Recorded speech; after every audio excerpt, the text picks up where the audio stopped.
go boom.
Let's go boom.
go boom.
Let's go boom.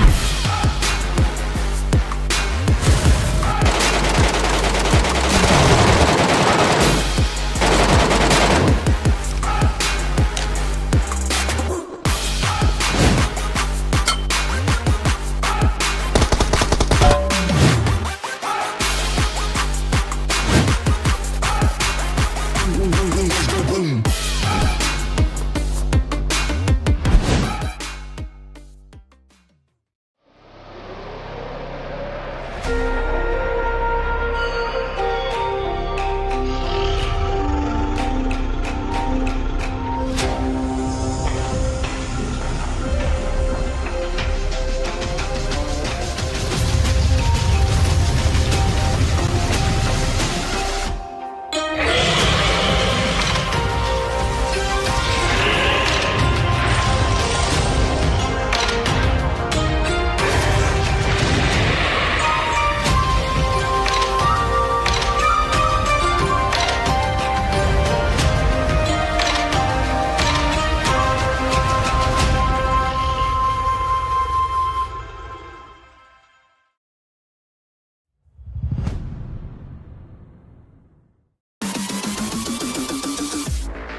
Hello and welcome to the PMCL Southeast Asia. We're in for day 3 and week 2's action about to begin. And of course, joining alongside with me is the awesome Sir Cloud. Wow, and the awesome Contra together with me as well, because we will be serving you awesome moments today from our awesome tournament, which is the PMCL. So at this very moment, Harame Bros is having an awesome moment at the top.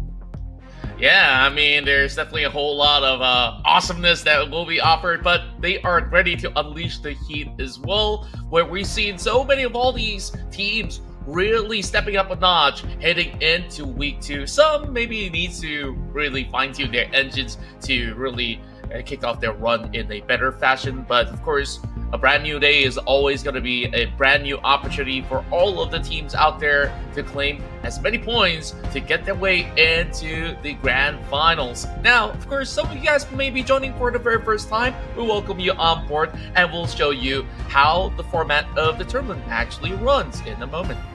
Yes, and in case, like what's mentioned, you just join us. So this is the map sequence for today and actually throughout the entire tournament. We're going to start off with Sanhok, followed by 3 Erangels, and we will end the day in 2 Miramars. The time will be as mentioned on screen. As you can see here, we will have an extended break at the halfway mark to allow some of our friends to replenish themselves as well.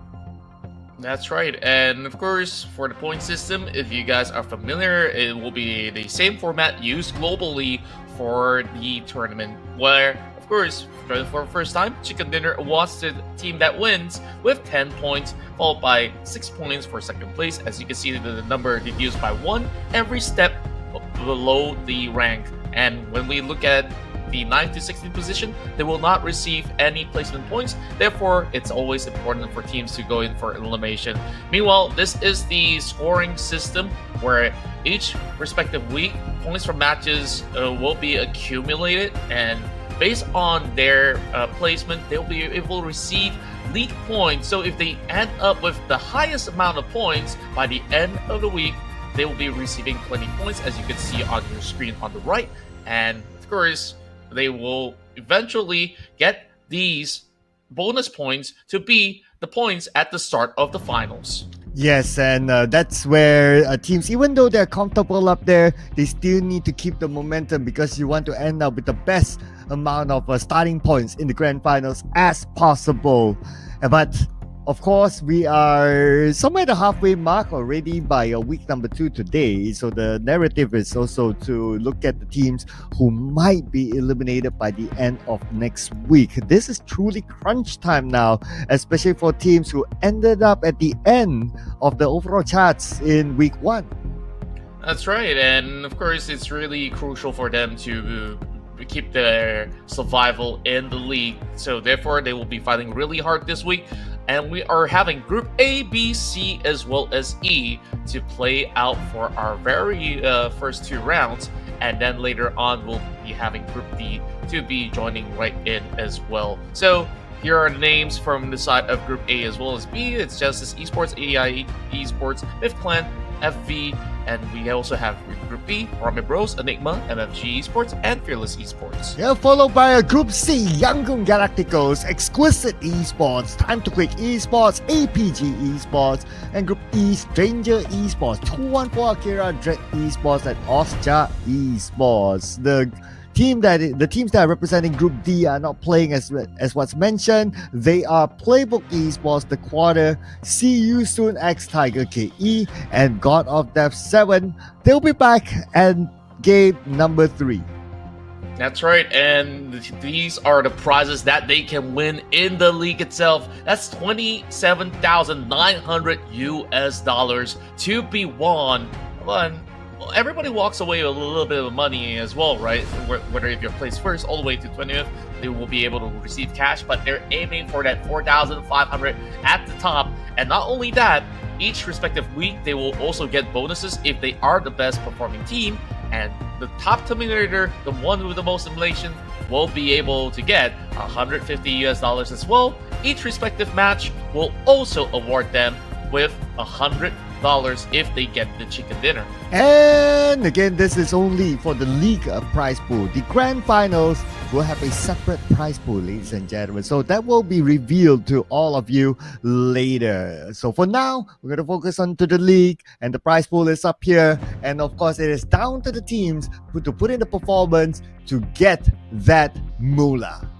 That's right, a lot of money to be won by all of these guys out there. And we're going to be keeping you guys up to speed with the charts. Of course, yesterday we have already concluded some of the rounds, and Harame Bros are currently sitting at the top with 124 points. And we saw the rise of MFG here in week 2, and they've been performing so spectacularly that they've got 3 chicken dinners so far. But what I'm looking at in terms of result, I think that Harame Bros have been more consistent in the sense that they've always been able to eventually find themselves in a top 2 or even top 4 position on average, and they've only got 1 chicken dinner so far to be up there. Yeah, Harame Bros, 1 chicken dinner is all it takes. Other than that, it's all about consistency for them. But the team that has gotten the most chicken dinners in this week so far, we have 2 of them. We have MFG and also Austria Esports with 3 chicken dinners apiece. Now, Austria Esports, day 1, day 2, they got chicken dinners. Let's see if day 3, they can get any chicken dinners this time.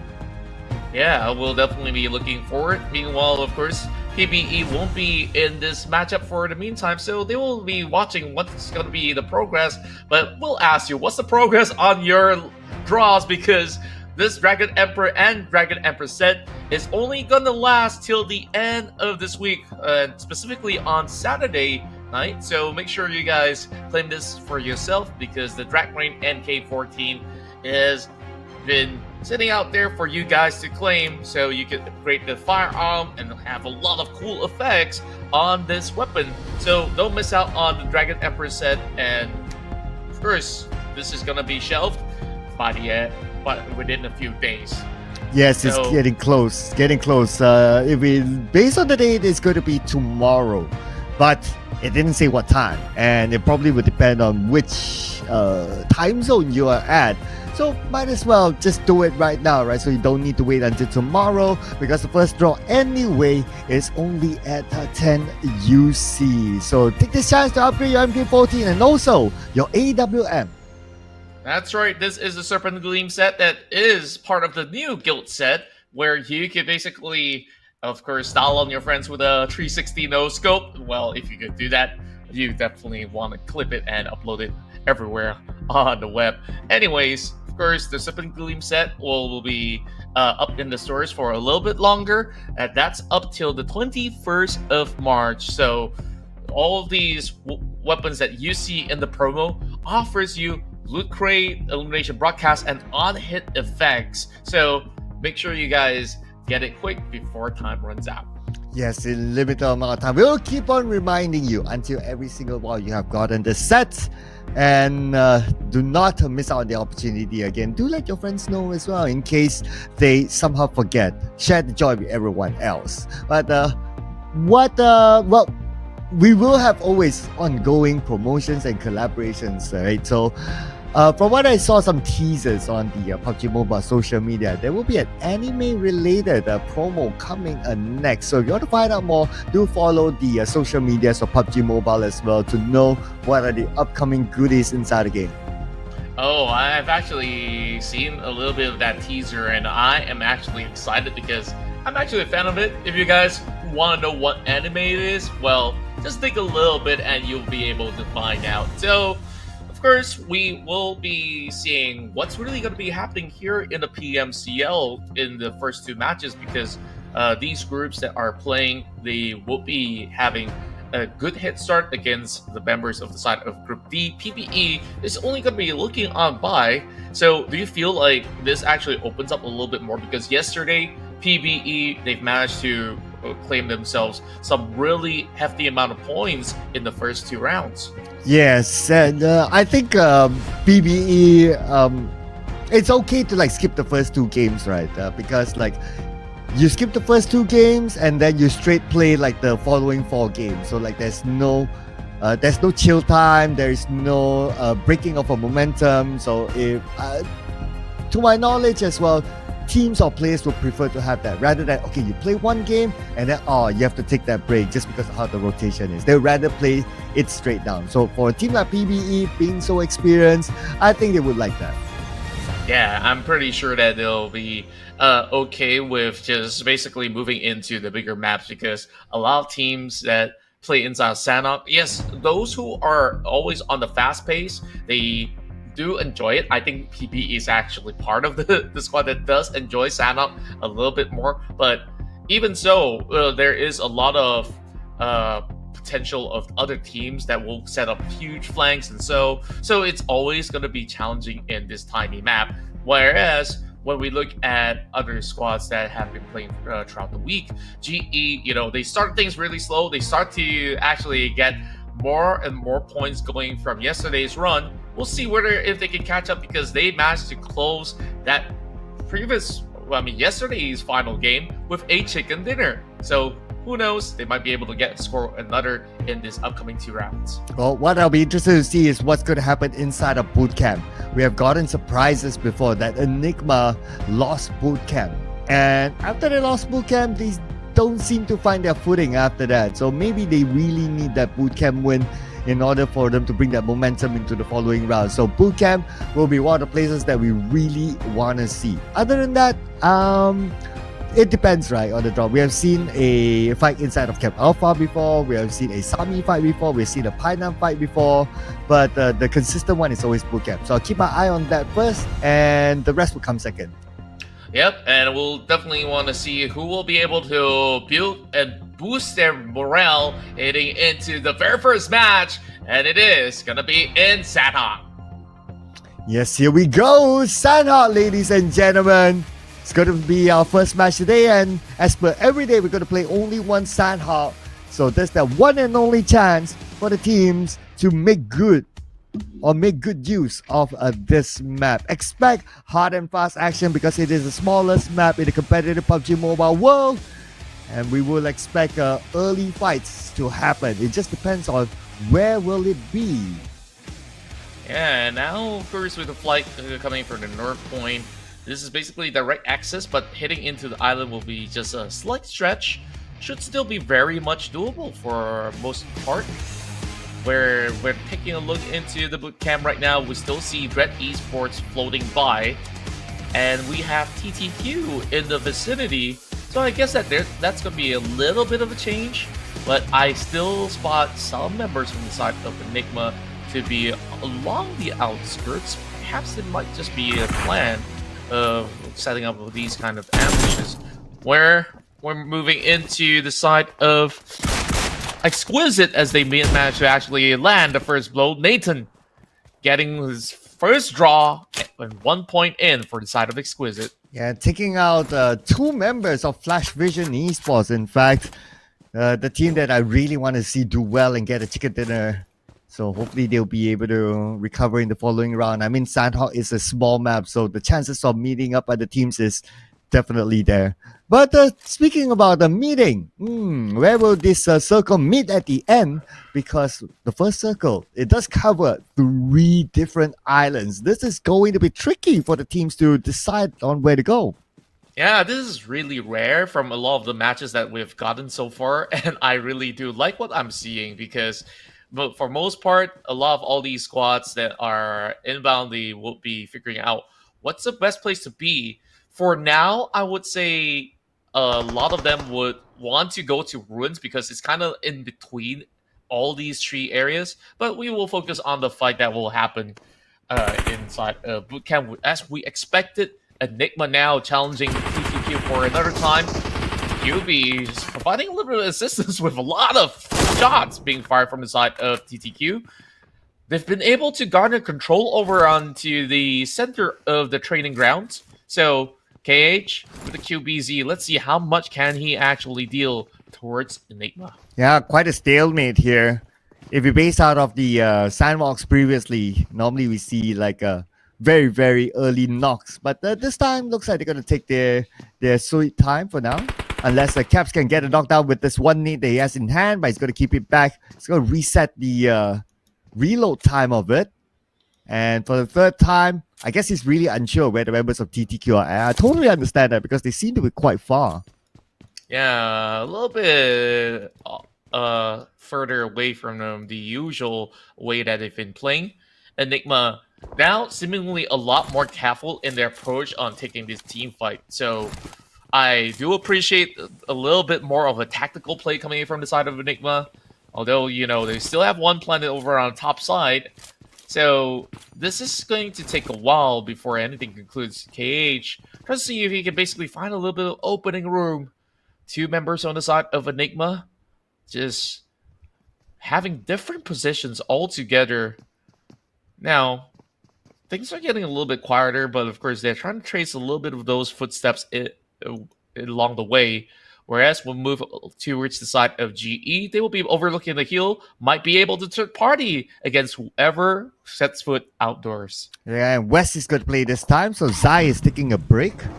GE has this thing of switching up lineups based on the day, perhaps.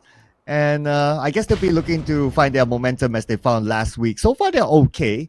But because last week they were bombastic, so I guess the teams or the fans will be expecting a little bit more this time. Back on the bootcamp, it's still going to be a stalemate. And the fact that this area is still in the circle, so I guess that might take a while. Yeah, definitely will be a longer hurdle for these guys. I mean, I say hurdle, but these guys aren't exactly moving all too much. So we'll give them a little bit of time to plan accordingly. Whereas FRL slowly moving along the hillside, where Myth Clan has already booked over the top end. This is gonna be pretty interesting. So far, FRL have already lost one member, and two members already gone to the side of Flash Vision Esports. I believe that to be what was claimed by some of the members of Exquisite. Just wait for this. Wait for this. Crowd knows, shoots with a 3-time scope. Out there onto him. Knocked down by Baby Harry. The man, the myth, the legend. But now Baby Harry needs to finish off the rest of McClan on the high ground. Beautiful name by Baby Harry to finish off Shroud. But speaking about finish off, unfortunately for Flash Vision Esports, another 0-point round for them. Oh boy. So unfortunate for them to start off the round like that yet again. Whereas FRL, they're only down to these two members. I'm not too sure if they could actually run off from this hill anymore. Ever since they've already overstepped their boundaries, they will basically have to commit towards the fight. A very slow burning matchup inside of Bootcamp, and same goes to the side of Myth Clan, who is not willing to, go in for the full push, not wanting to risk any members at all over the top side of the hill. And understandably so. I mean, this squad, they have struggled a lot from this week as compared to week one, where we see them having the confidence to get more. But, oh boy, the longer they wait, the more people arrive. MM from afar, right down the hill. Oh my goodness. He's got really sharp eyes. Well, and MM is the one to finish off EZK, so that's going to be the first point for Harame Bros. All the way from Painan. Sharp eyes like what you mentioned. And now Myth Clan, without two players, they will retreat. I didn't really expect that to come by in an instant as well. MM, immediate knock, immediate finish right after. And suddenly, Myth Clan says, you know what? We're out of this hill. We're even going to leave FRL behind. While KH finally gets the first knock in this battle, or should I say second, because over on the other side, TTQ have already launched another attack. Two members down, Enigma crumbling apart, and he's only got so little time, so little space, and Liquid's there to finish the job. Leaving Enigma with one player left, and looks like he will abandon ship. QB is the one to survive 4 points now for Enigma, and it's just unfortunate for Enigma because in recent challenges in bootcamp they have been losing it. At the start of this tournament they had a pretty decent record of winning fights in bootcamp, but the tides have changed in recent times, so not too sure what happened to Enigma. Yeah, it's very peculiar. I mean, this team used to look so confident, and that confidence is being wiped off their face. Even when TTQ drops in, they really don't feel like fighting in the early runs in a swift manner. And as I have predicted, a lot of all these players will be moving into Ruins. That is also because the circle will be around the corner. TTQ concludes that matchup inside of Bootcamp. That will be the final member of Enigma being taken down. Whereas GE does know that there will be a few more members lingering from the side of TTQ inside of Bootcamp. They're just going to wait it out, but they spot some movements coming in from YG as well. Yes, movement from YG, like what you said. They're on their vehicle. I believe Say Cloud, okay, together with his teammates, so everyone's moving. They're going to cut across here. If they go up to the hill, then FRL will be waiting. Let's see which route will they take. It looks like they're going to take the route towards this compound, and that's going to be their next home. Yeah, and it seems like they will take it in a slower approach. Meanwhile, for the side of APG, trying to cross by the river, but this will still not be safe from the grasp of Harame Bros. Naughty Boy from AI Esports finds one across the map. That is them launching an attack against the side of Dread Esports, whereas we focus on this fight. Range, hoping to clip onto the members of APG. And they're kind of stuck at the moment. They could not really move over to the other shack. But the longer that APG wait, the more teams is going to ambush them from the back as well. Oh, but look at the elimination for Young Gaticos. Against a Myth Clan now, DZ went down, meaning Myth Clan only has one active player. And that fight, I believe it was at their compound where they landed. But now we're back on the Painan, which is where Harame Bros and and APG is at. Oh, clear shot. There you go. Yeah, just beautifully positioned. MM so far looking so sharp in the early game. I mean, he's already got one out of Myth Clan. He now attacks another one.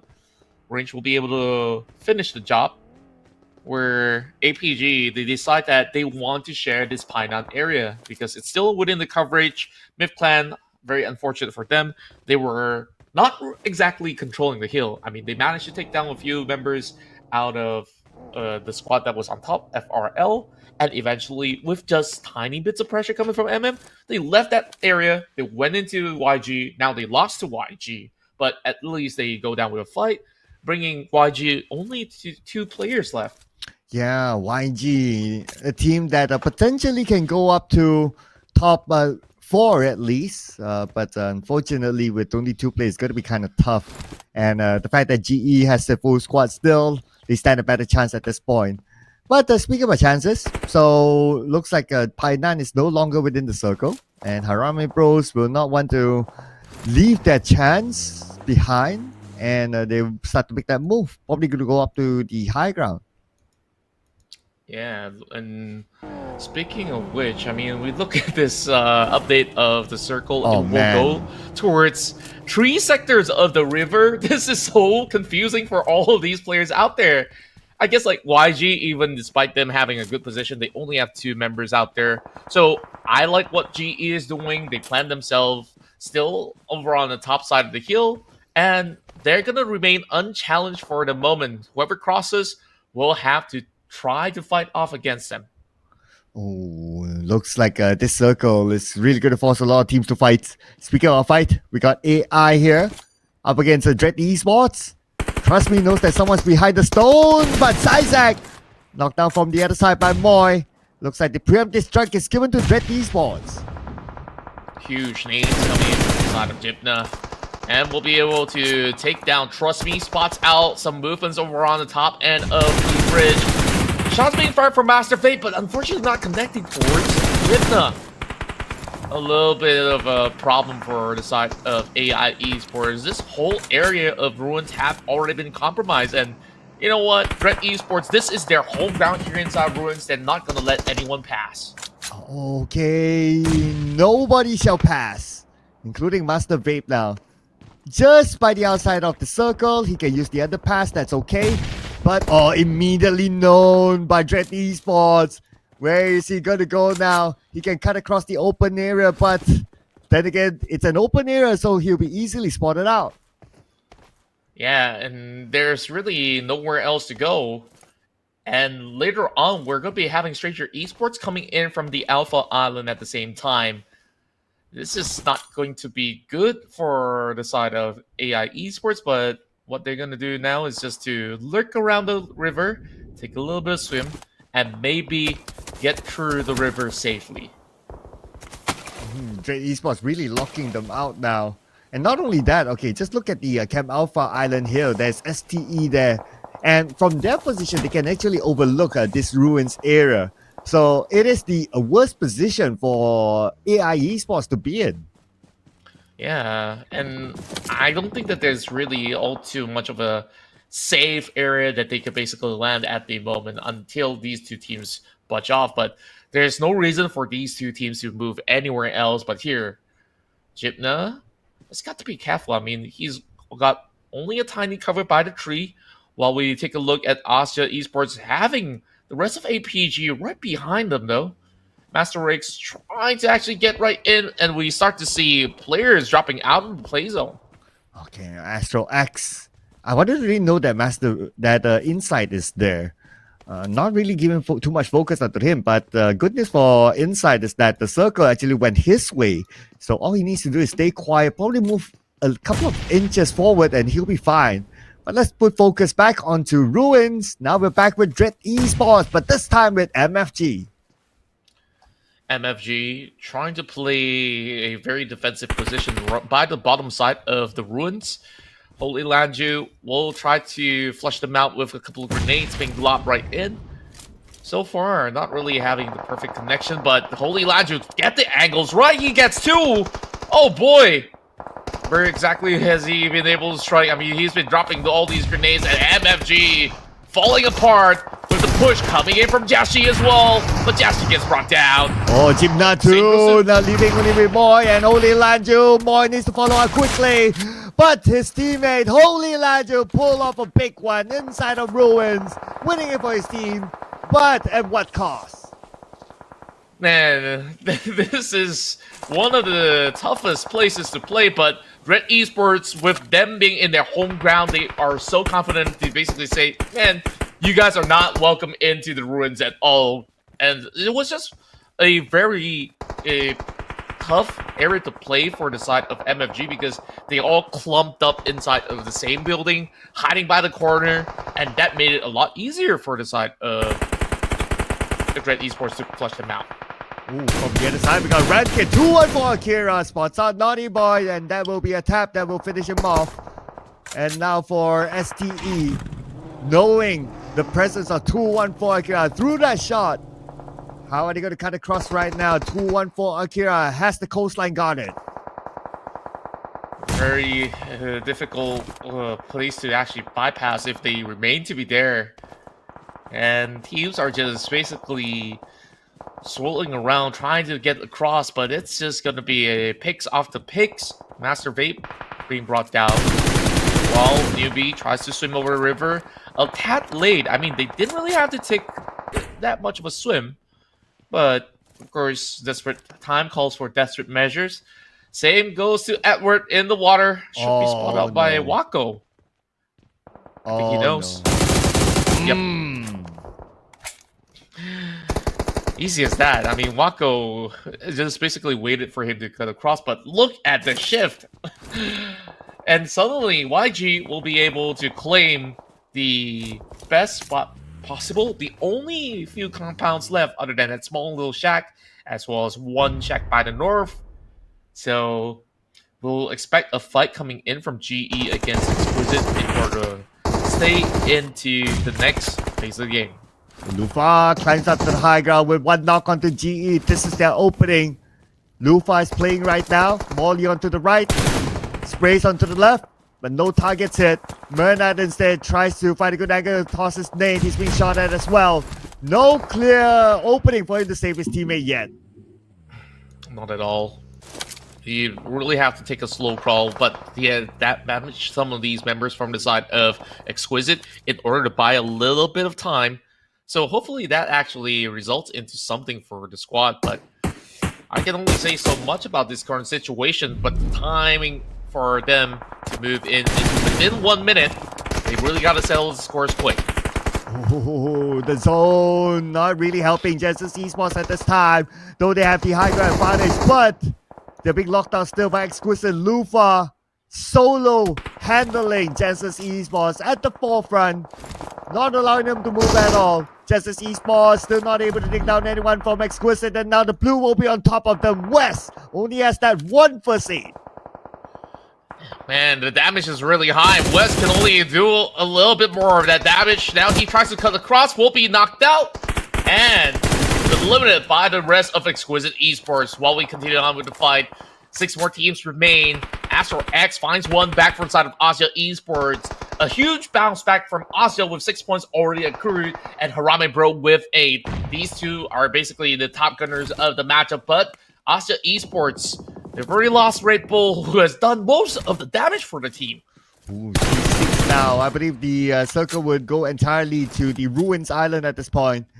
Now we are with the Austria Esports. Interesting enough, Red Bull managed to get 5 eliminations, but he got eliminated, so they lost their top fragger. Now it's down to the other members to bring in the glory for Austria Esports. But first, they have to find a way to cut across this road. Gonna be a daunting task for them to even bypass. But while of course teams are focusing on other squads, there might just be a little bit of leeway. Here comes Federales looking for rank hit. He will be able to pin some of these players out. Whereas Atrax sees a glimpse of YG. Big Nate, that definitely will land, and it will try to actually burn him off and claim this compound for his own. WTZ! Beautiful knockdown. Trying to defend this ground. But the rest of YG, how are they going to go now? Right, looks like Austria Esports. They still have the number advantage though, but gotta be careful because another team's coming in from behind. Exquisite. Nathan surprise from underneath the bridge. Well, let's see how Dewey's gonna cut across. Damage being done. The Cura's already out. 6th place, not too shabby after all, but 2-1 for Akira has already gotten enough of these points coming in with 5 to be acquired. Federales looking over the bridge, trying to stop Exquisite from moving in. Solo defense for them to basically make the dash for it. And with the rest of these members of Harame Bros, they will basically deter anyone else from Exquisite and will be part of the top 4 squad for now. Well, look at this. Harame Bros, the only team with a full squad. If they eliminate all of them, they will get 16 eliminations in total. Not breaking any records for sure, but 16 is a big number. Now WTZ, 1v1, DBS against Skynin, who has the DBS as well. Yeah, pretty huge work coming in from all these guys. But Skynin dealing with this situation, but it's going to be Federales that steals the spotlight. Oh, Federales is just a monster in disguise. Now it's only WTZ hiding on the shack, and we'll try to deny these points. We'll bleed out, and Harame Bro will carry on the streak to take a big win here in Sanhok. 15 eliminations for Harame Bros, and this time their lineup is Range, Federales, MM, and they have the legendary few together with them to secure this chicken dinner. And of course, with this chicken dinner, well, no doubt, right? Number 1, take it, it's theirs. Yeah, and I just love how straightforward the rest of Harame Bros played. They started off in Painan, they just basically aimed for anybody over the hill, and they saw, okay, circles coming into our island eventually. Let's stay over the hill, and basically dominated everybody across that area, and it slowly shrank in, and they just basically had to ensure that they take the right fights at the right time, which is exactly what they did. Huge points being scored, and Harame Bros, man, they are really starting to put huge points in order for other teams to be denied anywhere nearby. So I would say highlights definitely on MM in the early game, but late game, it's all about Federales. Yeah, that long range steal towards the end, right? That was like, just as when you thought that the point will not be given to them, but they still managed to get it. But one thing that gave them the advantage in this round is that they dropped inside a pineapple, and with this circle that has like 3 islands in it at the start, like if you drop it a pineapple which is in the middle of the map, you have a good advantage. You don't really need to move. You just need to wait for the circle to be sure or very likely to be at that one particular island, and you can just start to play with that island only. Yeah, and exactly that is what they did. now gets the MVP by securing those 4 eliminations, and at the very same time having decent damage to put out. So I would say he has always been super efficient in all of this matchup. Great to actually see him on board, and we'll see what's more that the Harame Bros can basically put. Of course, this is the MVP. We'll look at the stats of Harame Bro with the amount of eliminations that they've gotten so far. Yeah, that is 15 eliminations to be exact. But you also pointed out that played really well, especially during the start of the game, and that gathered a lot of damage for himself. And of course, the 4 elimination points. And who needs assists if you can get in the points for your team, right? So that is where it all matters at the end. And he contributed 4 out of the 15 that was collected by the entire Harame Bro squad. Yep, and we're just seeing such a high total damage being done by the entire team. Basically everybody running in towards the direction. But what was pretty interesting is, of course, there's barely any teams that have managed to pull on a real challenge towards the side of Harame Bros. That's also due to their perfect positioning in some of all these matchups. So really, hats off to them for taking another big win. Yes, and with this win, this is like what? Their second most eliminations so far, because their personal most is 16 eliminations in a single round. And this is also their second chicken dinner in week number 2. So again, another very consistent run by Harame Bros. In fact, if you look at the entire week, their worst placement is actually 7th, 8th to be exact. And other than that, it's like they just went all the way with the eliminations especially. Yeah, I think this is by far one of the best seasons we've seen coming in from Harame Bros. You know, these guys have already stuck alongside each other for quite a while. Of course, with the addition of Federales coming from West Point Mamba, man, this guy really fitted the team perfectly. Whereas, of course, we look into the total stats inside of Sanhok, a lot of them have been eliminated outside the play zone. And I was really curious to see that, because all 3 sides of the Sanhok map are being covered by the zone initially. They had ample time to do so.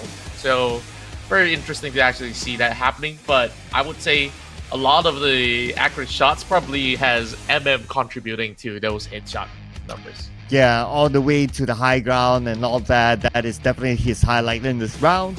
But the other highlights, other than Harame Bros, is that Austria Esports is still in a pretty good run as well. With the 11 eliminations to start, we still got Yaku goes up there with 10 points. So we have the 3 teams with 2 digits in this round.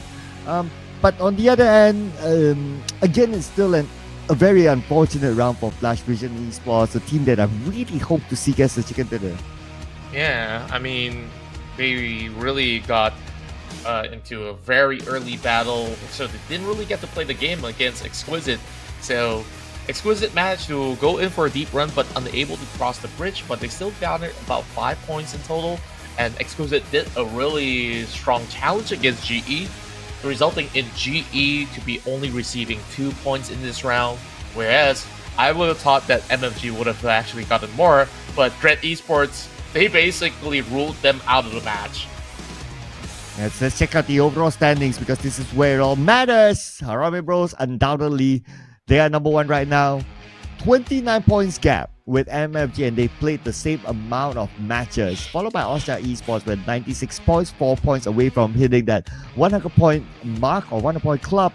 PBE 84-78 for Young Radicals, and GE not too bad, but I know the fans would have a bigger expectation for a team like GE. They managed to get 71 points, currently at number 6, and they're not too far from climbing up a few more notches. maybe they are feeling a little bit comfortable after securing those 20 points of bonus from last week, and they say, okay, maybe we just put on, you know, a decent record so that we don't have to feel all too burnout about things. But you know, you gotta still keep the engine warm still. So hopefully we'll see them bounce back a little bit harder. Well, STKE finds themselves in the first page for the first time here in this week. So I think that is pretty good so far for some of the spots out there. Second pagers, I mean, I can't really say too much about all the spots, but they are really still within that contestment range, as they've been able to add, you know, good averages of points of at least 3 to 5 points per round, and like they will be able to eventually claim that first page eventually. But one exception, of course, one team out there, which I shall not say. Anyways, you know, that concludes our map inside of Sanhok, but Erangel is going to be pretty exciting to see these squads duke it all out.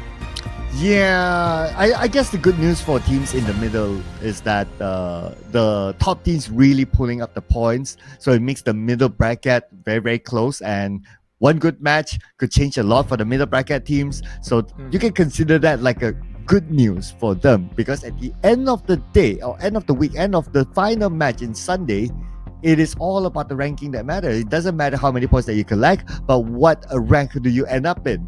But before we go on to our next match, ladies and gentlemen, as usual, we'll be taking a short break. When we're back, we'll jump into Erangel. Till then, my name is Sir Cloud Together Contra. See you guys after this break.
let's go boom.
Let's go boom.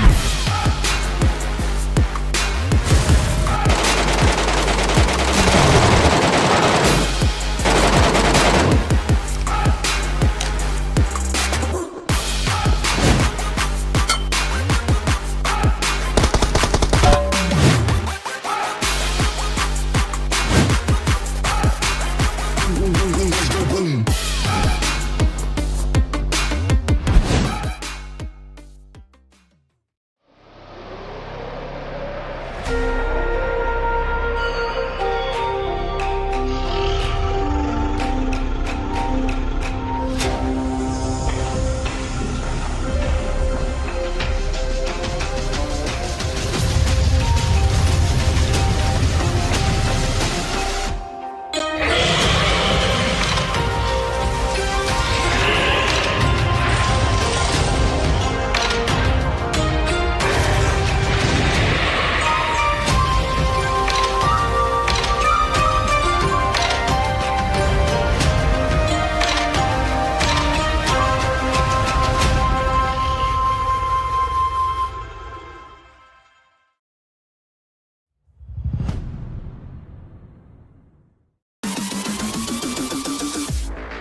Welcome back, ladies and gentlemen. This is the PMCL Southeast Asia, and of course, as always, it's Sir Cloud as well as Contra joining you for this week too, as we will be moving into Erangel, but we've seen a massive win from Harame Bros to kick off our day 3 of the action.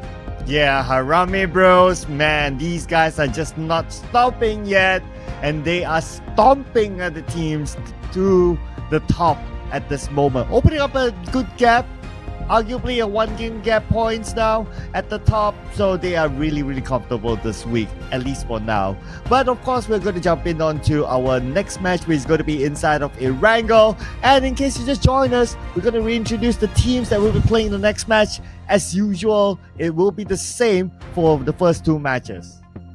That's right, and we'll still see the familiar faces that have played inside of Sanhok.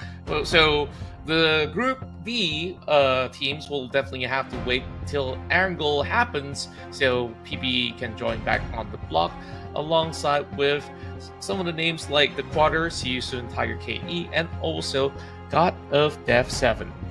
Yes, so these will be the teams that we'll be playing. Of course, we still have a lot of heavy hitters here. Harame Bros, we got the Genesis Esports, we got Ossia Esports, these are MFG Esports as well. So this will be the big boys that will be playing in this Erangel match. So looking forward to see what's going to happen here.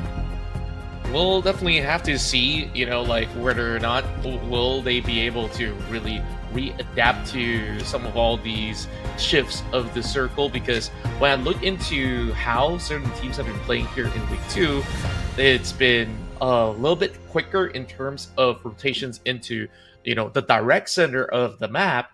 And sometimes, certain teams are still taking a really slow approach. I think like for GE, in most part of these matches, they stopped playing in the direct center already as compared to the previous week. So in terms of game plan, it really seemed to be a little bit of a difference. Perhaps, this is going to be slightly more of a training ground for them to be trying to play from a little bit more of a difficult position.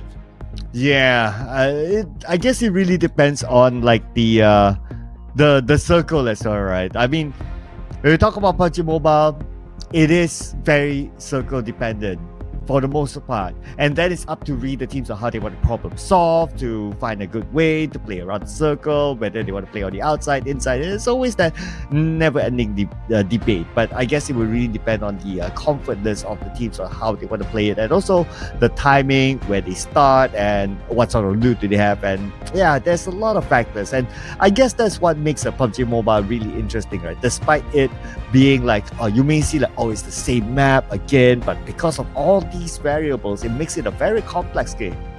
Yeah, it's really down to the players to really give their level best, and when they do basically perform an incredible rate, then you'll be able to just basically witness some of the most epic moments out there, despite, and we've been playing in the competitive format with pretty much these same 3 maps. And back in the days, we used to have Vikendi, and a lot of fans also was wondering, like, when are we going to be bringing Vikendi back? Who knows? Maybe someday in the future, that might just happen, or a brand new map entirely. Yeah, the Vikendi chatter has been around for quite a while now. I know they've been working out on a new Vikendi map, but it has not been in the competitive scene yet. So we're probably waiting to just fine-tune a little bit here and there just to make sure that the map is balanced enough for everyone.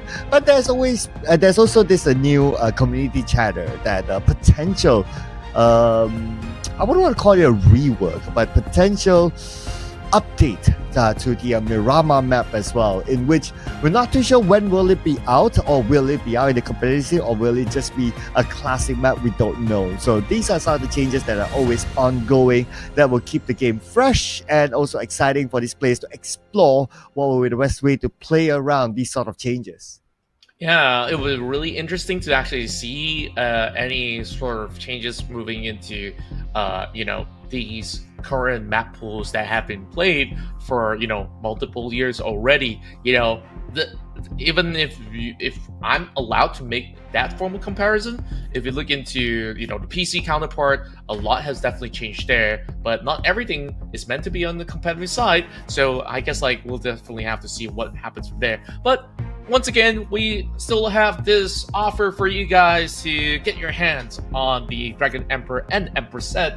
With the first draw being at only 10 UC, this is only going to last till this Saturday. So make sure you get your hands on the Drag Rain MK14 because you can basically flex on your enemies with the elimination broadcast. And once you do take them down, even the loot crate will summon a dragon. How cool is that?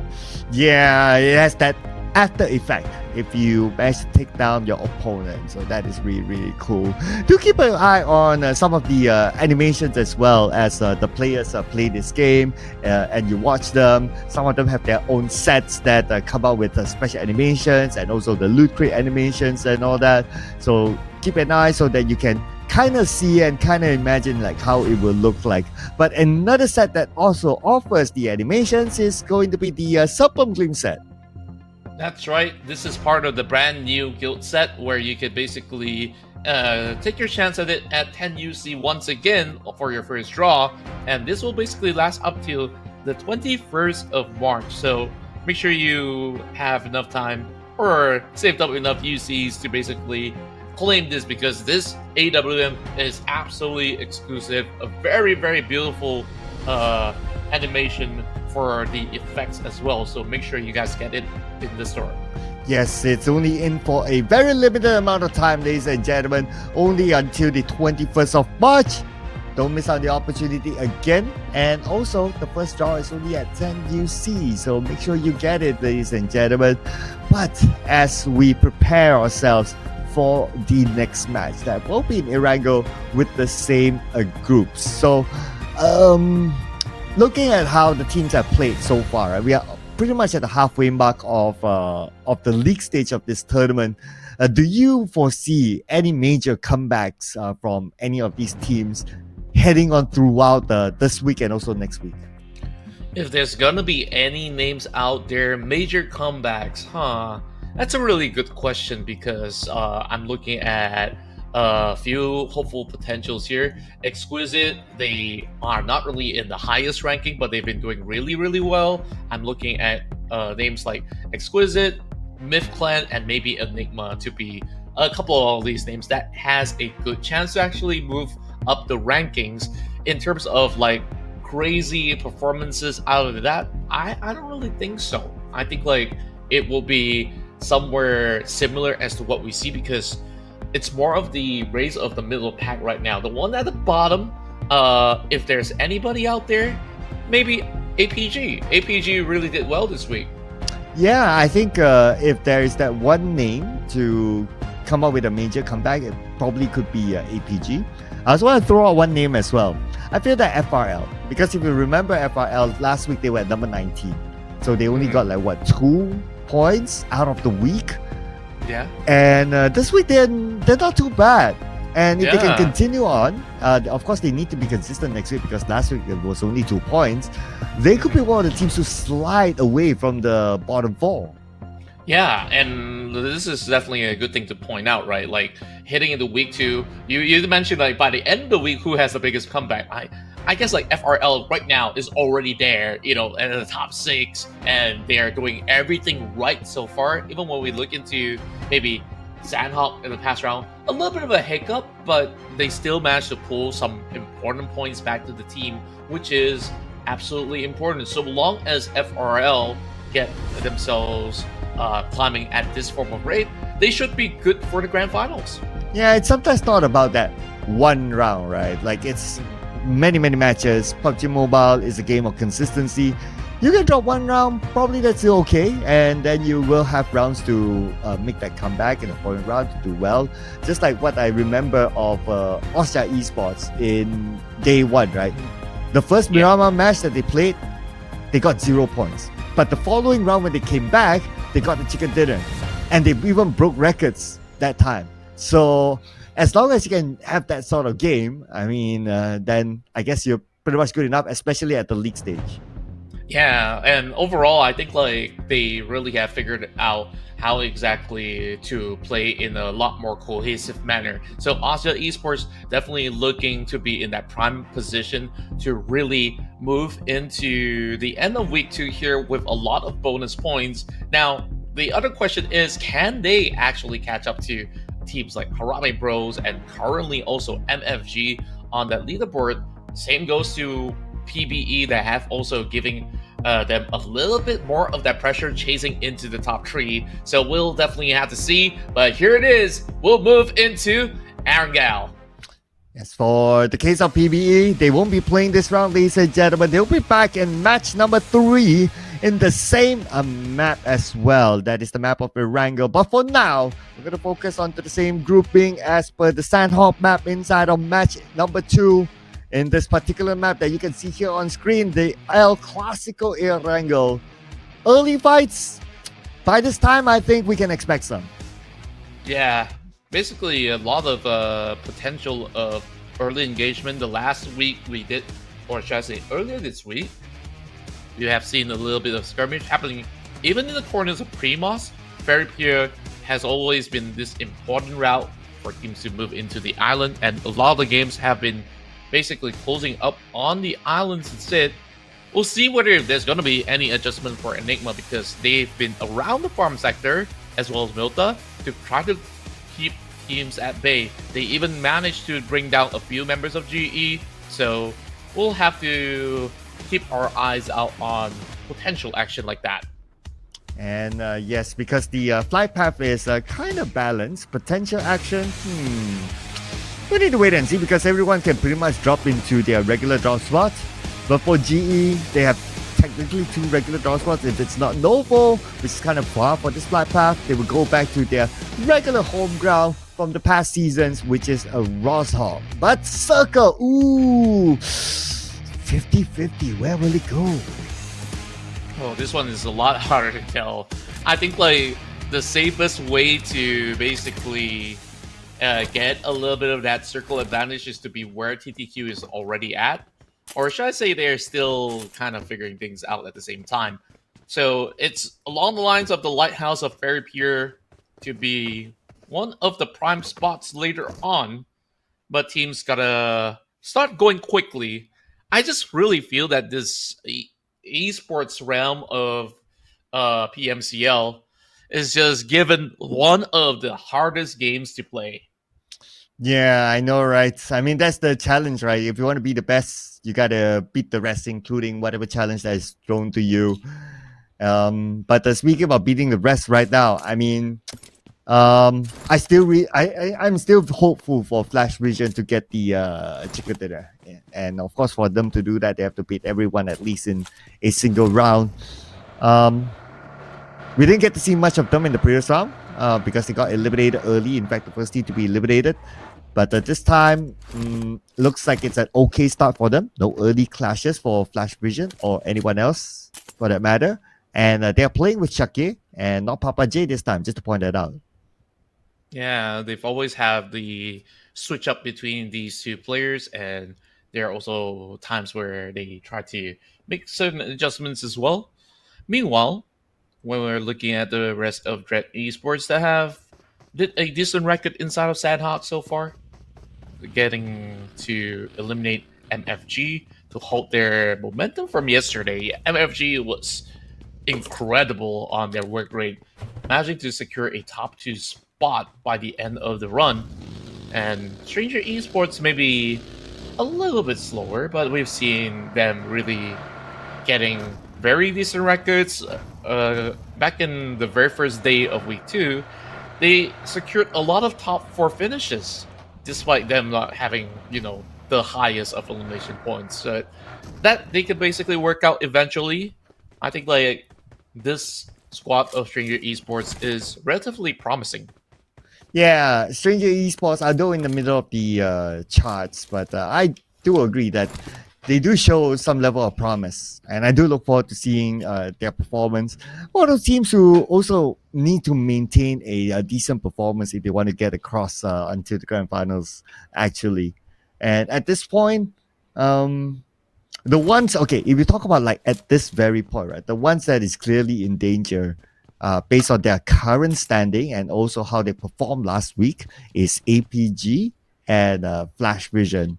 So it's either they have to come up big this week or next week they have to be like number one, number two, that level of a big in order for them to have a chance to see the grand finals.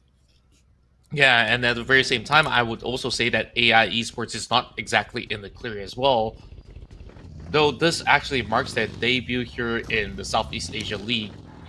Like, there are times that we do see them really rack up huge numbers, and there are also times that we have seen this team drop out early in the middle of these stage 1, stage 2 fights. So this is where things get pretty interesting as we start to see a little bit of movement over on the map. Exquisite Esports bypassing 2-1 for Akira. Wako remaining silent, not revealing himself just yet. Let's see if he can actually go for this catch against the Pringles. Great spray, immediately going in for the knock and secure. Such a hit coming in from the side of Wako with pure efficiency. Oh, welcome to the first split. As looks like this is straight onto the bridge. Nathan, together with his teammates, ran over Miner and taken out just like that. But they're not done yet. They're not out of it just yet. Scotty's on the other side, trying to seek revenge. But on the other side, we do have FRL against Flash Vision. And Flash Vision Shakir will open up their account by taking out Ranzer. That's one member off the side of Fearless Esports, so they gotta be really careful about this position for now. But great work for the side of Flash Vision, managing to pick one up. The start of something here for the squad, while Stranger Esports having a little bit of struggle against 2-1 for Akira, as well as Exquisite, pushing through the smoke, and he does get the double! And like we said, the promising squad of Stranger Esports denies the entry from the edge of the bridge. But 2Pro will try to deny Newbie. And also H2R is there. He's going to go in for the close quarters. And Newbie has nowhere to go. Oh, it's a matter of time right now. With the Michael Uzi at this range, he has an M4 on the other. Lucky enough, the smoke is buying him time, but I'm not sure how long he can stand there. Oh, there you go. Knockdown. And pretty much no way for 762 to save him. Yeah, and 2-1 for Akira, they really choose the right time to strike. Oh! And Wako again! Oh my goodness! 2Pro alongside to be able to cover fire. But this is basically pure efficient plays coming in from 2-1 for Akira in order to not only cut across safely, but picking up 4 points on the go. Unfortunately, he missed the first few shots. Man, that was a missed opportunity there. But a great flick shot, though, from 2Pro. But if he hit those first few shots, then 2Pro would be knocked down first, and the rest would have been history. Yeah, and I guess like it is what it is for the moment. FRL did manage to survive with a player left. Now Pozo just had to really cut all the way back, and still has maybe Harry's to play together, but FRL, they're going to be moving into such a different route this time around. Only 2 members left. Whereas, it's still going to be a long game. This is just stage 1, and we're seeing so many casualties because a lot of the teams decided they wanted to get to the island. And yeah, lo and behold, all the fights breaking loose. Whereas MidClan now journeys in through the outskirts. Joseph might have actually spotted out Holy Lanju. Mernat Boy over the back from GE as well. Might actually have a little bit of wiggle room, true. So I'm not certain if Great Esports really want to lurk around because they're spread too far apart. Man, I really want to see where the circle is now because we're in stage 2. We had a 50-50 at stage 1. Stage 2 should give us a clearer view of where the circle might be. But if I were to look at the minimap, a little bit of a clue there, I guess it's going to be mid to the base. Because we don't really see any edge of the circle from the outskirts here on the mainland. It should be it. Smaldo taking on the rest of mid clan, and wow, what an angle coming from Westy, getting two with a good shred. Now DZ tries to trade back. Mid clan not really holding all too much. Well, they will have to run away with Shroud. Oh, from behind! Masichi doesn't know! He was distracted! Oh, no! And they will claim one! Westy tries to run him over. A sloppy West- move, and Westy will fall! GE! What has happened to this team heading into this map? They are just not on the same page, pushing one after another, and not knowing that Shroud is still nearby. Man, it's almost the legendary Shroud went into his body, and he played like, wow, like a champion. Beautifully executed, especially for the backstab. But it was unfortunate for GE. If only they saw Shroud, then it might have been a different result. But yeah, they allowed him to backstab GE, and yeah, they lost two players just like that. Yeah, and they were thinking that it was just them fully fleeing off, but technically you can call it a decoy, where you leave one member behind, but I guess it was pretty much unplanned in that situation. They just say, okay, I'll hold him out, and you go for that circle if you can, so at least you stand a fighting chance, but that was the best of trades for the side of mid-clan. Okay, but speaking about trades, no trade here as Red Bull will get Edward. John now takes a bit of damage, but it's okay. It's okay. It's fine. So Red Bull will pick up his first point. There you go. He got 5 eliminations the previous round for Austria Esports, and this time he's going to be the one to open up the account. Yeah, Austria Esports taking firm control over on the west side of Bridge instead. Whereas you take a look at Ferry Pier, a lot of team players are around the corner, and specifically AI Esports.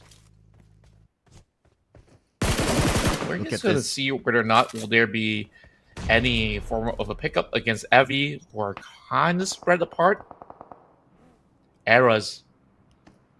I'm going to have a small little bunker of a ditch to at least hold on for defense, but eventually I would say that the circle will still shrink up.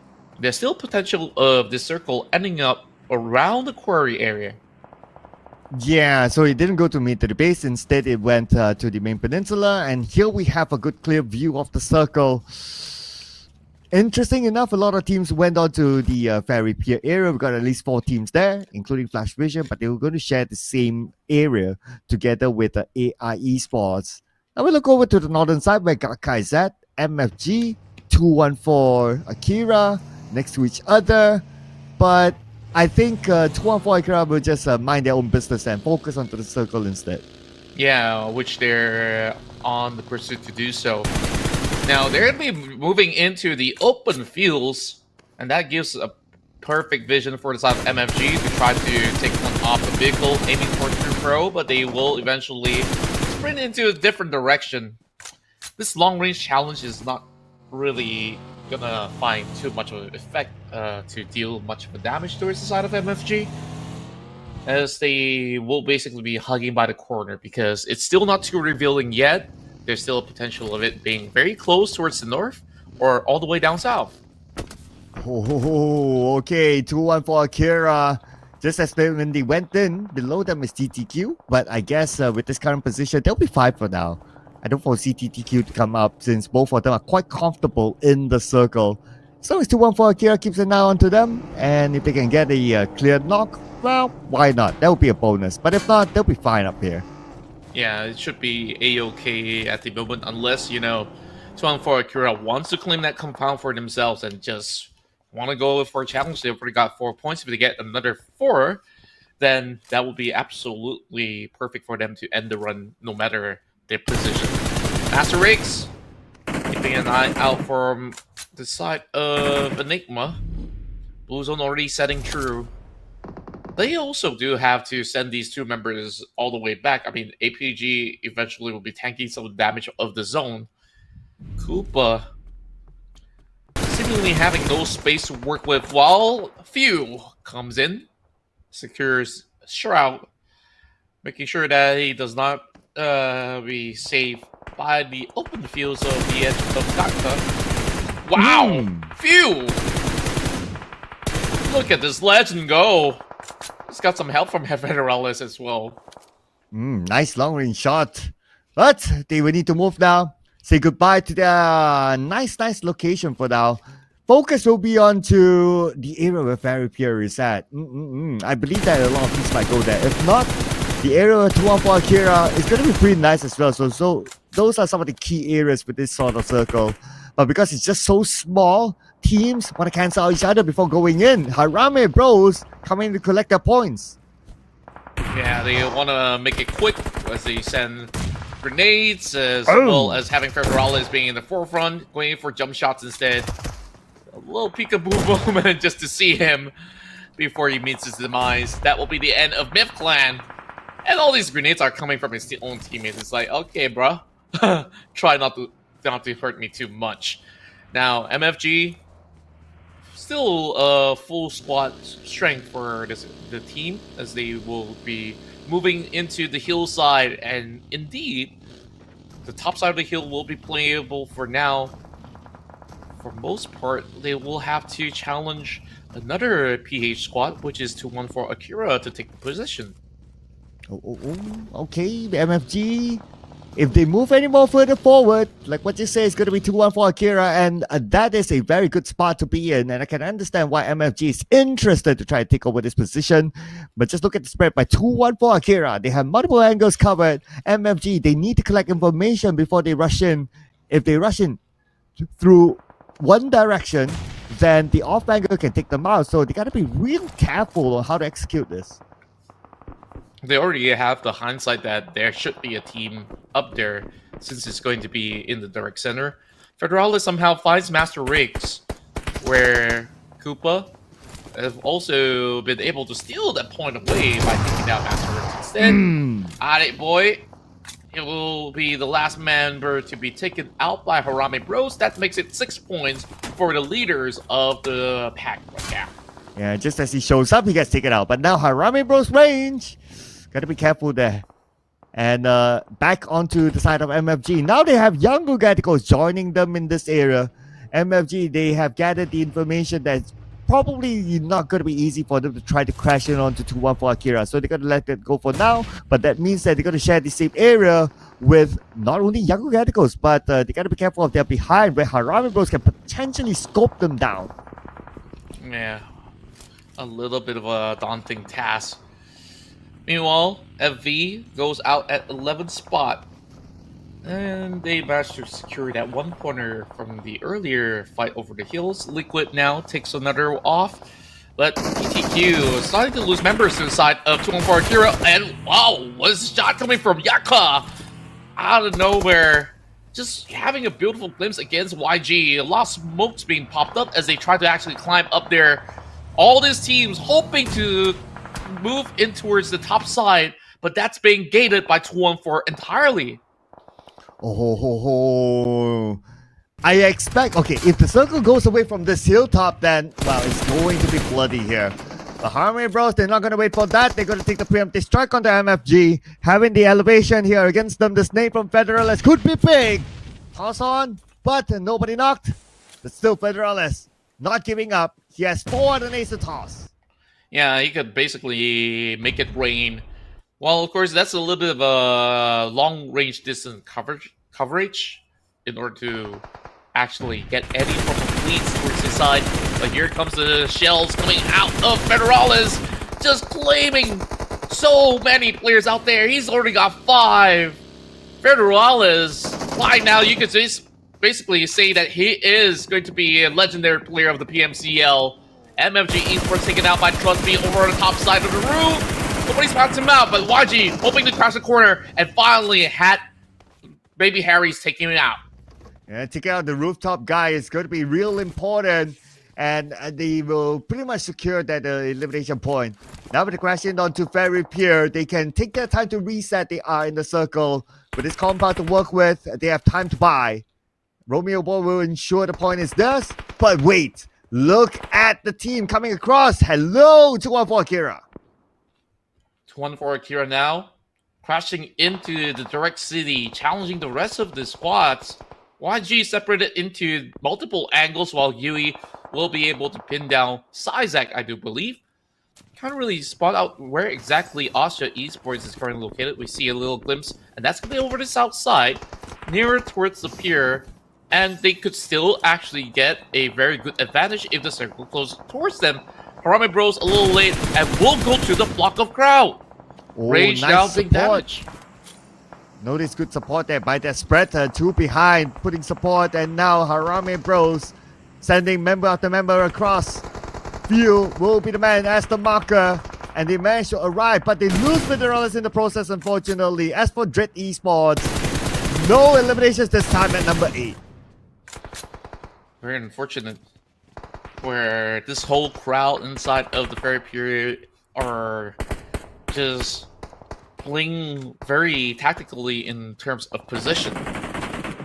So there's barely any form of spacing that they could basically cut across if they were to be slightly late, but more often than not, for the teams who are already inbound, they would be enjoying a good safety net for the temporary measure, as we start to see all of these squads really having a good squad strength, at least 3 members apiece. WTZ hoping to pin down the rest of Harame Bros, just relying on the smokes as covers. YG hoping to eliminate them, but there is just not much of a view, as there is a little bit of a dip through that hillside, and YG might want to just save those bullets for later. Okay, everyone's in the circle now, but we have stage 6. Let's see where will the circle go. Will it still be within town or on the outside? If it's on the outside, Austria Esports will be the happiest of the bunch. Now TTQ is just right beside them. They just need to put focus on the TTQ for now. Unless if the teams are forced to come up with the compound, then it's going to be a different story by then. But we get a confirmation now, and it goes towards the town still. Wow, this is also covering 50% of the sea, so there's very little playable area. 2-1 for Akira. This whole game, they've been the kingmakers. They're the ones to dictate who gets in, who gets out, and they're still zoning teams from moving inbound. Oh yeah, great position by them. Just by the edge of the circle with the compound, so that's going to be their fortress. And like what you said, right, they're going to stop teams from coming in, especially Harame Bros now, who is just beside them, and if they move forward, they should have a clear shot onto them. Absolutely agree. And we also do have YG overlooking Harame Bros as well. So I'm not too sure if Harame Bros can actually get right through, but we are seeing Skynin getting some really good angles against the rest of TTQ. They've been there for the longest time, and I think it's about time that TTQ eventually make a move as well. The Bros cuts from the outskirts to drive directly towards the side of AI Esports, and immediately shot down by Mastervade, but will be able to go in for the exchange. Only another 2 players left for the side of AI Esports, while Naughty Boy goes in for a deep dive, not contributing to the fight. Oh, how are they going to get in now? Okay, wait a second. There's somebody at the side. Oh, okay. The 2 members of Harame Bros. Now they are behind. The 2 members of AI Esports. They could potentially surprise Naughty Boy and Zizak.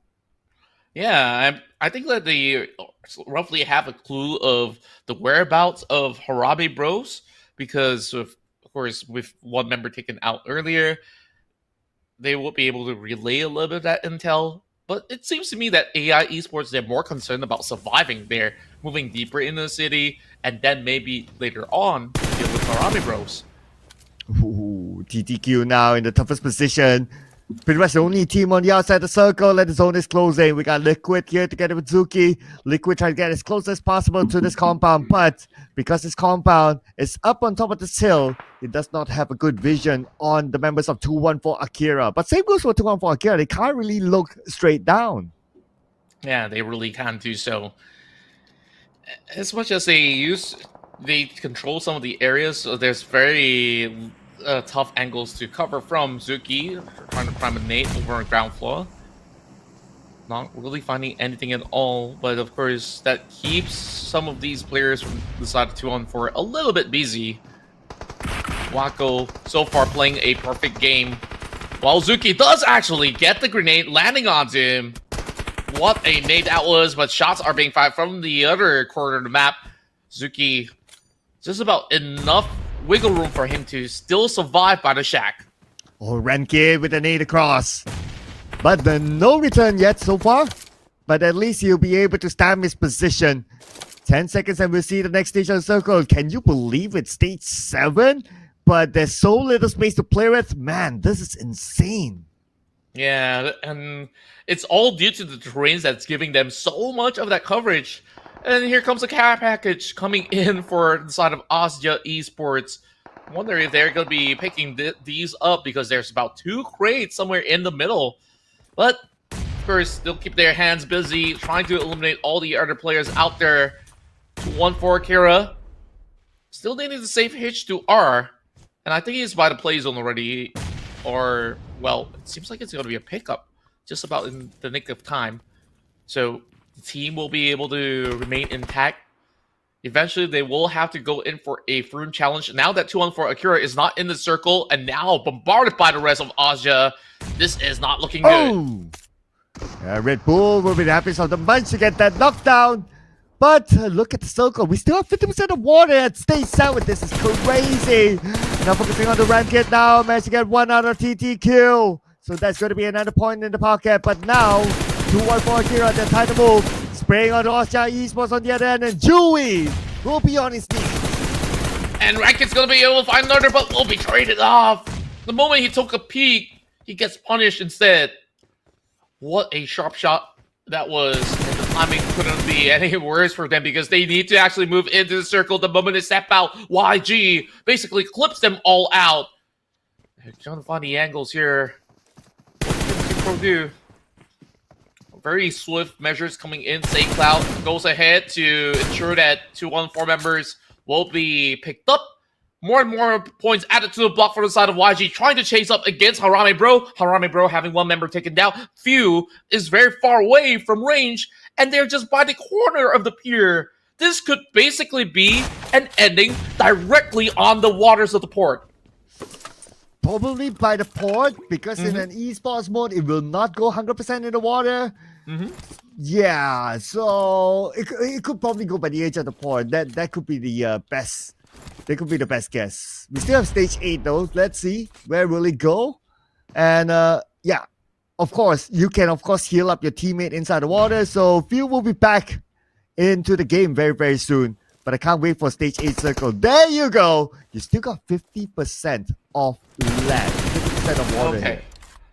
Thankfully for Harame Bros, they will be able to eventually swim back to the port or even by the beach.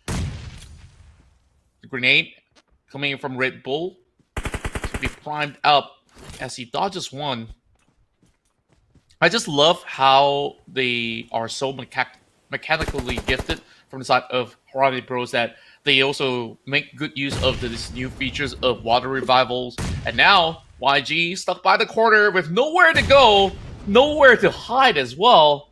Slowly getting chipped away, and that is another big bang. Oh boy. So many problems for the remaining teams. But Austria Esports, they are having the best of positions. Okay, we go. Red Bull with the DBS from the top. Double knockdown back-to-back by the man himself, Red Bull. And with just that, just by playing by the dog, Harame Bros is now at least top 2. Let's see if they can pull off a big one against the Cambodian Giants. Now, with that smoke coming in from range, they will know that he's going to be around the corner, so they'll send Red Bull to deal with them. Austria Esports looking to add another chicken dinner to the block here in week 2. And they got plenty of time and space for themselves. As for Harame Bros, not too much, but look at the elimination charts. 13 eliminations so far for Harame. Oh man. Both teams actually have a decent amount of space now. It will just go down to who is supposed to move first. Austria Esports or Club was they got few! And only Rage left to go. 1v4 unless Rage can pull off an insane clutch. Rage! Get the first knockdown! Can he get more out of this? This could be the moment for Rage to be the hero for Harame Bros. As Red Bull will come in from the other side. He'll try to flank it onto Rage. Now they're covering him. Rage is pushed through a corner. Nowhere to go. Super below in the water. There's nowhere to run. Austria Esports definitely will get it. Rage might try to deny the point, but it's just too far away for it to swim out. And without a doubt, Austria Esports will wrap it up with their 4th chicken dinner this week. My, I've never really expected a watery end for the Harame Bros, but Austria Esports, they really played it out to perfection, right? The whole time that they were here inside of this match, they basically garner full control, even from the play that they started off with by the Rich, all the way into the very pure corner. So they didn't really have to really worry too much about, fast rotations and stuff like that. They basically managed the situation one after another. But even with the pressure of the teams cutting through, Austria really remained intact with the full squad and really just having big advantages till the very end. Yes, it was just numbers, right, towards the end. But if you think about it, Harame Bro still got a 2nd place, so it's still very commendable by them. They know that if they don't have the numbers, they don't have enough firepower, they just play it super duper safe. And they were the only team to have used that port at the end. No one else did. Everyone just came straight from the town.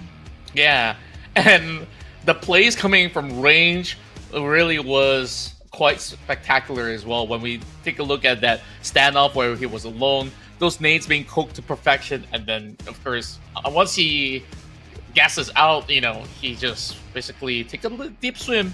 But we've seen really good battles throughout the field. We got that play coming in from Shroud taking out GE members, and then it was a farm fest still for the side of Harame Bros. Yes, and it's 13 eliminations this round, so a total of 23 points by Austria Esports. Also, a good amount of eliminations, I must say, and this will still put pressure onto the top. But with Harame Bros getting a 2nd place, and we know that they have a 20+ point lead the last time we saw it, I mean, they'll still be comfortable up there. Yeah, but it is still a really good chase coming from the side of Austria Esports to try to close the gap at the very least. And YG, we also see huge improvement from the team, basically playing very aggressively through the hillside all the way into the city. And out of the many teams that were playing in the later stages, eventually 2-1 Akira didn't really seem to have too much of that spacing going on for them, although they were controlling the early to the middle of the game. But, once again, it's a beautiful wrap-up, and our MVP of the match comes from Yangon Galacticos in the Save Cloud 66. Wow, not the first time that he gets the MVP. So great work there by Save Cloud. And that's, of course, thanks to the 1,055 damage that he dished out. Managed to get 5 elimination points for his team. An all-rounder coming in with assists as well. And obviously knocks that come together with it. So great work there by Say Cloud for another MVP representing Yangon Galacticos.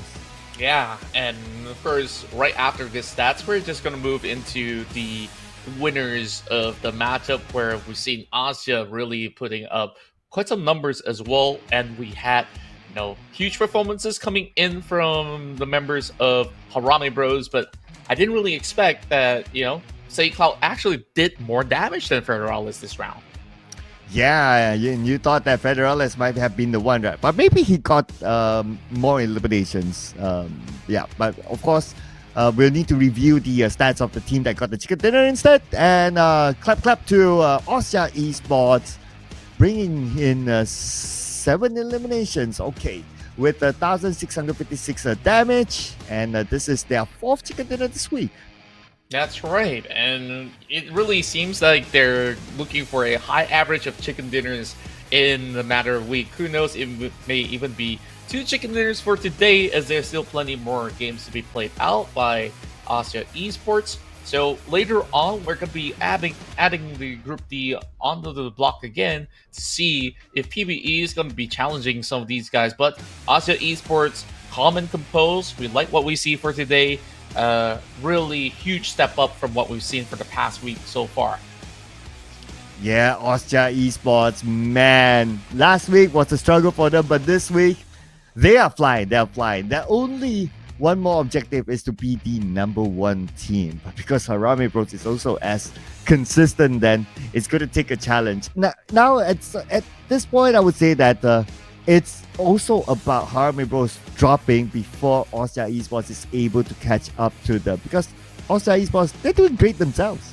Yeah, Austria Esports is doing everything right. It's all about, the top teams. Whoever makes the first blunder, the other team will always catch up. So later, we'll also keep an eye out on MFG's progress because these past 2 rounds, they did decent, but decent's not going to cut it when you have these 2 flying horses from HB as well as Austria really racing to the top.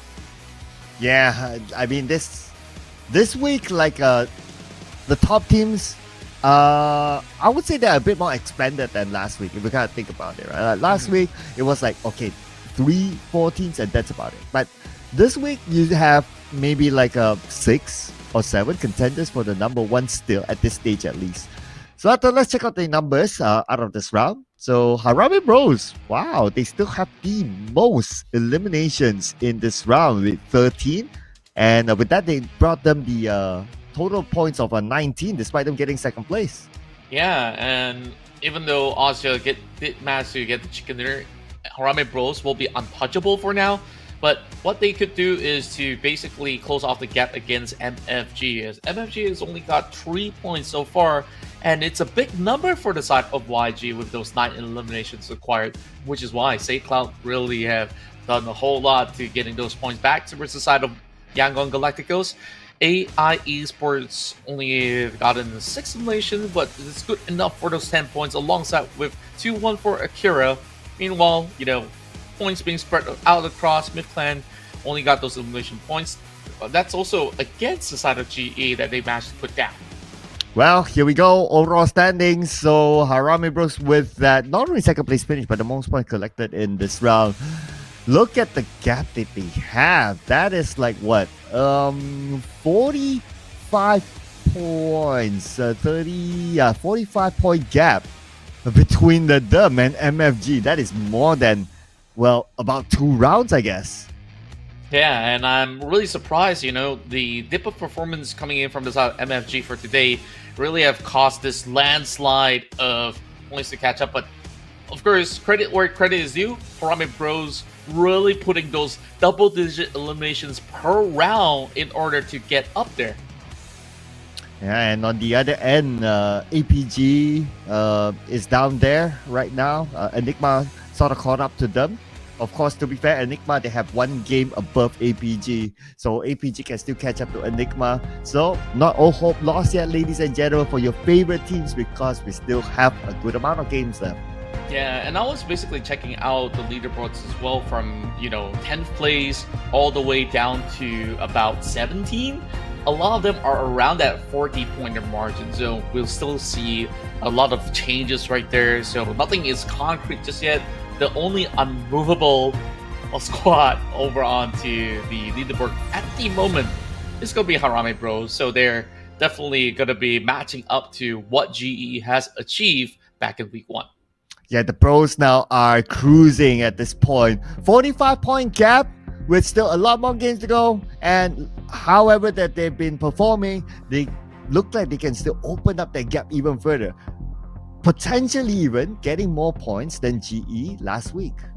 Yeah, and at this rate, they're already at more than 150 points by day 3. And I think if they do have the full day's run, I think 200 points is very achievable for the side of Harame Bros. Oh, absolutely, because GE got more than that last week. So if we benchmark against that, then definitely they can do that. But of course, they have to do the business because we still got games to come after this. When we're back, we will be inside of the following match. See you guys after this.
Let's go boom.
Let's go boom. Let's go boom.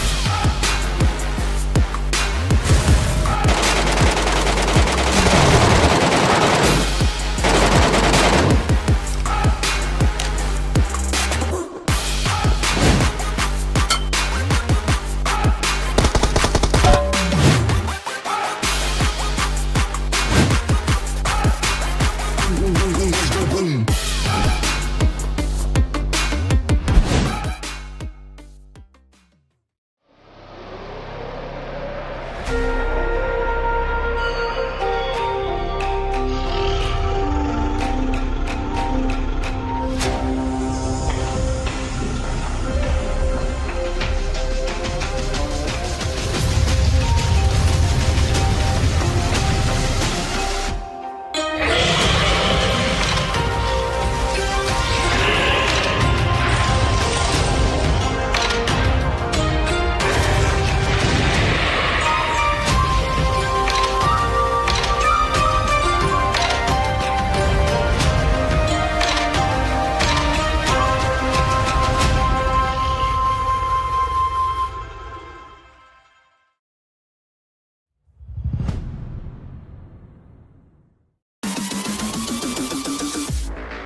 Welcome back to the PMCL Southeast Asia, and we've already concluded 2 rounds, and we're moving into round 3 once again in South Erangel, and we're bringing in Group D to play.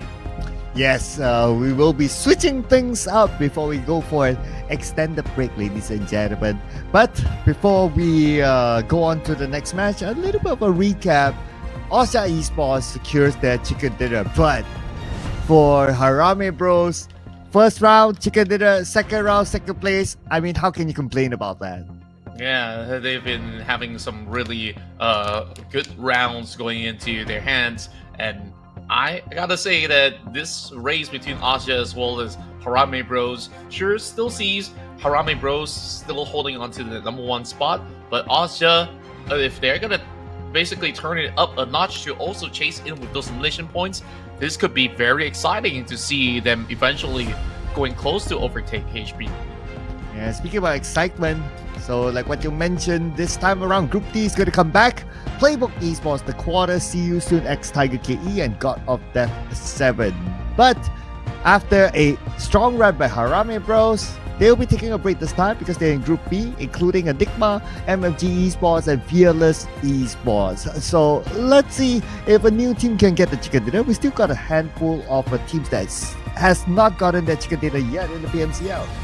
Yeah, and God of Death 7 really went very close to getting their own chicken dinner the other day inside of Erangel as well. So who knows, they might just be able to pull it off within this week or even today here in this match.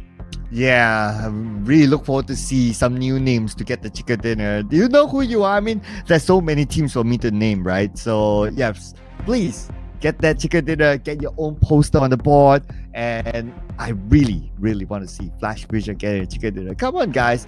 If we had a casted prediction, right, you will see me putting their name down there like all the time until they get the chicken dinner. I kind of miss that segment as well, where we get to predict teams starting off the day. But you know, I guess like we've always jinxed certain teams, so let's not do that anymore. So I guess like it's for the better, huh?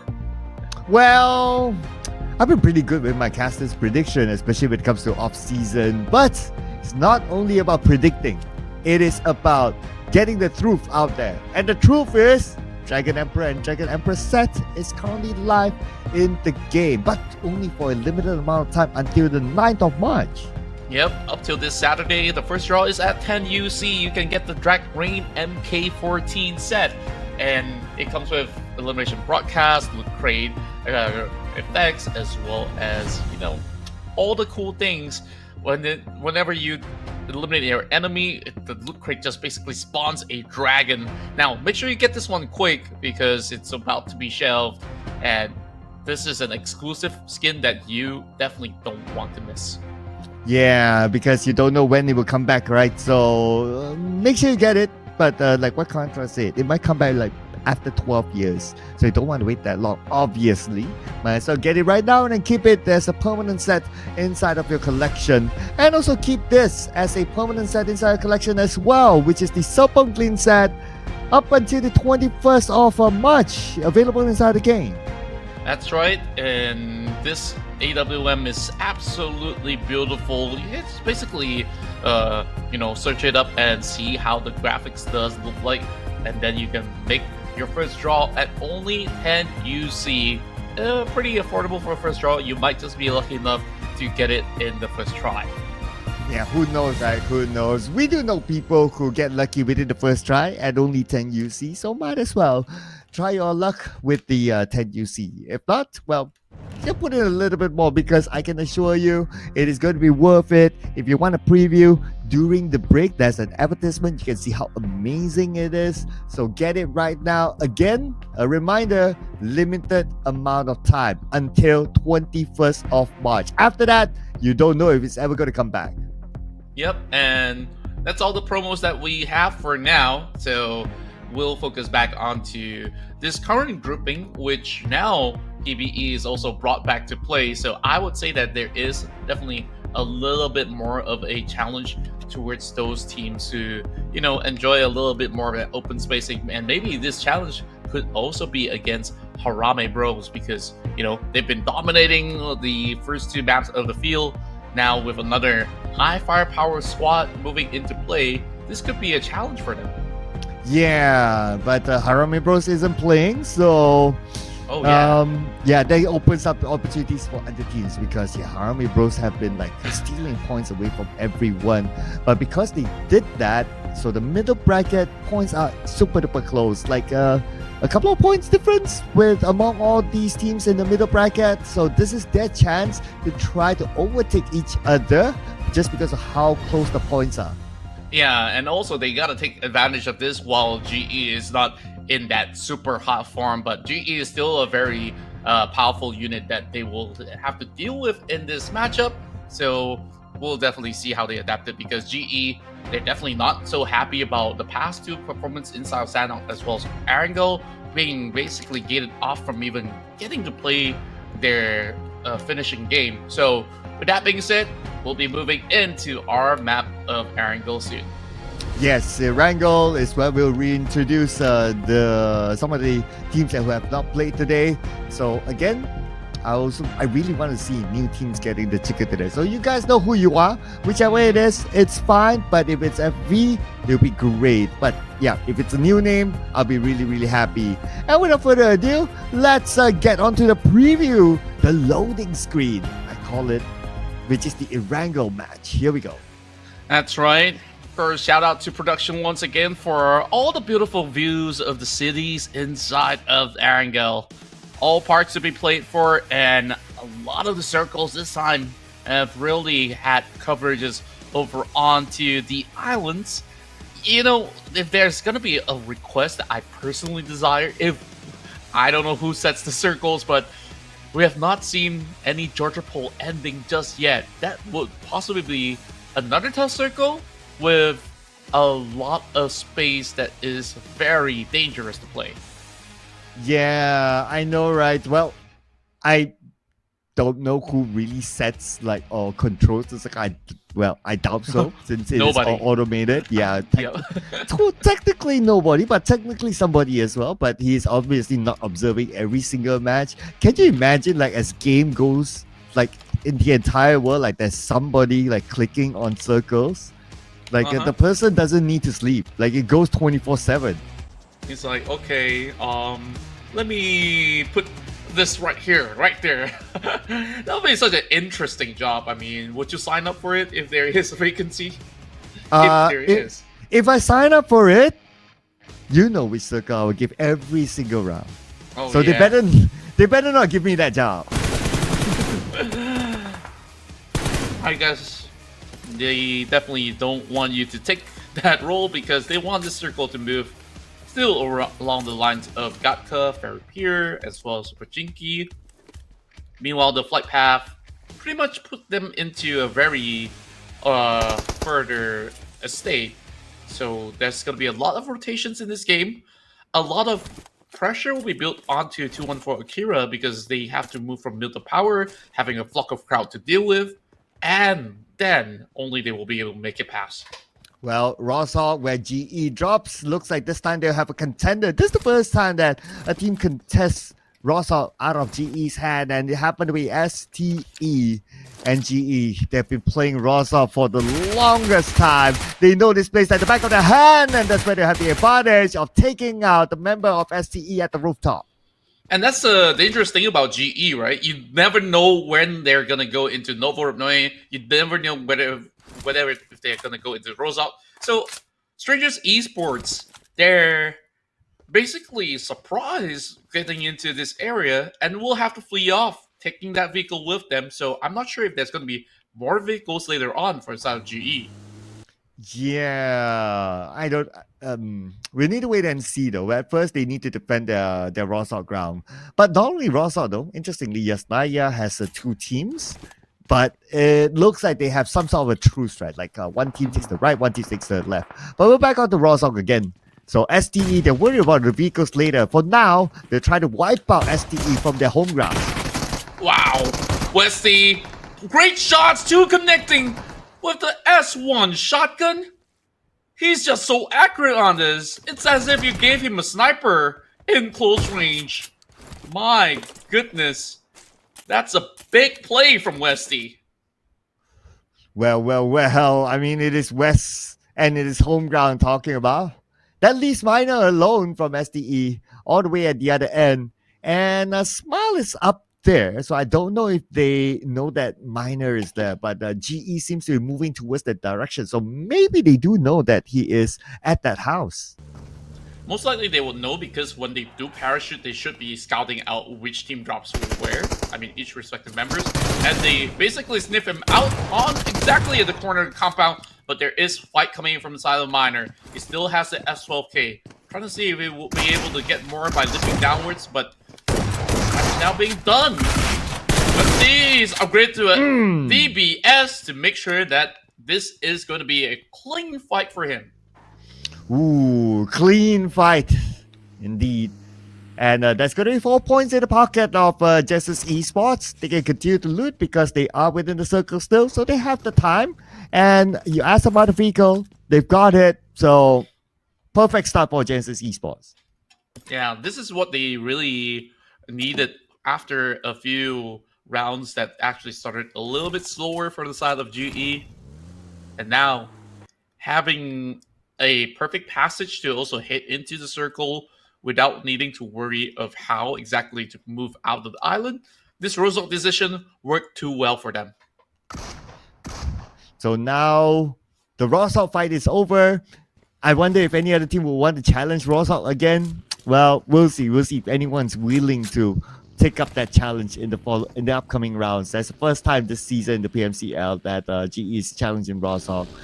As for the other teams now, at least for FVE, good clear start for them, unchallenged by other teams, and this is what they need because the record is that whenever they challenge other teams at the start, they don't really have a good win rate. So it's nice to see them having a good clear path, at least for the beginning.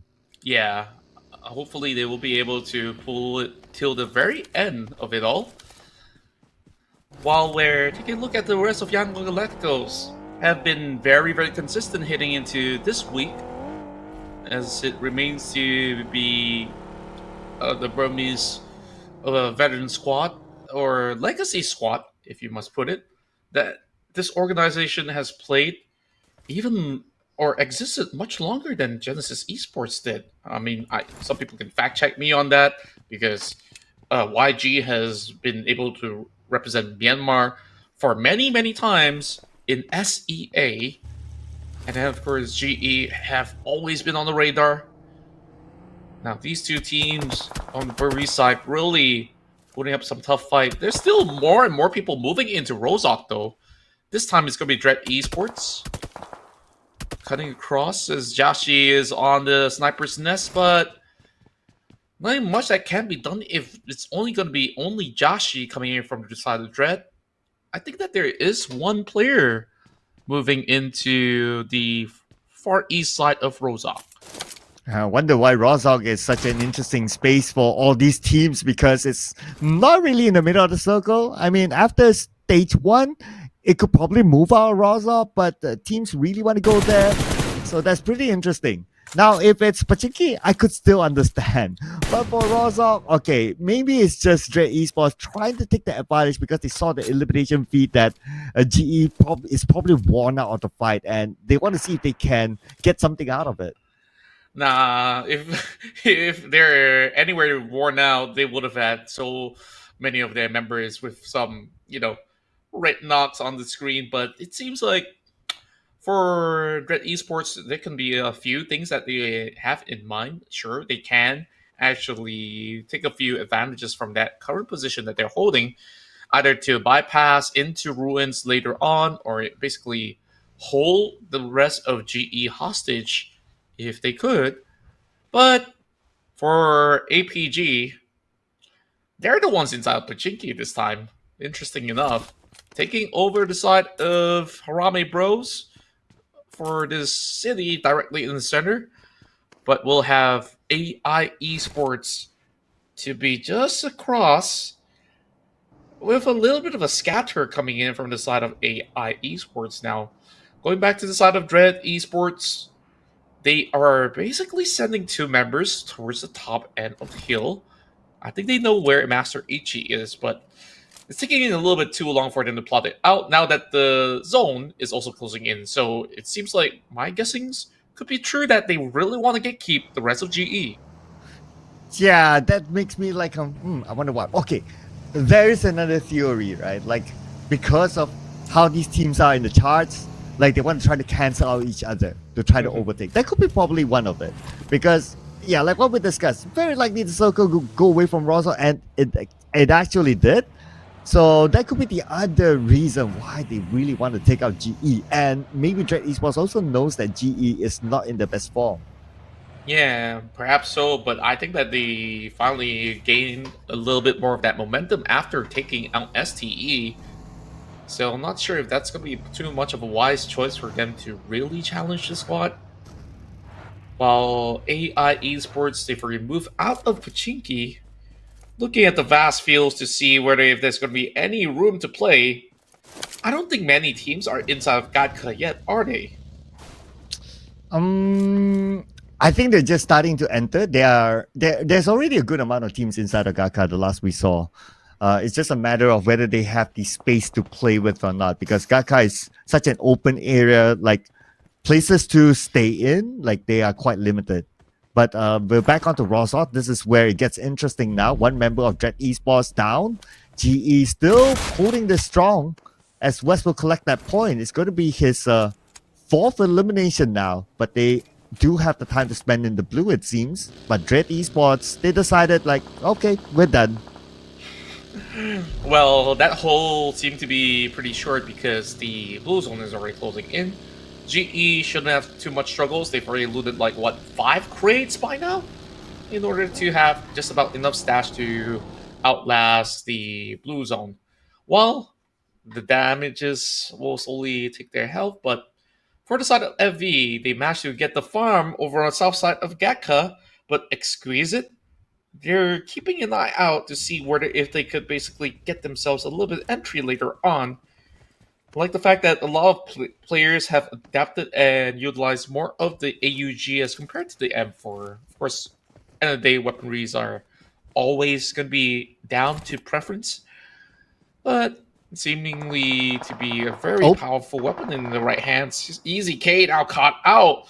There's going to be APG and Myth Clan basically smack dab in the middle of the city, and that is the first casualty for the urban trade. And APG will pick that up. So for Myth Clan, who lost one of the players early, looks like they are still sticking with the lineup without the Davan. Still being subbed out this time. But they do have DZ now on top of this abandoned church. But I do notice that one of the members of APG is going there. It seems like they want to take the advantage of having more manpower on their side. But the circle, since it shifted to the left side, so I guess the next focus is to getting into circle instead.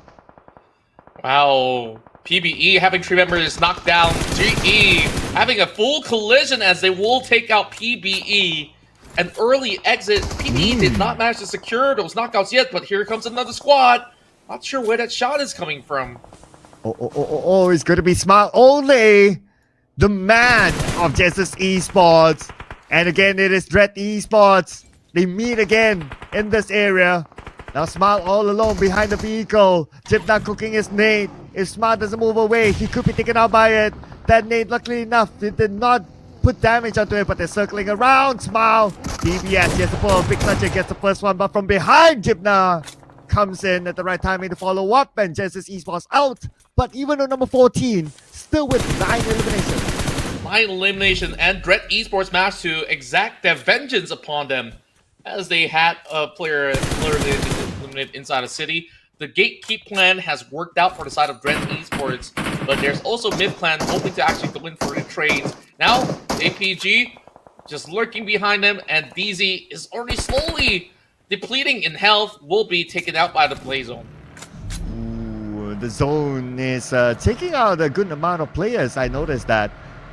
And at this round, I guess that's because like a lot of teams seems to like to take their time to get into the circle. They spend time on the outside of the zone, fighting, and try to get the elimination points instead. So I guess that's also a sign that maybe teams are starting to see desperation, or they're starting to see the benefit of focusing on to elimination points instead of getting into the zone. Yeah, they definitely do see the benefits of getting the rewards from the side of elimination set. Therefore, you see heavy exchanges being fired up very early into the round. Sky now on the direct pursuit, pushes too far forward. Didn't manage to shoot out the clip. Now APG loses one member, and trust me, you still got a couple more nades to toss over on the top side.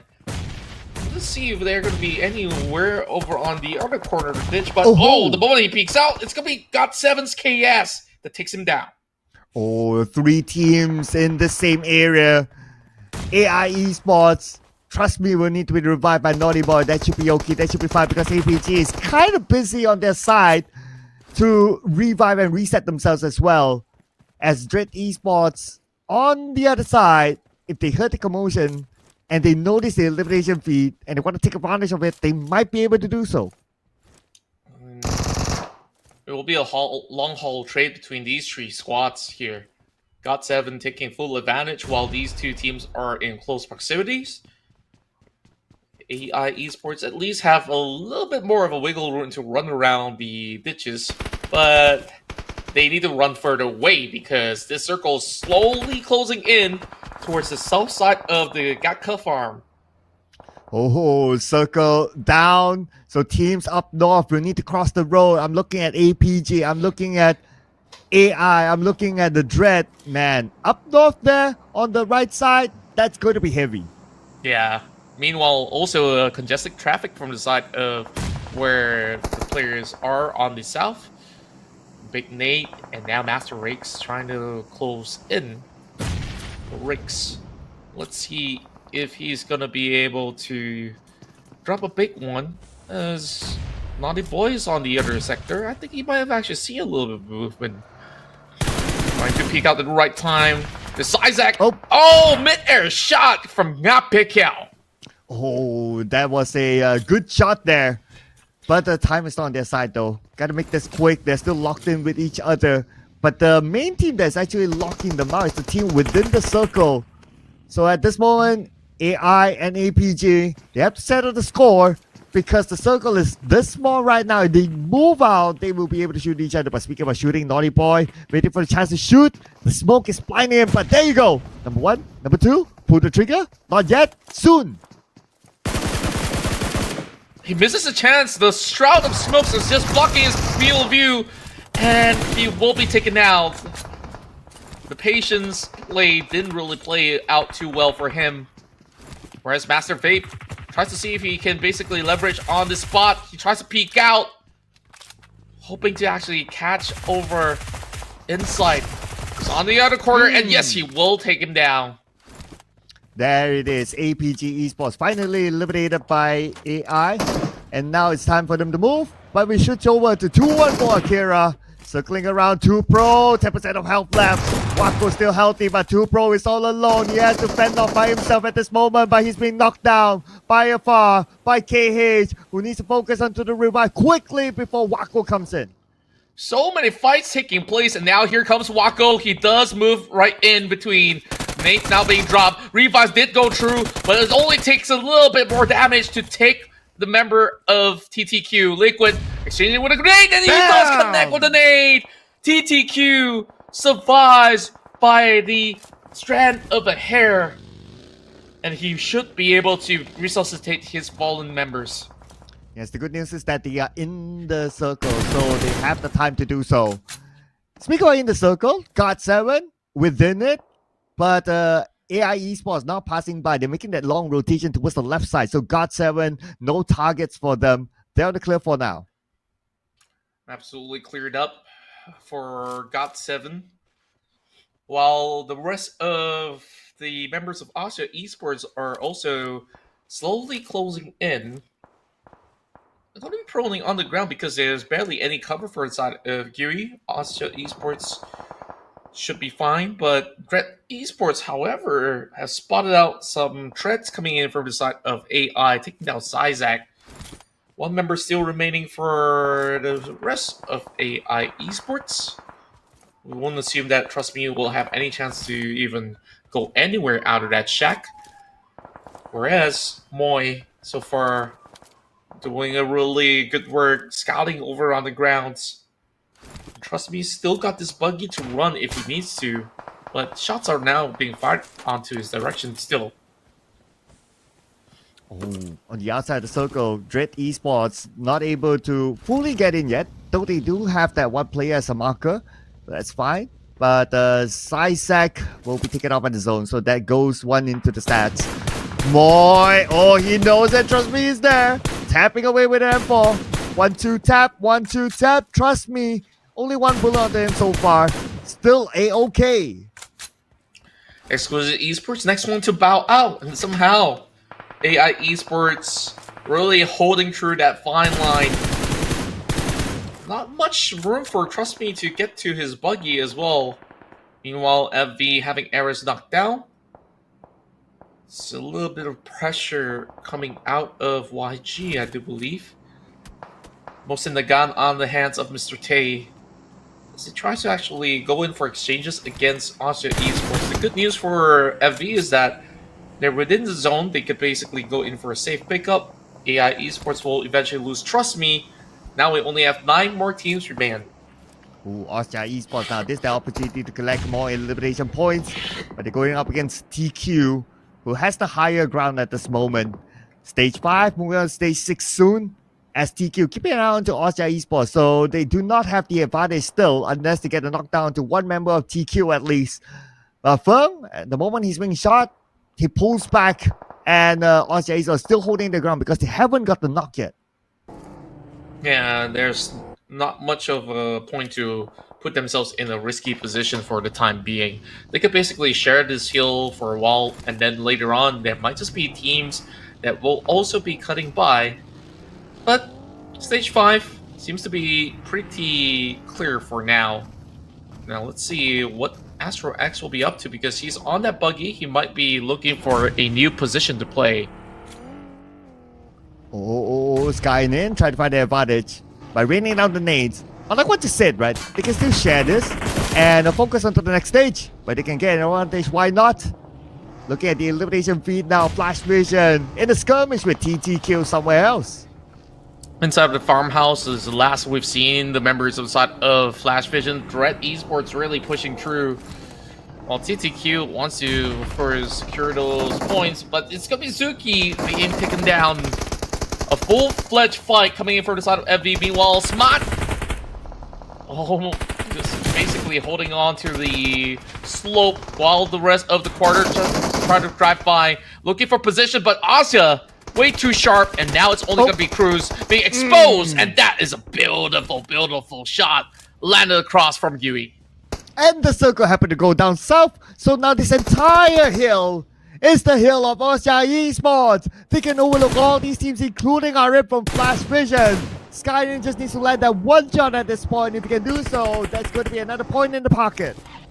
And most importantly, they will be able to chase up against Harame Bro to secure that top 1 position.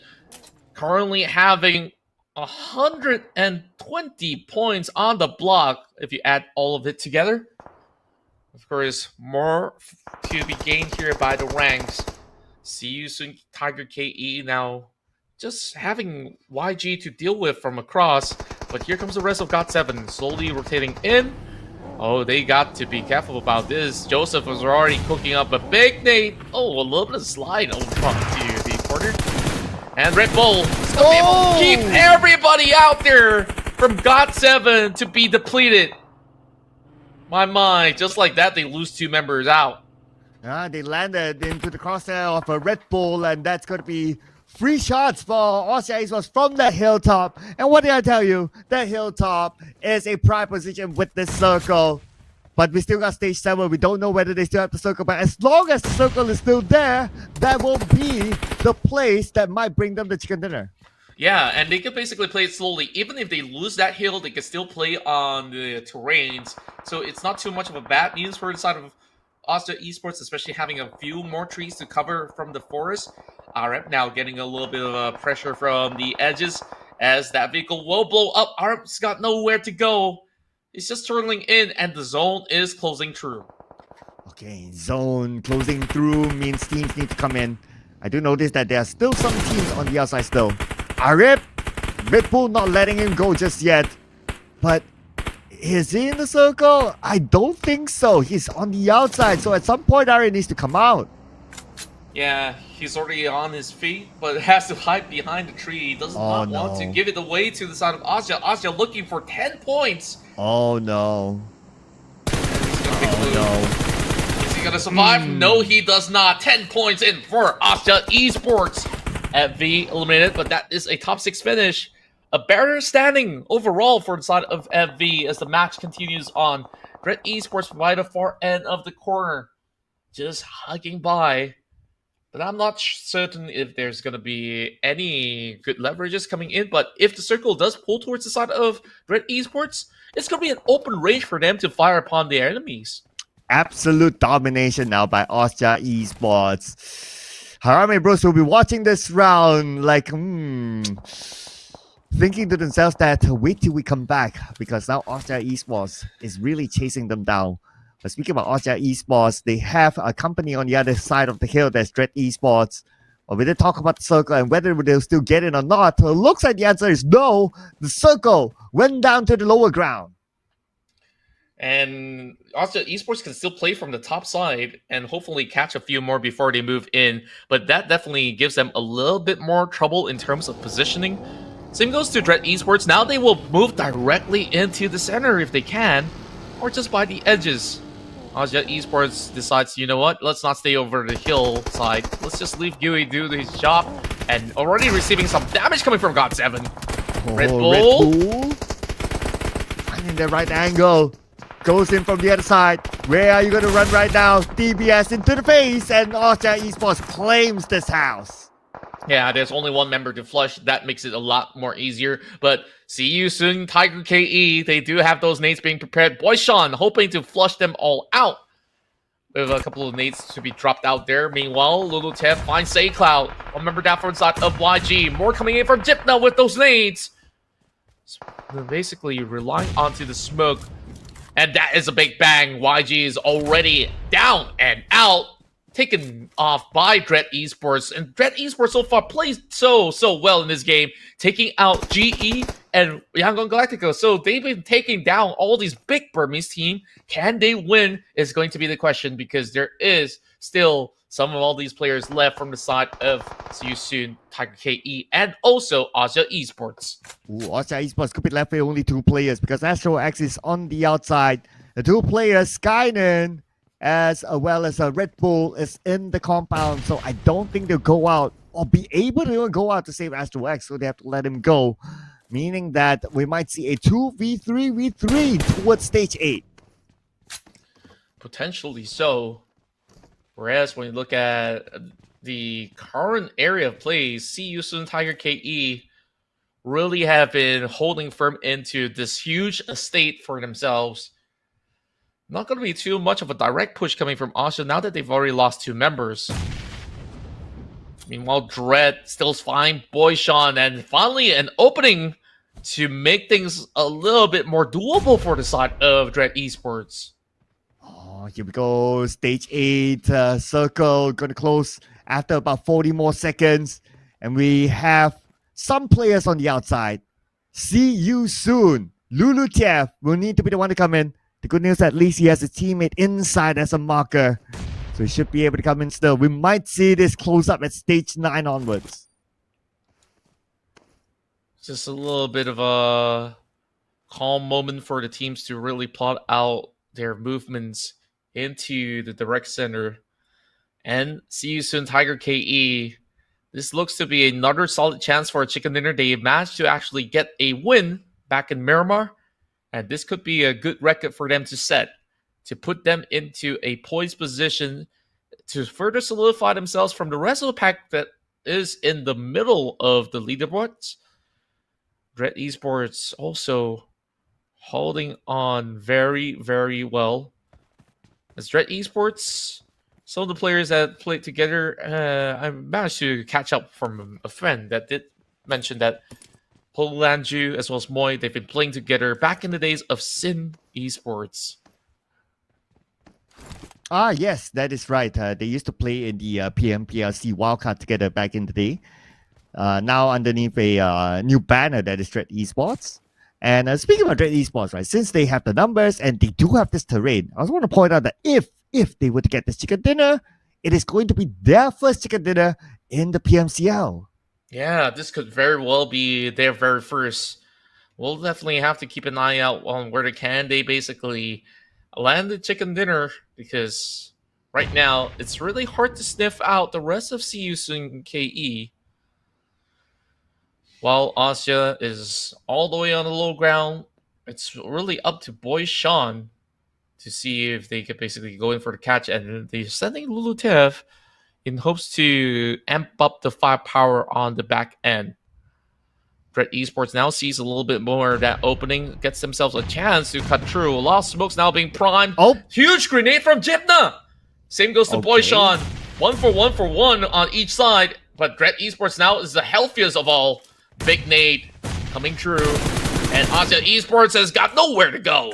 Oh, now it is going to be 2v3. Dread Esports will come in onto the compound. Chipna is going to lead the charge. He does as an S12K. Trying to find his target, circling around, takes that shot. Now needs to take another one, and he will get the knockdown. Nicely done by Lulu Tief. So now, he'll need to finish off 2 more. But they're fighting back right now. Dread Esports 2v3 being pushed to the corner by See You Soon.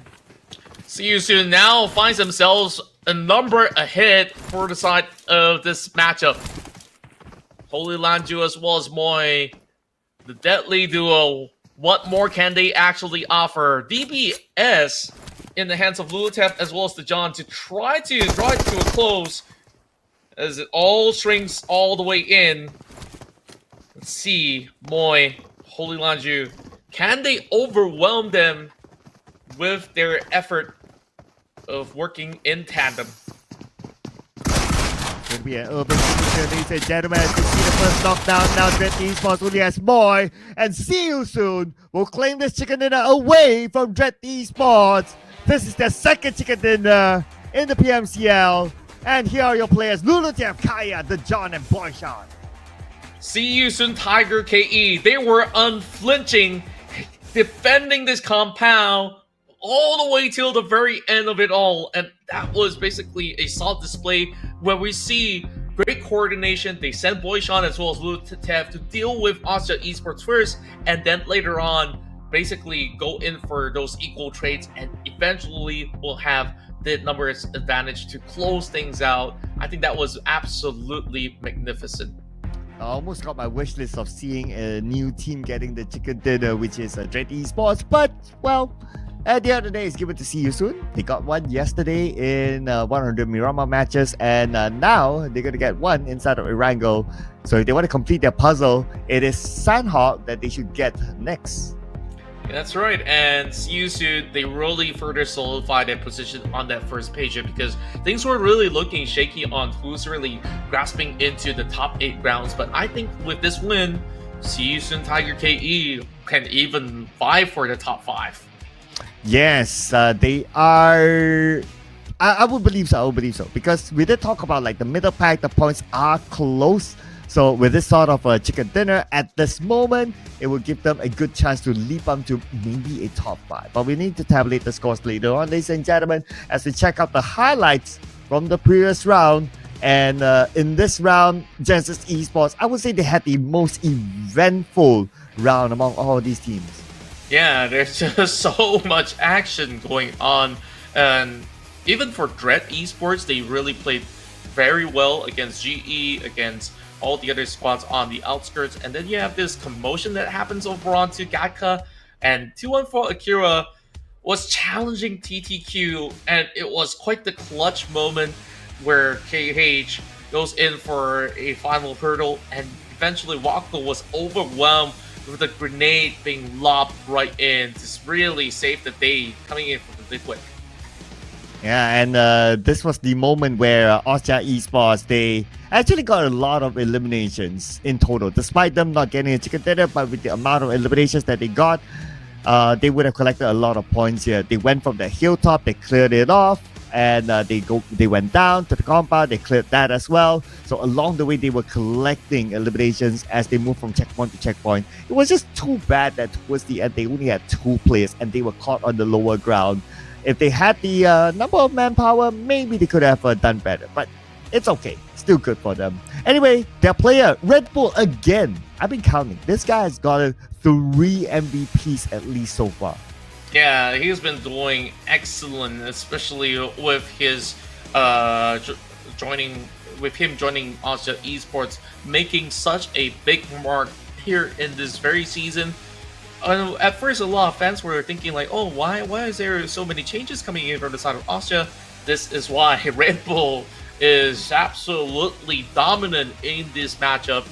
Of course, take a little while for them to get used to week 1, but week 2 here, they remain to be a team that basically delivers chicken dinners after chicken dinners.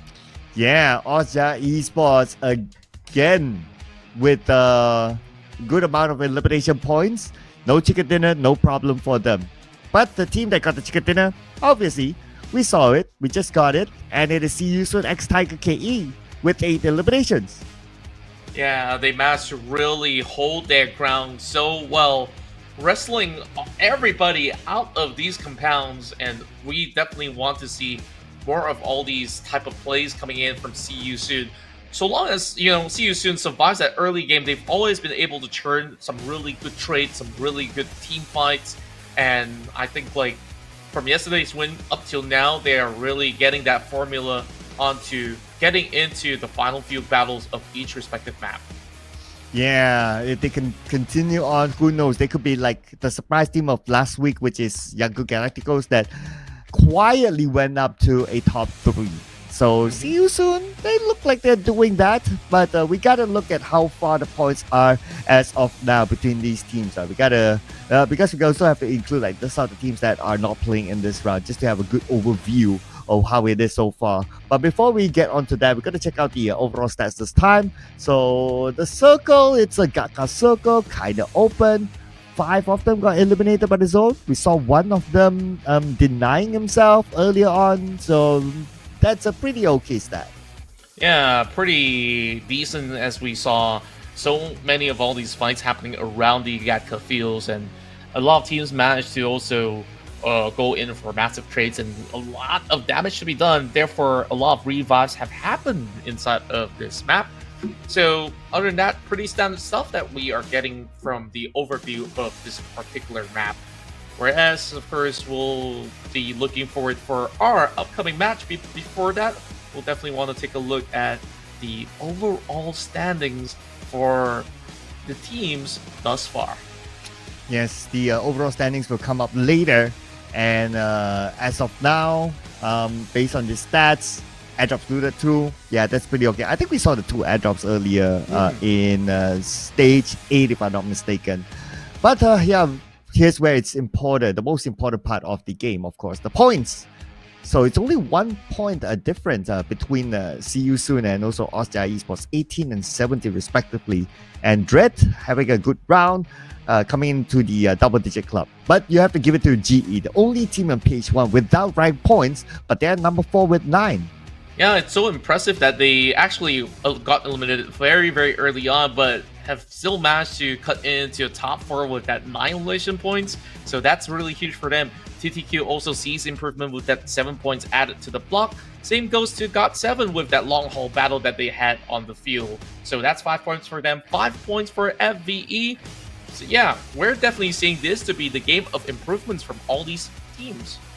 Oh yeah, 5. This is the most that they've gotten so far in a single round. So great stuff here by Flash Vision Esports. Hopefully we'll be able to see them gaining this momentum and at some point getting the chicken dinner for themselves.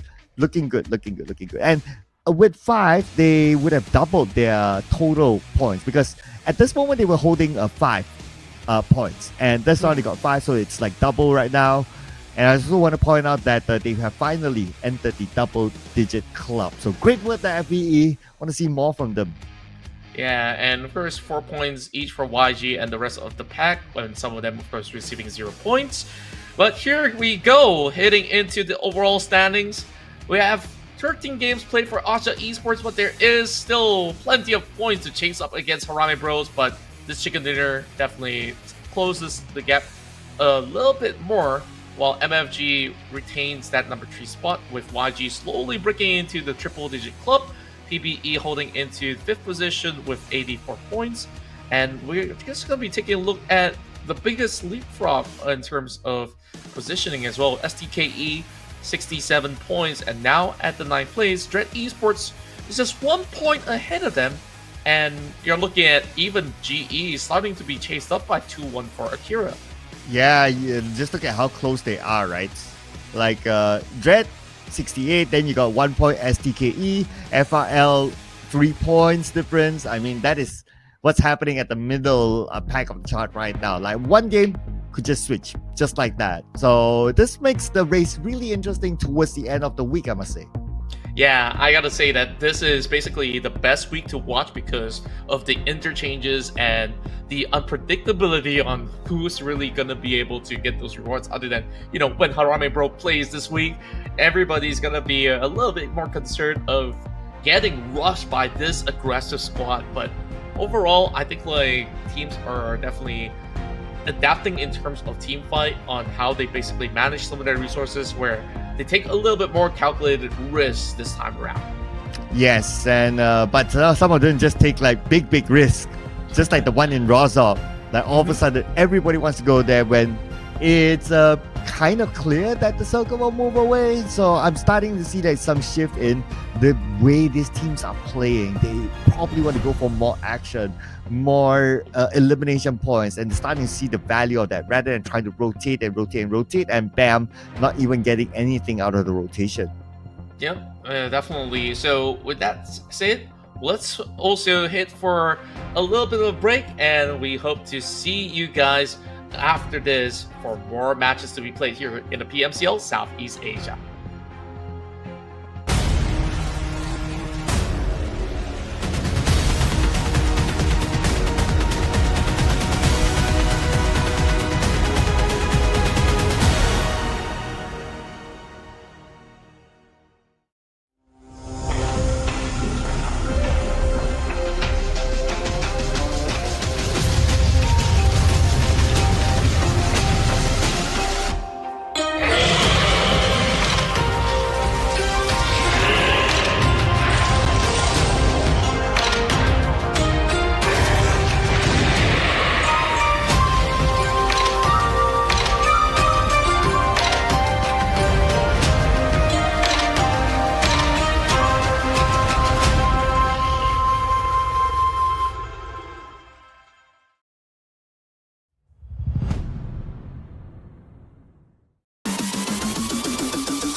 Let's go boom. Let's go boom.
Let's go boom. Let's go boom.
Welcome back, folks, as we are here for more action in the PMCL Southeast Asia. Once again, Sir Cloud and Contra to accompany you throughout the course of the night, where we still have 3 more matches to go, and that was See You Soon Tiger KE that won that previous round inside of Erangel, and now there's only one more Erangel to play out for the night.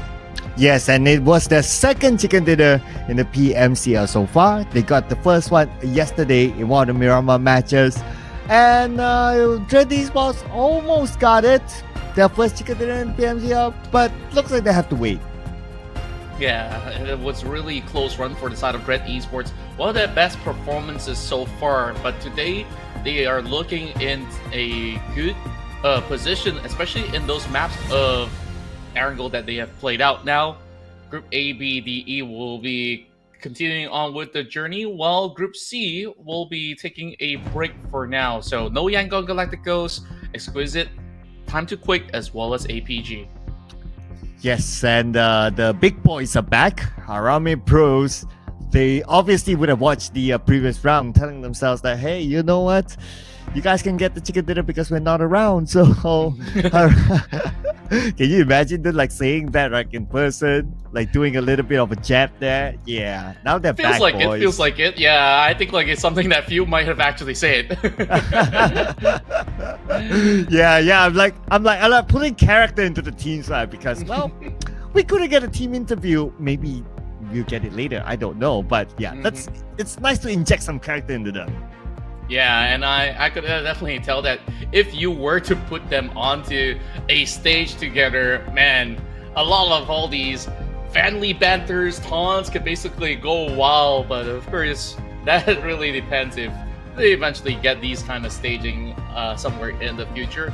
I really do hope, though. I mean, we have yet to actually get like, you know, an official PUBG Mobile event that is actually held for the Southeast Asia region for, you know, what was deemed to be the wild card. So who knows? Maybe we get the opportunity someday.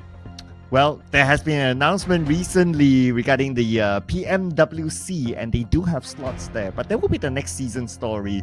As for the season, it will be still there's an amazing skin for you guys to pick up, which is the Dragon Emperor and the Dragon Emperor sets, only available for a very limited amount of time, and when we say limited, it's until tomorrow, the 9th of March. So log on to the game, 10 UC is all it takes.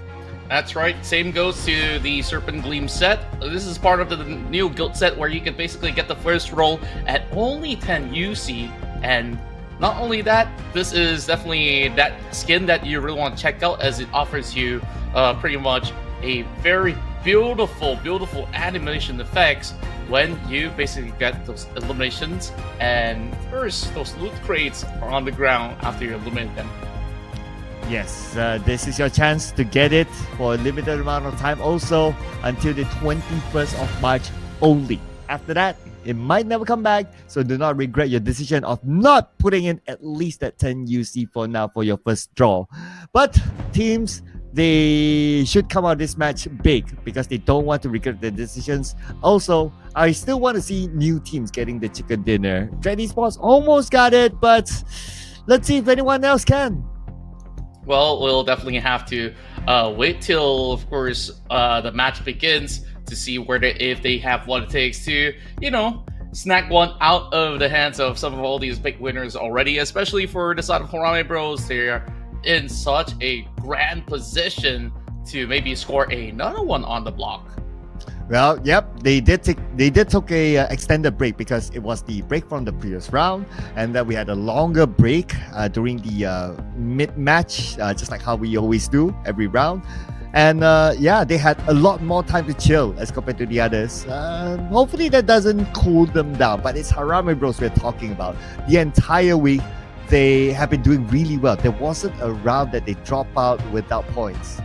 That's right, and it's been at the minimum a top 8 finish, right? And the normal average is a top 4, so I would expect nothing less coming in from the squad. And even if they did bomb out, like I think that for them, they also would have actually have some form of exhaustion, with their fingers always at the ready to really pick on all these teams. But here we go again into the map of Erangel. This is going to be the final time of the night. We'll see who will emerge as the big victors by the end of this match. Here we go, the final Erangel for today before we head on to the dusty map of Miramar. So this is going to be real exciting to see who secures this chicken dinner. So far, the big boys have been taking a lot of chicken dinners, but some of the teams are starting to catch up as well. But we keep an eye on some of the potential early fight areas. Since the flight is starting from Novo, going up to Severny, GE will go back to Novo.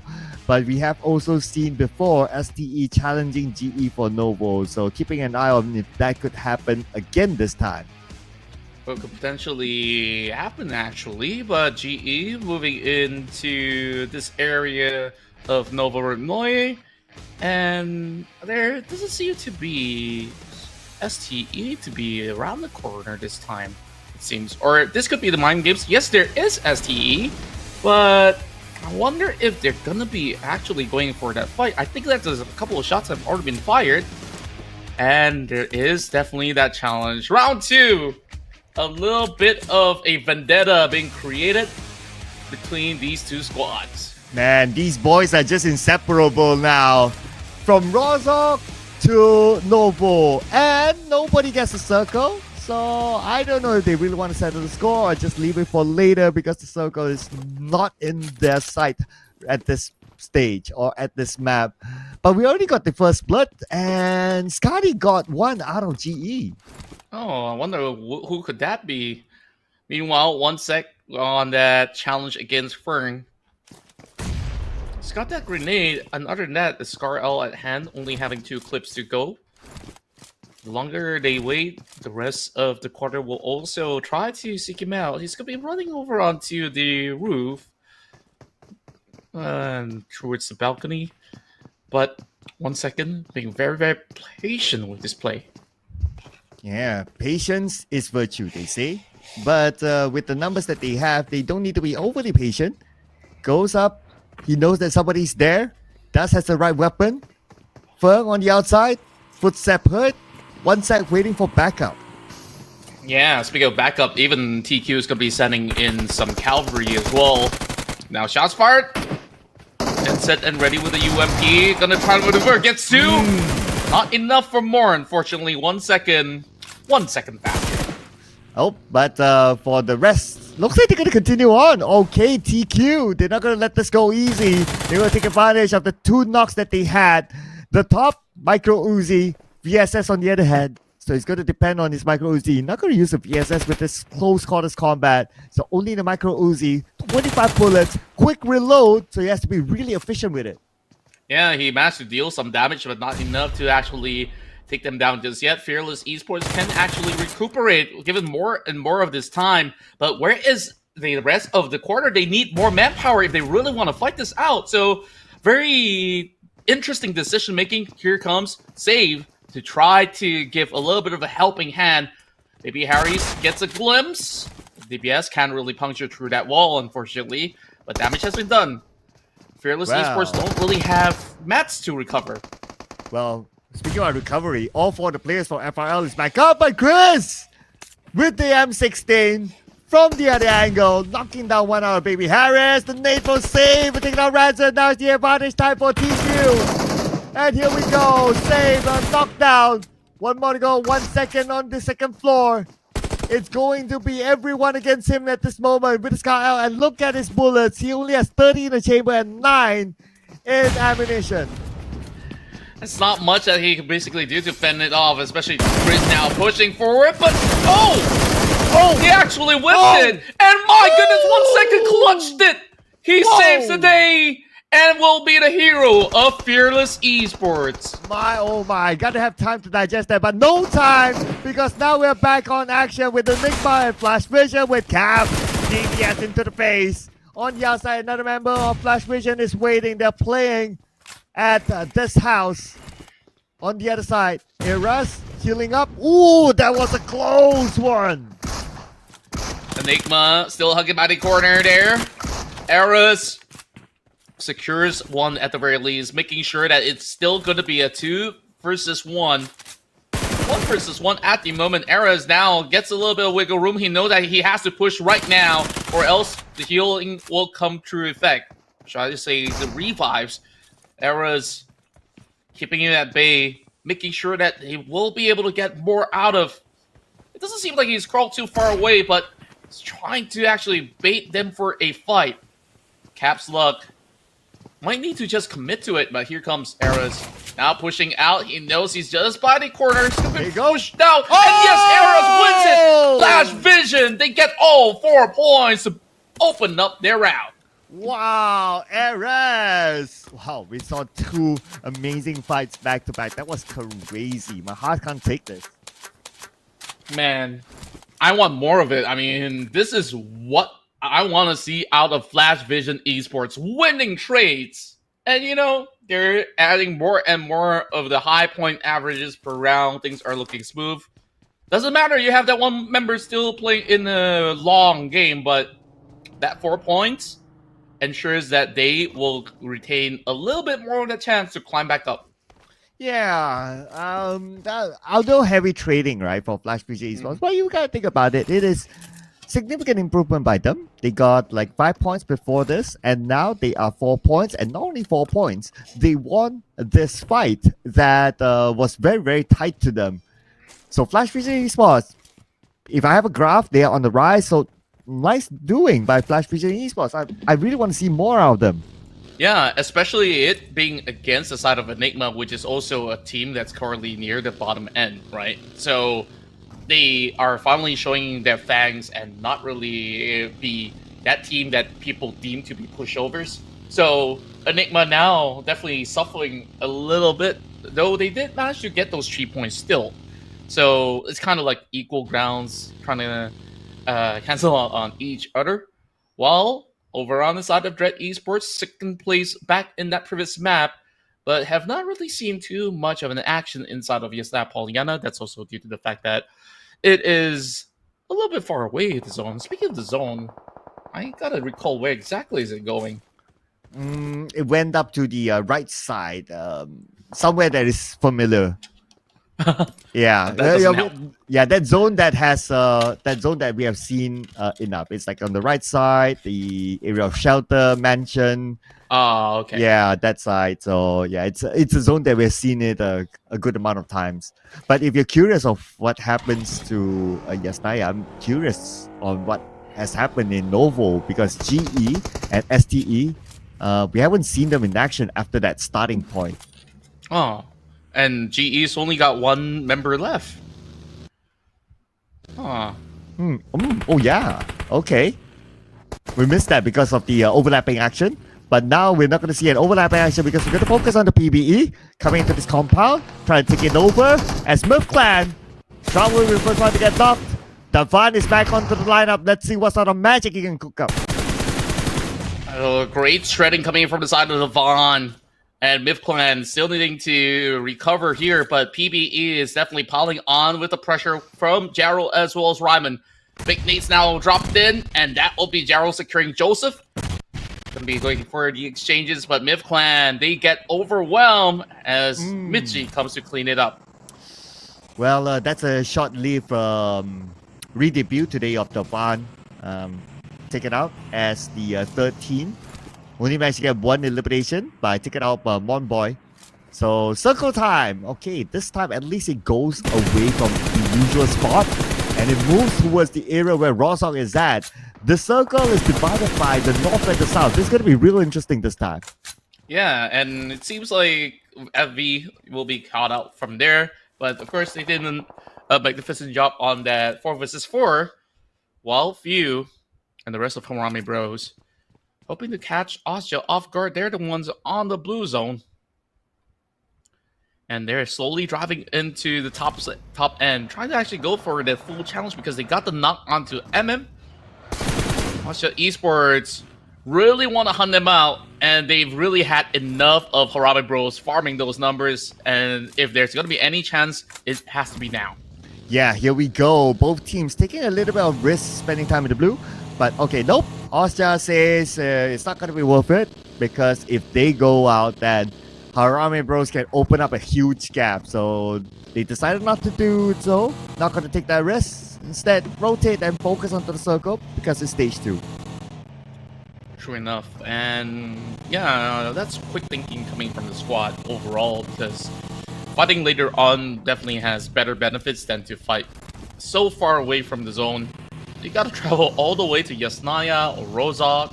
Either side still works out for now, as Osja definitely feels a lot more familiar with those kind of areas of play. Meanwhile, AI Esports playing by the force in between both Yasnaya as well as Rozok. Having 1 second hiding out, that's one member still standing for the side of Fearless Esports. We also saw, that big fight that happened early on. A very productive stage 1, to say the very least. Stage 2 will be a little bit of a different style of play because teams are busy still looking for some angles of coverage. Meanwhile, Sizek sees a little bit of movement. That's from 214 Akira. Whereas some of these squads are not yet within the range, so that will definitely take a while before we see another grand battle. But AI Esports, they also are one of the teams that need to haul in big points in order to stay afloat. Though, some of the rounds they've been able to do pretty well inside of Erangel, while 214 Akira will hold the line and will also gain the corner of the upcoming circle. Man, this is where GE would have wished they dropped back into Rozok. But now with only Mernat, he'll want to stay as safe as possible. If only dropped into Rozok, then, well, obviously they will still have the circle by now. But it is what it is at the end of the day. It's absolutely fine. Let's see how he's going to stay safe out of all the other teams for now. With this sort of circle, I will want to keep my eye on the north side where PBE and God7, they're trailing each other, and they both might take the north bridge into the circle, so that might be the clash point. Yeah, that might just be it. And then when that happens, some of the players that eventually moves into Rozok might be able to get a glimpse as well. So up to 2 or 3 teams might be able to fight at that position. But Harame Bros, they got themselves not abdication here, just a little bit of a retreat here inside of this matchup. GE already eliminated. Wonder, if they should ever really claim 2 cities to begin with, because these 2 cities are also demanded by the side of Strangers Esports. But, if they do stick to 1 or establish, I don't know if there's ever going to be discussion, then maybe that can be sorted out. I don't know about that because based on historically, GE just, well, they will drop wherever they want to drop. And if anyone wants to challenge them, they're always willing to take the challenge. So that has been always the case for GE. Even back then, even if they always hard drop into Rozok, that's always the style that they choose to go for. Which is okay, it just shows that they have a lot of confidence. Just like how Trust Me has this confidence to infiltrate this building. Yeah, Trust Me's got to just get a good glimpse of 1 second he's all alone. I mean, same can be said about Trust Me. But at least, they still got the full squad with them.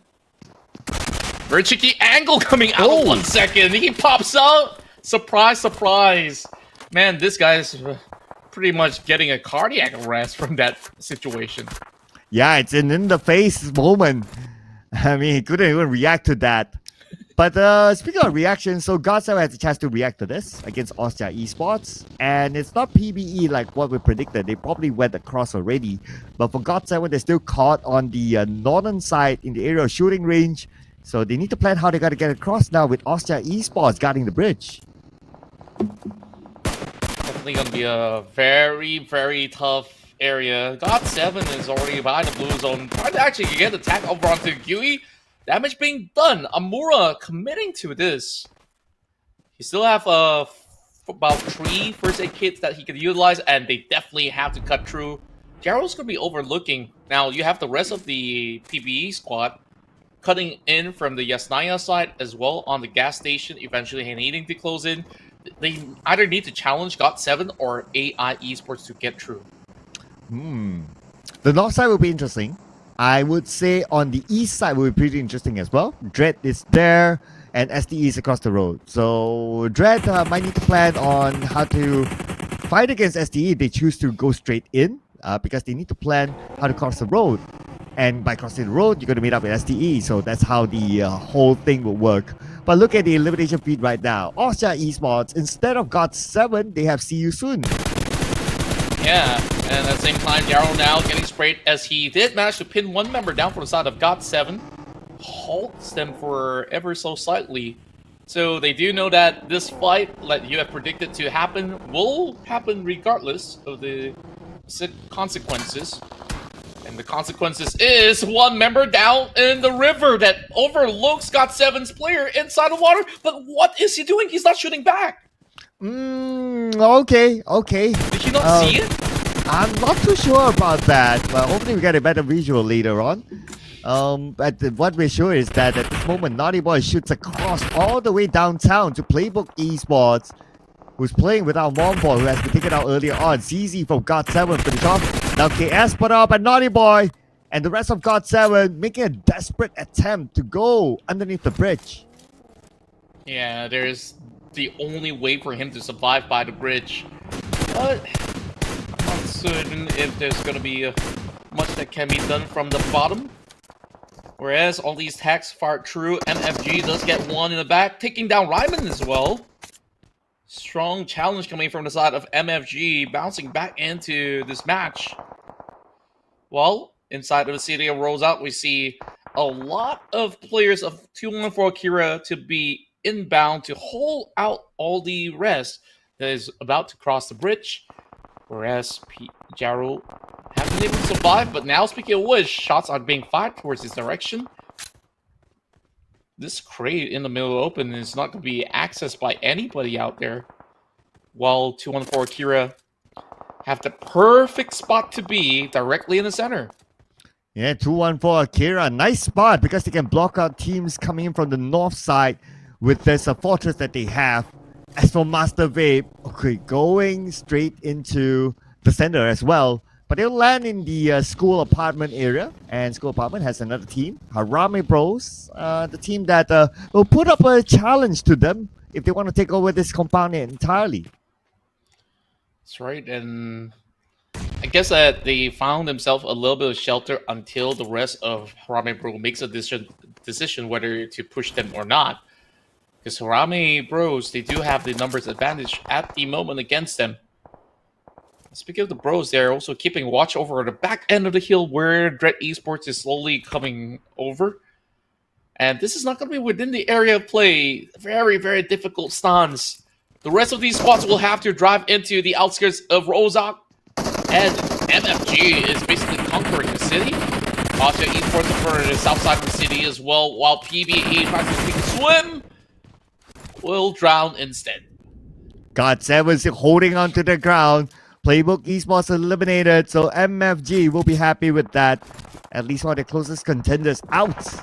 But now into the middle of the circle. Ooh, Chipta and Dread Esports, they're pretty busy at this moment. Shots fired with the DBS, but he's in the shack still.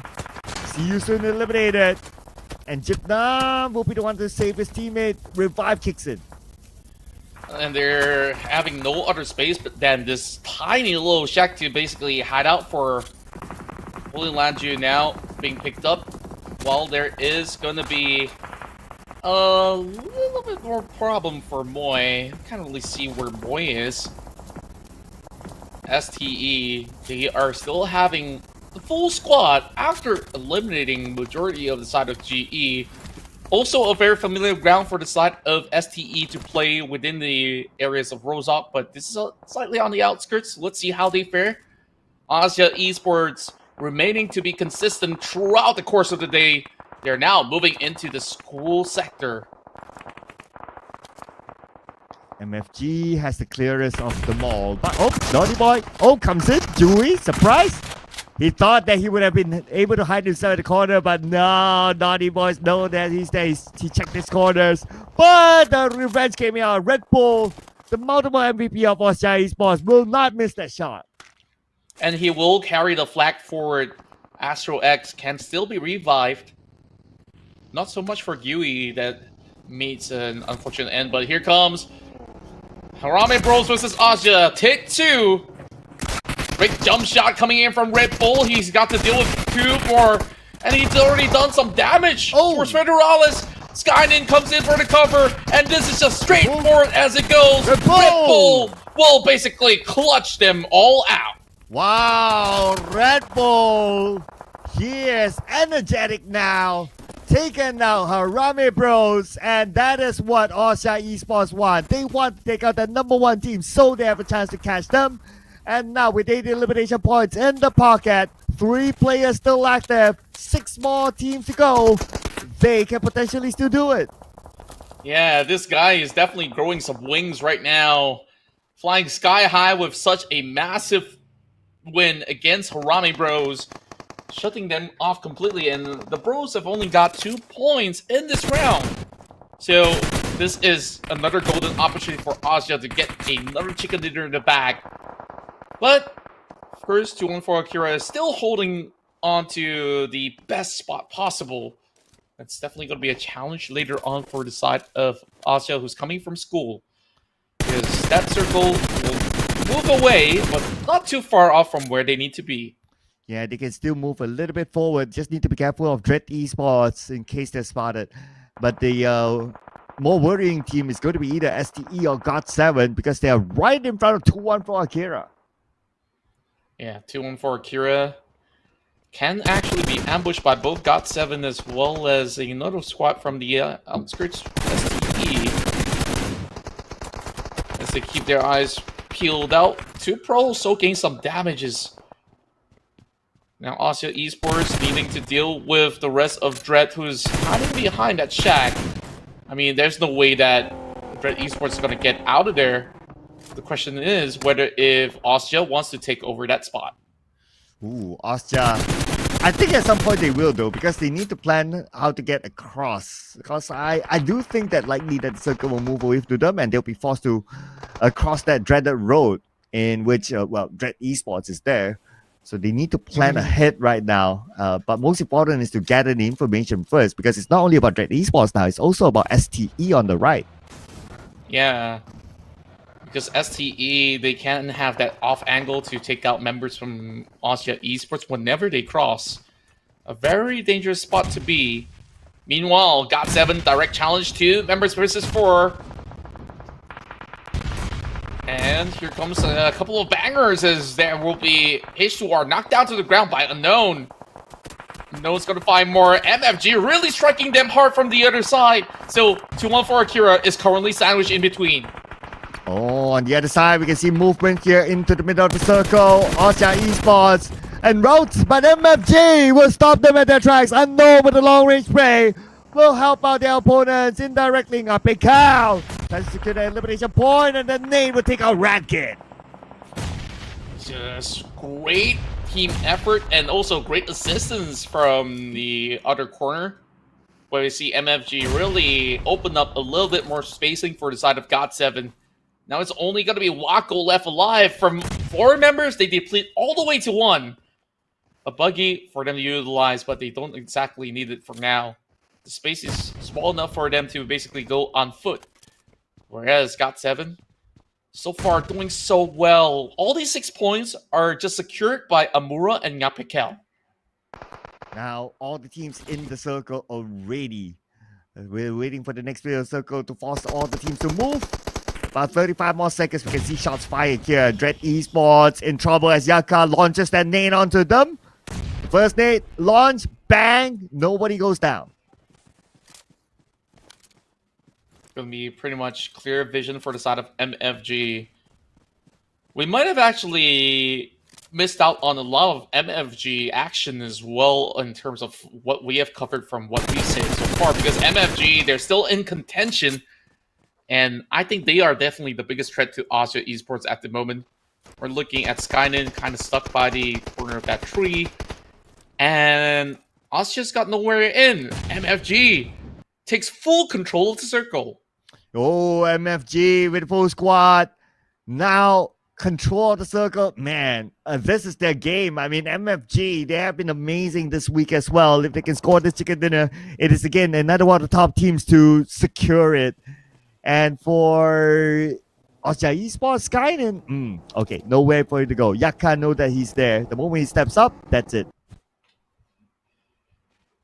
Meanwhile, STE is also hiding by a shack of their own. Everybody's hiding in shack.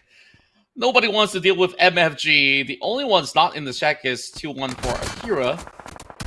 Wako just slowly crawling through, while MFG knows that, they have no pressure at all. Now, exchanges are coming through, and it's coming in from unknown, and he will bring down 762, trying to cut through the smoke, but that will not be left unnoticed by unknown. Well, MFG now is the only team with a full squad. Got 7 as one active player still, and that's going to be Amura, and his health is only about 10%. Not really healing up just yet, and Skynet will be forced to move right now. Yaka will take him out. No point denied.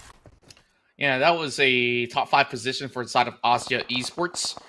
Whereas here we go into the top 4. We have MFG just putting in all the groundwork. And everything's just laid out for them to succeed. Smokes now being opened up from the side of Dread Esports, hoping to eventually keep the rest of MFG confused if they were to push through. Lots of all these nades. One does connect towards Lanju, but not enough to take him down. But this one will! Yaka with the double! And now it's only going to be 2-1 for Akira left. They know that he's sneaking around over the back. Now down to Wako to find him out, and Wako! He will be able to pick one. Wako still looking for more. Is he going to get it? No, he does not. MFG with a massive chicken dinner. MFG again. This is chicken dinner number 4 for them. This week only. They are holding the most chicken dinners in week number 2 as of now. MFG back with a banger. And I wonder how much will this change between them and Austria Esports. Yeah, and I would definitely say that this definitely puts a lot of things at risk for some of all these teams where, even the battle at the top is getting intensified, whereas when you look at members of PBE, they tried to actually get into the area. They didn't really get much points in this round, so in between this whole leaderboard, there will be some gaps being created by the spots. Yeah, I mean, I can't wait to see that, right? Like how big of a gap that is. But for this round, it was a very eventful round if you kind of summarize it. Like from the start, you get like 2 great fights back to back, and it involved like a one last person clutch. I mean, it was really entertaining at the start, and throughout the game, it was like very eventful. Teams were really going around, and they took almost every fight that they could get.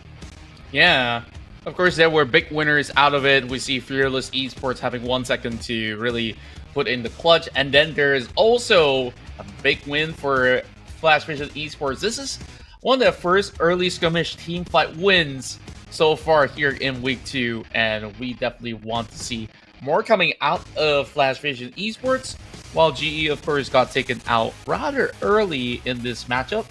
And got 7, they had that upper hand against PvE right underneath the bridge. Good work from Amura.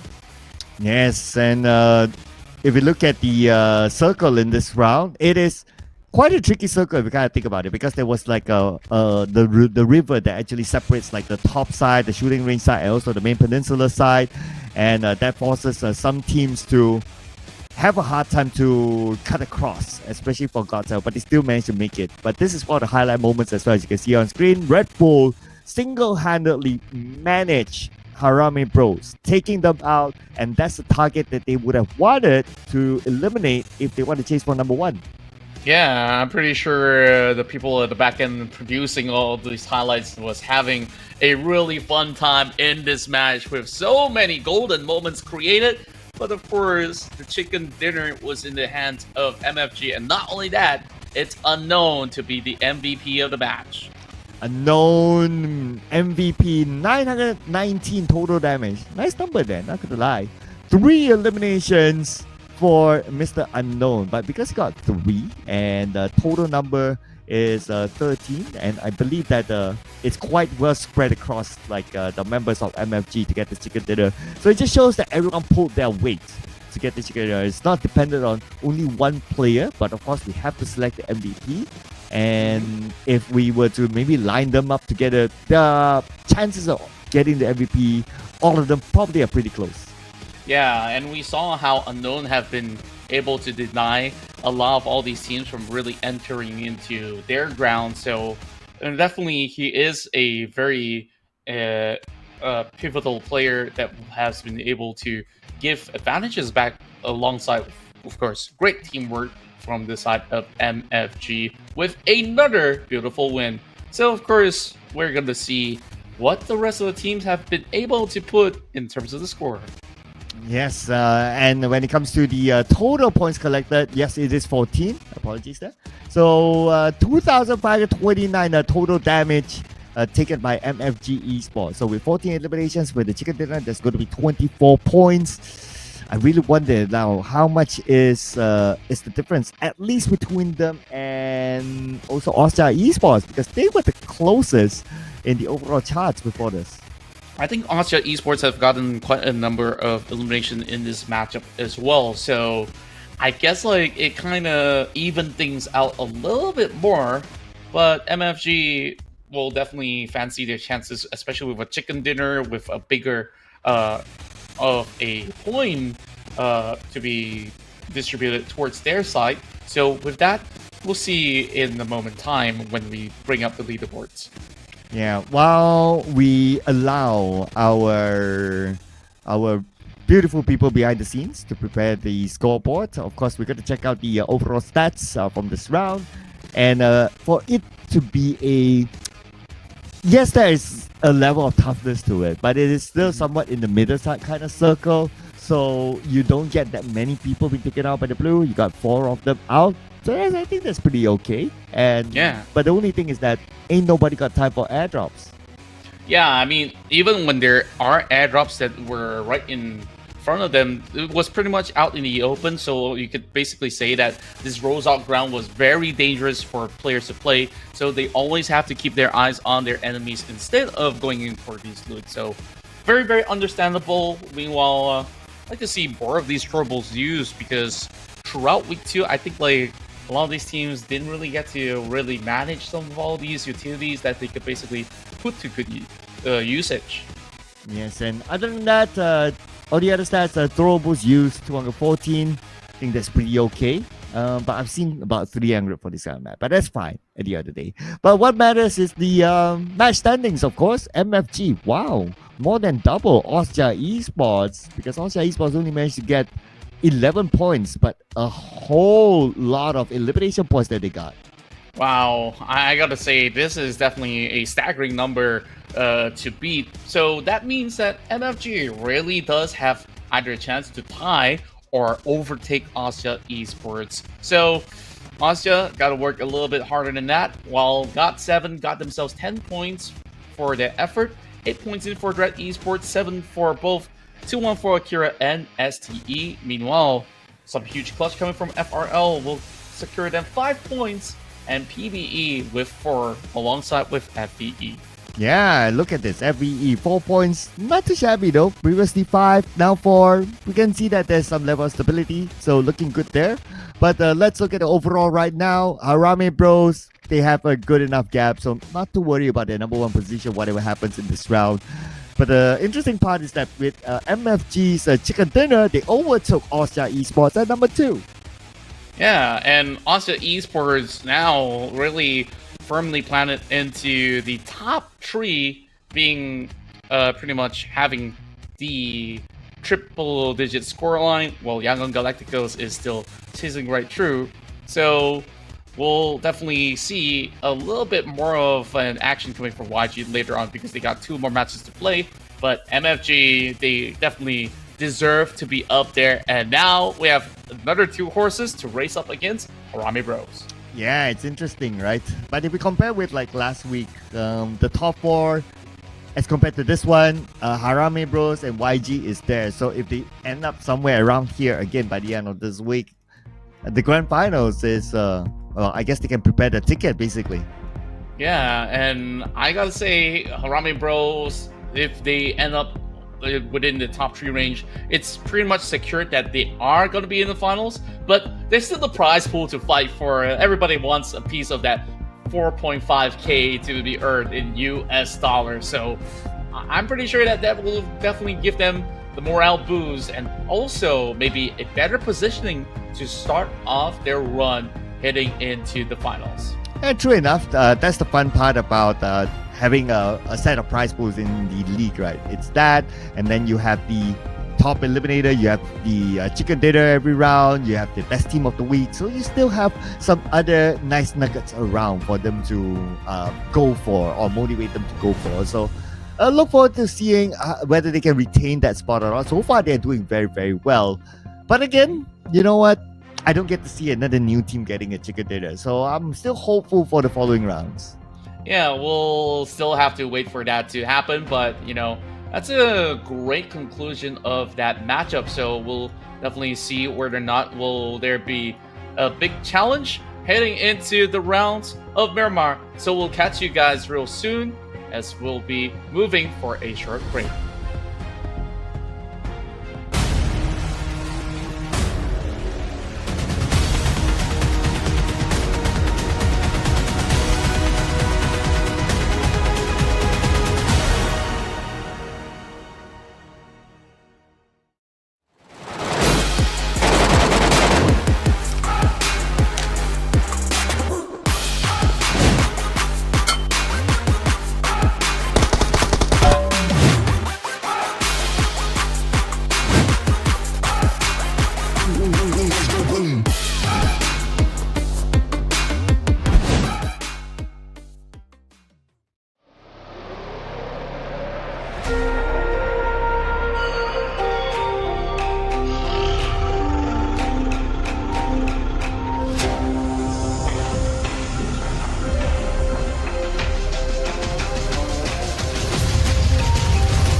Let's go boom.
Hello and welcome back once again to the PMCL Southeast Asia. Once more, it's Circle and Contra to bring you through the journey, and we're getting ourselves ready for our Miramar run. Yes, and we're switching maps now, ladies and gentlemen. So Miramar is going to be it. And so far, the top teams that are already in the top in the overall charts, they've been doing really well, but we have also been seeing some teams stepping it up. So Flash Vision, they won one of their early fights inside of the Erangel match. I'm looking forward to seeing them more in the upcoming matches. Yeah, we definitely want to see how well would this teams really perform into some of all these huge terrains to be played out. And so far, I've been really happy about all the past matches of Erangel because we get so many different offerings and everyone has really shown great size and a lot of fight in them. Now Group E will be taking a short break while we have Genesis Esports, Miramar Bros, Young Galacticos, as well as PBE. Those heavy hitters will be looking to vie for a chicken dinner spot. GE have been able to finally claim a chicken dinner in Miramar throughout this week. We'll see what will be offered this time around. No Strangers Esports, 214 Akira, Dread Esports, or even Austria right now. Yeah, Strangers Esports, they have been on the tail of Genesis Esports for a couple of rounds now, and I guess Genesis Esports will be happy to not have them at their back, even though they switch maps. But in this round, we still have the big boys. Rame Pros is here. We have MFG inside here. We also have, I'm trying to point out who are the other big boys, right? Because Austria Esports has been taking a break, but I guess if you want to say the other teams that have been rising up, I'd still like to give the thumbs up to Flash Vision Esports since they won their early fight. So maybe they can try to do that again this time.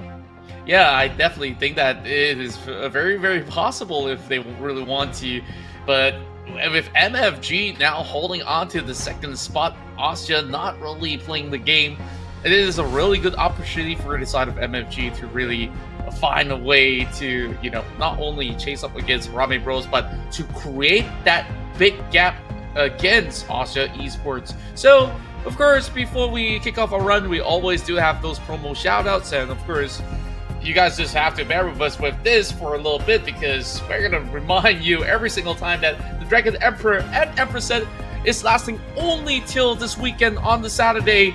And so make sure you get your hands on this limited edition Drag Brain MK14 that comes with some really cool effects for you to style on your opponents. Yeah, it's only until the 9th of March, so time is running out. It is until tomorrow. We can't exactly tell you what time. So why not worry about that by doing the business right now today? Because the first draw, it only takes you 10 UC. 10 UC to get potentially this MK14 Drag Brain skin? I mean, it's a steal. It's an absolute bargain if you ask me. So make sure you guys check it out in your store. And not only do we have the Dragon Emperor and Dragon Empress set, there is also the Serpent Gleam set also up for grabs. And once more, PUBG Mobile is being pretty generous for you guys to try your luck with the first draw at only 10 UC. Yeah, and this one, it's only available until the 21st of March. So time is also running out here. Use this opportunity to upgrade your AWM, especially for all those sniper users out there, because it comes together with the Loot Crate, the Elimination Broadcast, and On-Hit Effect. All you need to do is log into PUBG Mobile. You'll be able to see it. If you want a preview of it, you can stay around during the break time, and there will be a couple of advertisements running, and you get to see how it looks like. And if you like it, well, I'm sure you do, because I do as well. Get inside the game yourself. That's right. And speaking of which, we are now getting ourselves back on course as teams will be taking flight really soon. So when we look into Miramar, we've always seen different winners, and as a matter of fact, today we've been seeing so many different winners back into Erangel as well as Sanhok. Nobody's been able to secure a double. So I definitely think that your wish of having somebody who has never really won that chicken dinner might still be very high in terms of chance. So we'll see when we do get ourselves into the game. Oh yeah, I really want to see a new team now getting chicken now. Almost got it that day. Almost got it with Dread Esports in that round. But if it's if there are teams that haven't got a chicken dinner playing, there's always a chance to see one. So I'm looking at you guys. Okay, I'm looking at you guys. Come and do the business because we're switching up the maps, and this might give you a refresh perspective or refresh view into the game. That's right. And speaking of which, in just about half a minute, I hope that you guys will be able to give your utmost support to your favorite teams out there as they are having quite the struggle throughout the week. So let's see if they can do even better when we get ourselves right in. So Sir Cloud, here we go into the Desert Dunes, Miramar for match 5. And here it is, the preview of Miramar, ladies and gentlemen. Thank you again to our amazing production team who has set this up for all of us. And we get to get a preview, like on the ground kind of view while it's flying, like how some of these areas would look like if you were to play them yourselves. And this is Los Leones. Obviously, we went from Water Treatment to Los Leones, but flight path wise, we're going to start from Campo Militar, going down to, well, Los Leones. Yeah, and this is pretty much skewered towards the eastern corners of the map. And I have yet to see, a lot of all these eastern type of circles to be appearing. Now, the trend so far, a lot of players like to basically be around the Montenegro Chumacera fields because most often than not, it goes towards the south side. And if it's going to be over onto the west or the north, it's somewhere around El Pozo or La Cabrera. I want to see something that is, either north central or even eastern side. But, it's not always about what I want, but what we can get out of with all these teams playing. Well, I'm going to put out what I want. I want to see an Impala circle. Let's go, Impala. PB will be there, and if they do get an Impala circle, they'll be obviously very happy. But look at the area where Hacienda is at. I see at least 3 teams overlapping each other. There could be something interesting there. GE always moving into St. Martin, so that's not too much of a surprise to me. So there's APG and also a few members around that corner to be taking those battles. Meanwhile, there's a flock of crowd on the north side. You got GOT7, Exquisite, The Quarter, AI Esports. Everybody had that plan of playing by the outskirts, but tell you what, Chumacera is absolutely empty right now, while AI Esports are just basically fending off some of all these players just by the edge of this city. Caps for Enigma falls to the hands of APG. That's going to be the first blood. But on screen now, we do have a TQ with the top. And he only has, he has a Micro Uzi. And he has an AK on the other hand. And Micro Uzi this range, not the best of weapons. But he will probably want to focus onto the nearer opponents now. With Chris there gathering the information. But we're back onto Enigma and APG on the hunt. Great shots coming in from the side of Master Riggs in this close quarters. Now down to Adik Boy, and they will be able to shred them apart. And APG eliminates Enigma. It seems like the Singaporean teams today have been able to take down this early game Titans. Wow, stepping up the game, ladies and gentlemen. Nice to see that. But you gotta think about it, right? Last week, Enigma ended their campaign at number 9. So it's somewhere in the middle. Assuming that they will end this week at the bottom, they are at risk of not seeing the grand finals. Yeah, Enigma is really not in a good state right now. Whereas the Quarter now locked into this engagement. Chris trying to go for a 360 spin to catch onto AI Esports, but won't be able to hold out. AI Esports also making their climb to keep that gap against the rest of the pack to retain themselves above 16. And this is a fight that we kind of expected to happen. GE against APG because they drop around the same area. So similar to what we've seen in the previous round, early fights do happen. And not only that, now we have Young Gaticos and Flash Vision. Yeah, so many of all these teams just basically clashing because of this flight path. And Seifao ready to take them on. Make it really swift though. Pretty straightforward stuff. YG takes out Flash Vision Esports. 2 members remaining for the side of FV. They really got to do something about this. And GE circling around. Oh, nice flank there onto inside. Down to 50% of health. Miramar flashing out with the Molly, and he was spray with the M249, knocking down inside. Ichiro coming from the other side as well, taking out Ade Boy. And 2 more. Oh, make that no more from APG. GE became the cleanup crew. Yeah, it's just pretty clean stuff coming in from the side of YG. Just having pretty much a lot of all these clear areas of coverage. And APG also received the short end of the stick in that one. Though we did see them really fighting off really well in the early stages, and they got themselves 4 points here in Miramar. Yeah, 4 points as an opening. I mean, that is very good, right? Because we're still at stage 1. But if you think about it, stage 1 we already lost 3 teams, and we lost 14 players. That is crazy for this stage. It feels like it's been a while since we've seen this many lives lost this early, especially in this big map. Yeah, and I certainly did not really expect this to happen, but because of all these clash of real estate and also all these disparity of loots that they need to garner up from the early game, with the flight path being skewed so far from the usual drops, things like this can happen. And I guess, like, if it gives us that much action, man, I wish every game's gonna be like this. Oh yeah. Well, I ain't complaining. But normally, if this is the case, right, like very early you get all these fights, and then you get the teams eliminated. Normally in the middle it gets a little bit chiller, and plus it's a very big map. And then towards the end, then you resume the action again. I mean, that's the logic of, like, you know, these kind of numbers, right? The only unless is that if all these teams just really go on a hunt. But then again, it is the biggest map of them all. Even if you on purpose want to go on a hunt, it's not going to be that easy to scout out teams with such a big map. Yeah, not easy at all.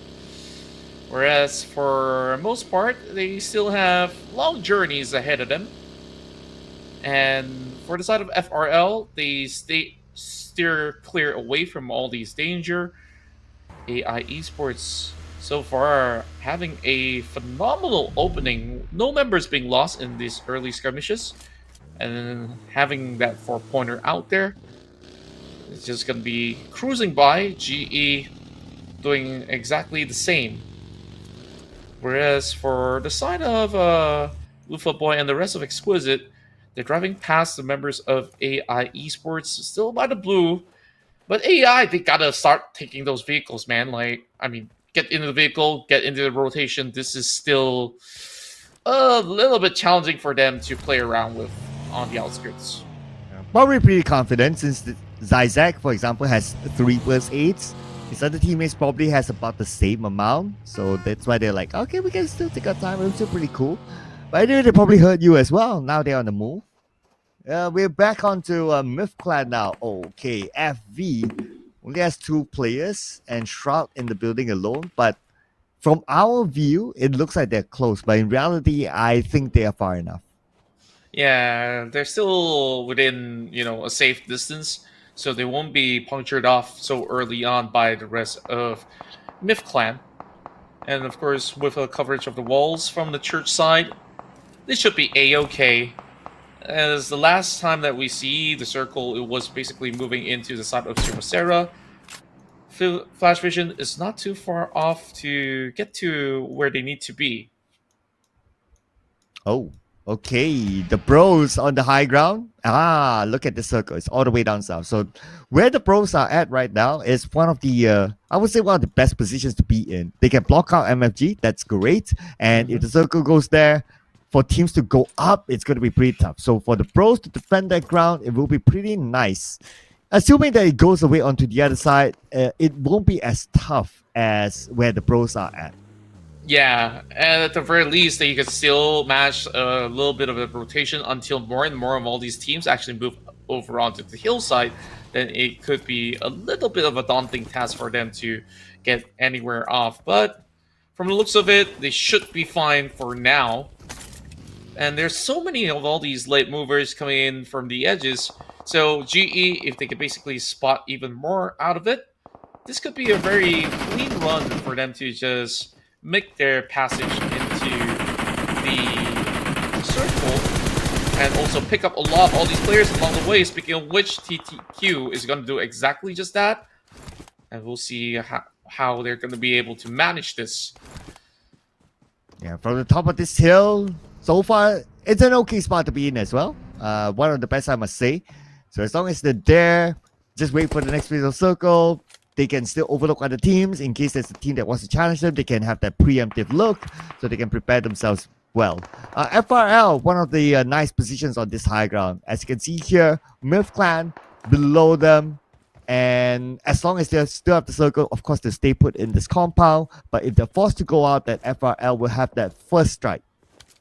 Yeah, and speaking of which, FRL, they're also looking for opportunities to trade. Meanwhile, over on the south side, PBE finds one member off of MFG very, very early.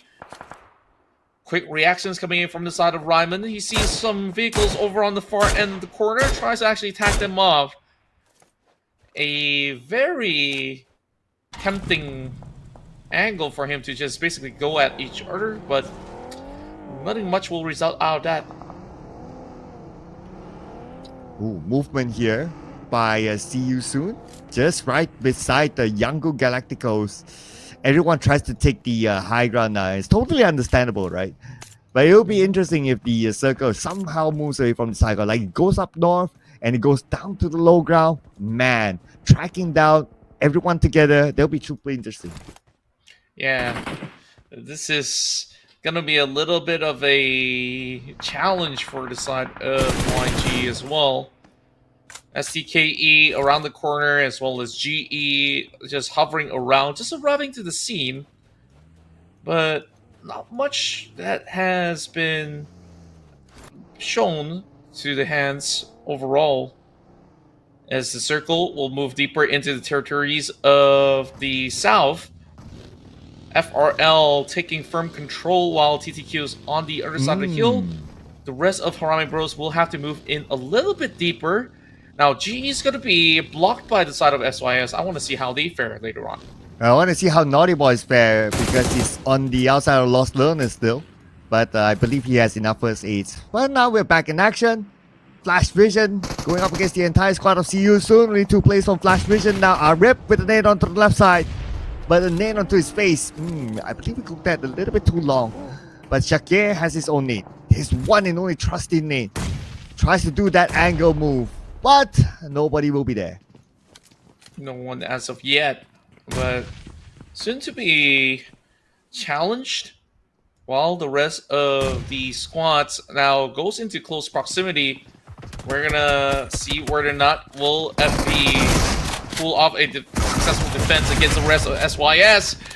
Shots now being fired in. And this is just getting a lot tougher for them from the looks of it. And they are slowly getting overwhelmed just by the edge of it all. Could they be able to survive to tell the tale? Damage being done, and he might just be able to clutch it. Arif, can he actually do more? 2 members knocked, and eventually he goes out.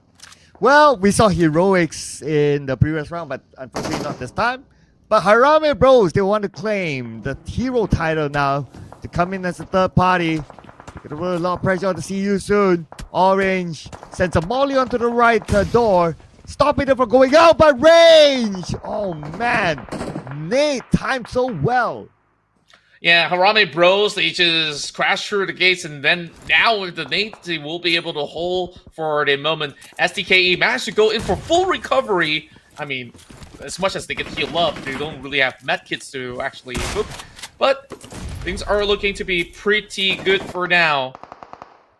It's a little bit of a tough challenge, but it seems like it will still be a really good standoff. But GE's over on the top end of the hill. They're really gonna apply a little bit more of that pressure and who knows, that pressure might actually crack these two teams over the bottom side. Yeah, GE is just waiting for the fight to end, and they will come as a third party. But look at the south side of the minimap. There's another team. My goodness, all of a sudden this house becomes like a treasure vault. Like everyone wants to get in. Yeah, eventually it might turn into a meat grinder as well. But for now, STKE holding off really, really well. The rest of GE somehow not only managed to survive, but also squeeze into these corners, while the member of GE having small overlooking from the top end of the hill. Interesting decisions to be made, while TTQ as well as Exquisite are further on that north side. What a challenge this is. Federalis now applying pressure, trying to make him to run off. Does get that 1-for-1 trade. Federalis holding them down, but Federalis gets taken down. Oh, Kaya! He is working out with magic in his hands. Oh, 1v1 right now together with MM. Kaya goes out to the second floor, but look who has arrived. This is what we expect to happen. Just as Esports coming in as a third party. They heard the gunshots. They saw the elimination beat. They know it's time for them to move in to clear up this house. By first taking out Harame Bros out at number 12 with 2 elimination points. Now GE has 2 more from See You Soon to deal with. What an exciting fight here in this compound. And here we go. Big name crashes out. See you soon. 7 points in for the side of Genesis Esports. And they are basically rampaging this competition. It really feels like this week's focus for GE is to do much better for Miramar. And they are already on the streak. 9 points added up. Is there going to be more? We'll have to see. Absolutely. While gathering the 9 points, they didn't lose anybody, so it's still a perfect round for them. Now for God 7, ZZ is all alone here. Okay, he has teammates behind him, but anyway, position compromised. They know he's there.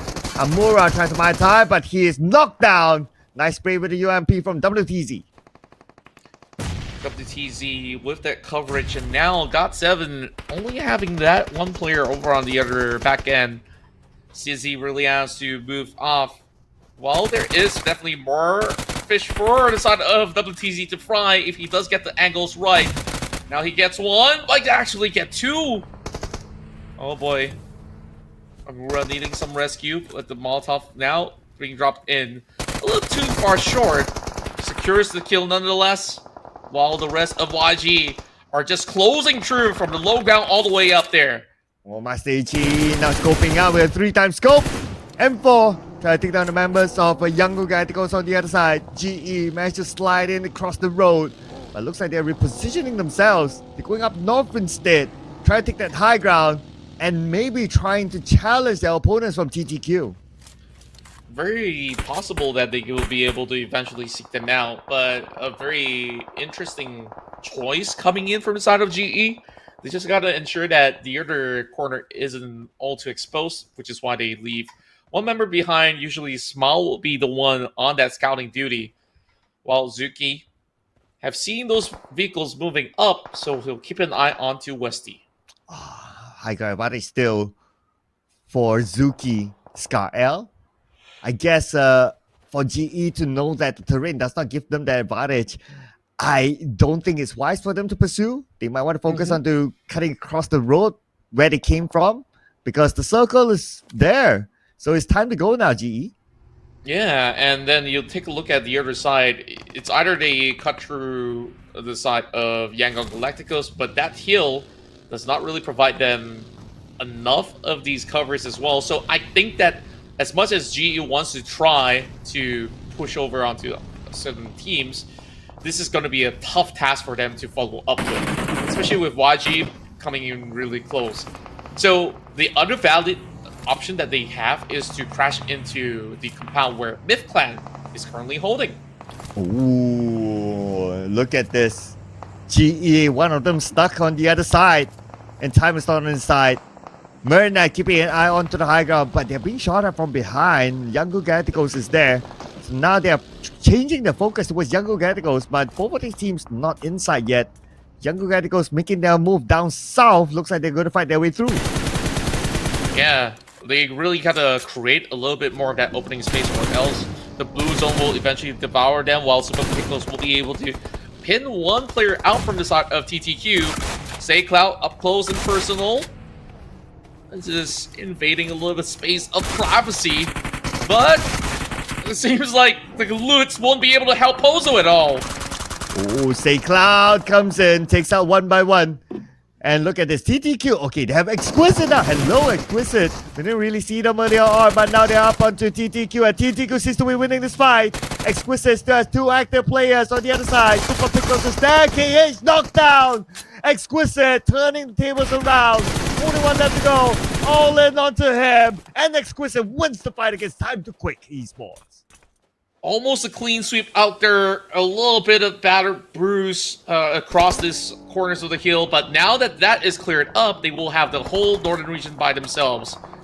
Whereas GE, they're taking this fight up against Yangon Galacticos. YTZ, WTZ, excuse me. Is just holding it down. AI Esports really making some climbs here, finishing off at 7th place, 4 elimination points. And Master Ichi spotted out some moves, so they know that they're going to be in that bigger compound, but I'm not sure if they've already spotted out Romeo Boy. It is very doable for GE to claim this spot because there's only 2 members of YG left.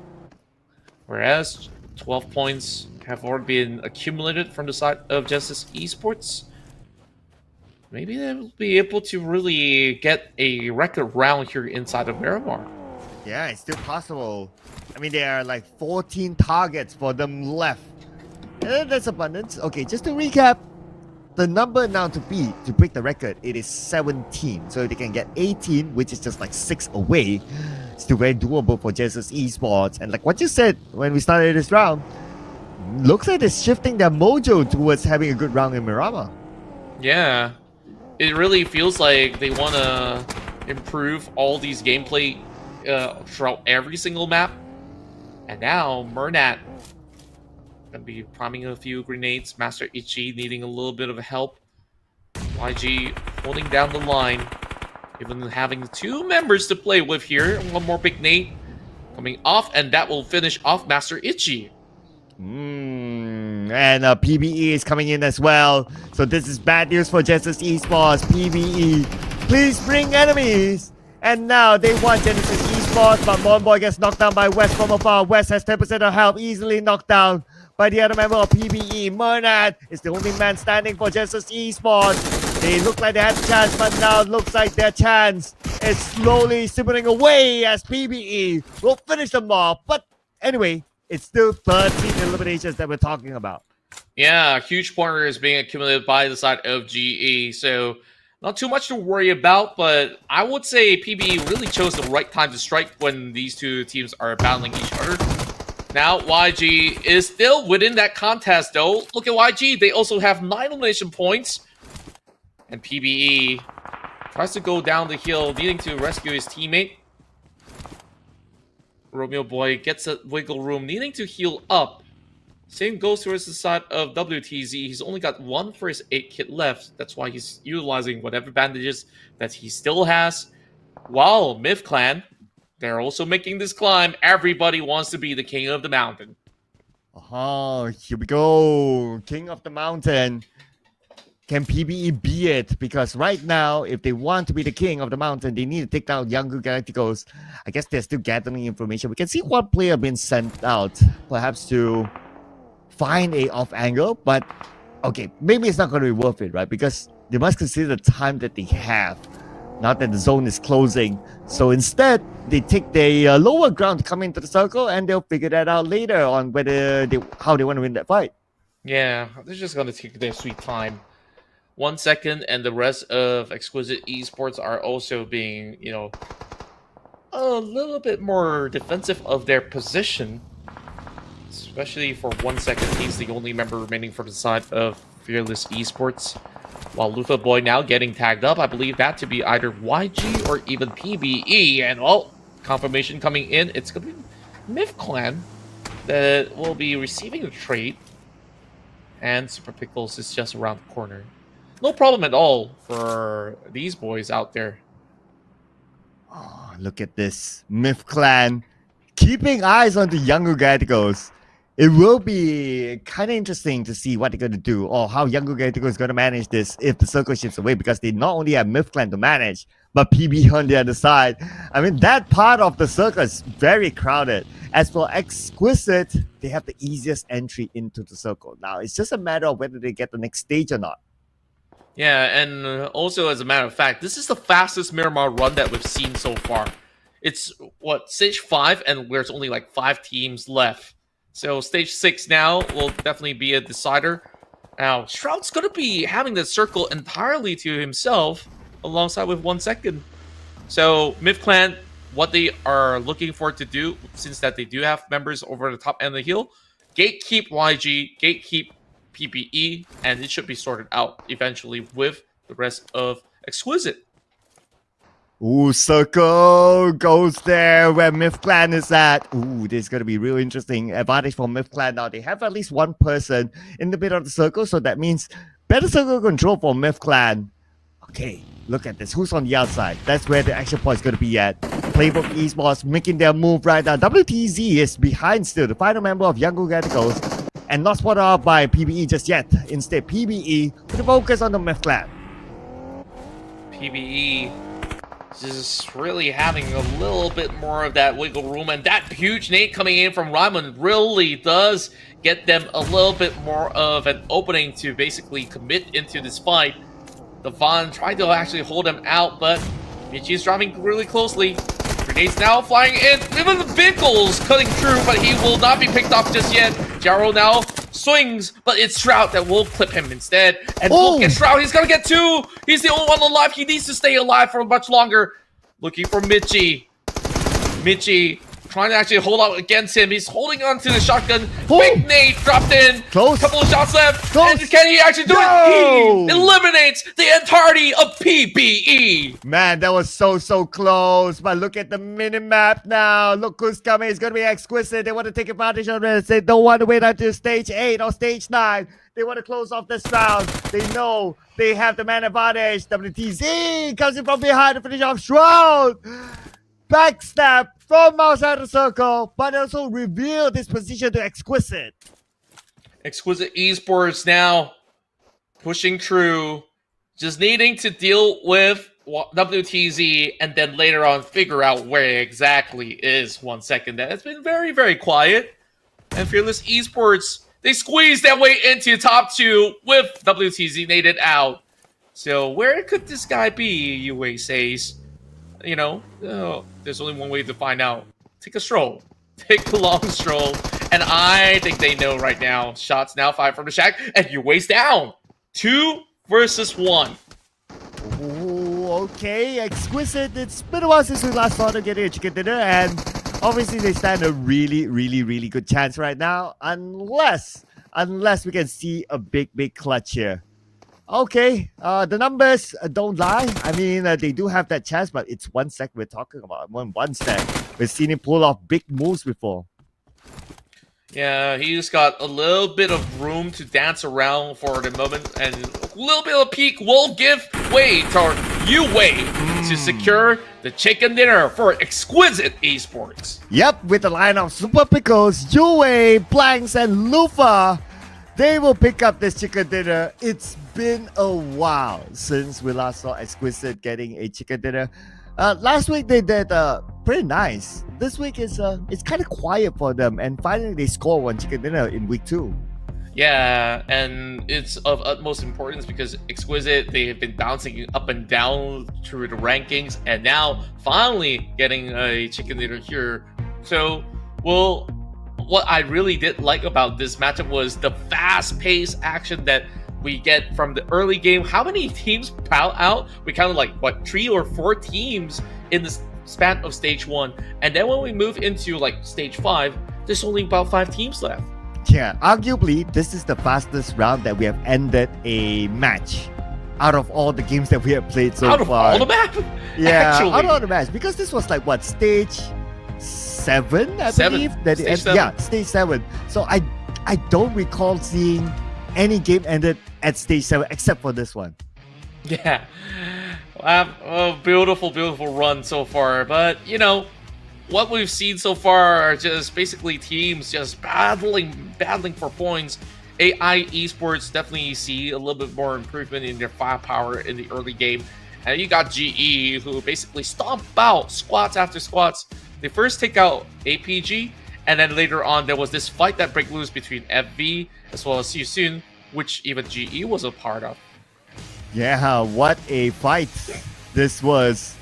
I mean, because like what? How many teams went to this particular compound, right? And everyone's just like waiting, third party, and that kind of contributed to why a lot of teams went out early. It's because like everyone's just going into one area and fight after fight after fight happen. So teams just drop out like flies.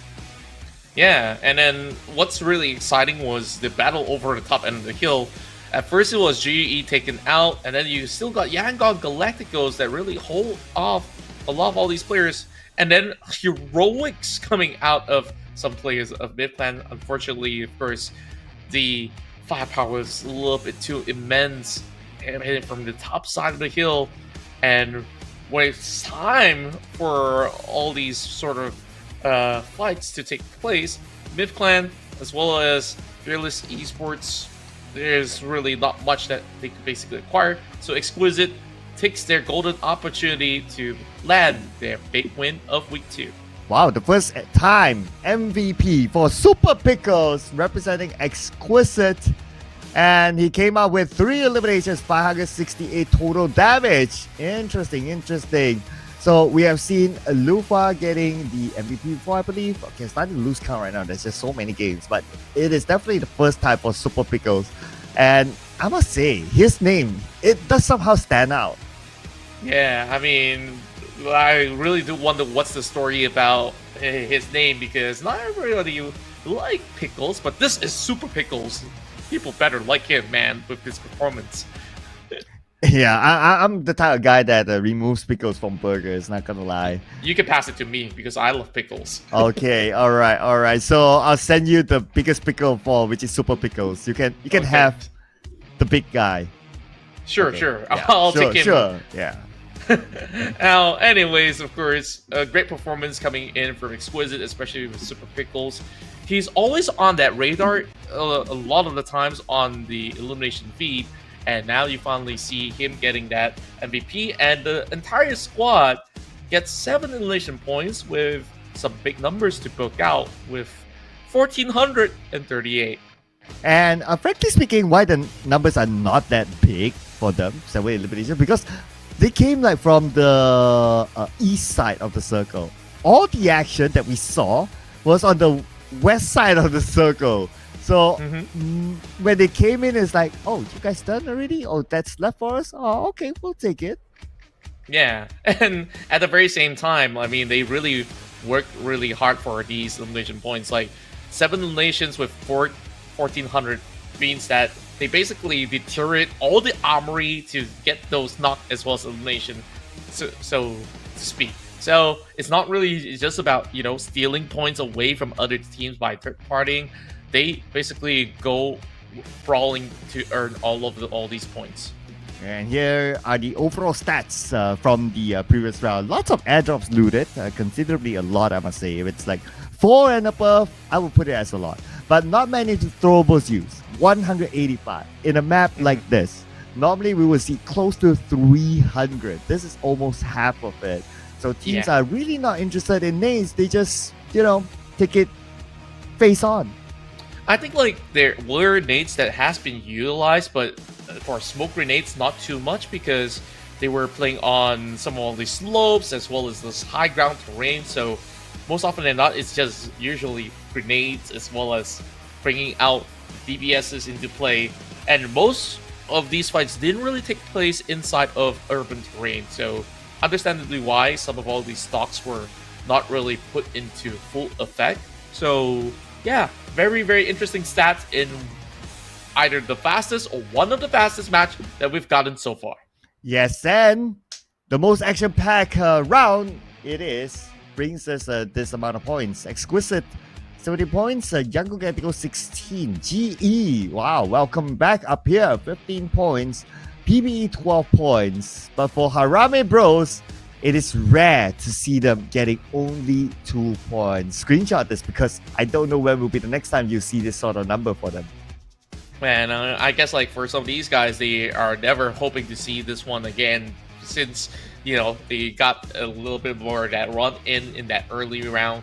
The Harame Bros, they look to be in the poised position, but there was a flock of crowd moving in from stage 2, stage 3 onwards that really overwhelmed them from the south side. So it's quite unfortunate that they didn't manage to play the long game. Yeah, I mean, yep, it is one of those rounds, right? I mean, they can afford it anyways. I wouldn't be too worried if I was Harame Bros anyway. For sure, they'll still be on top.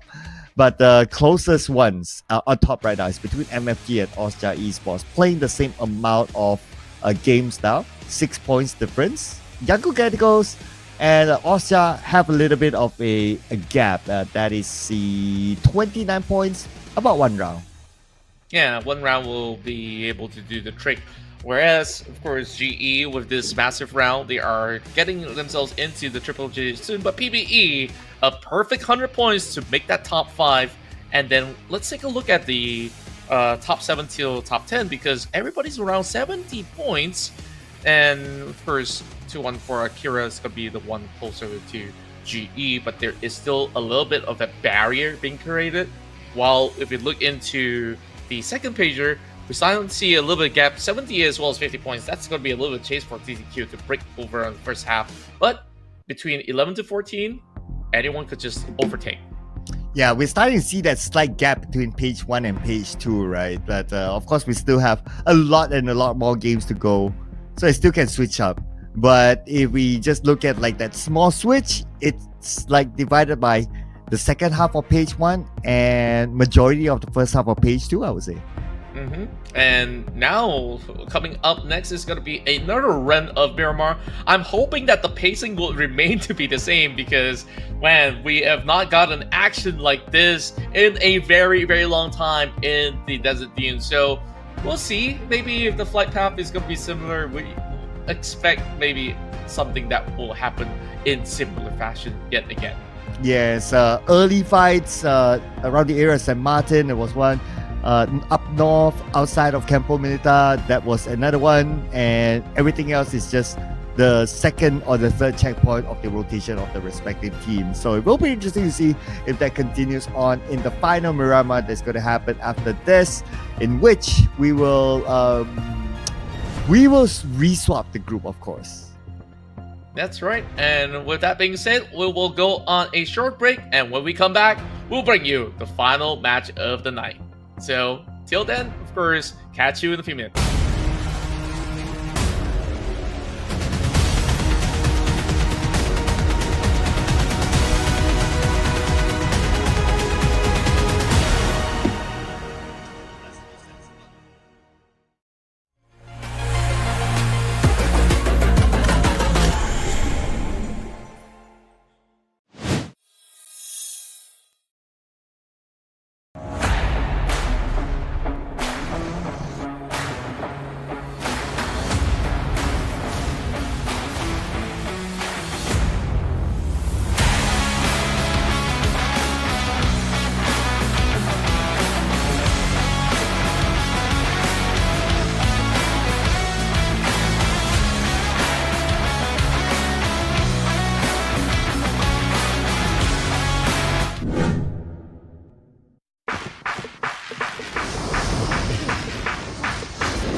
Let's go boom.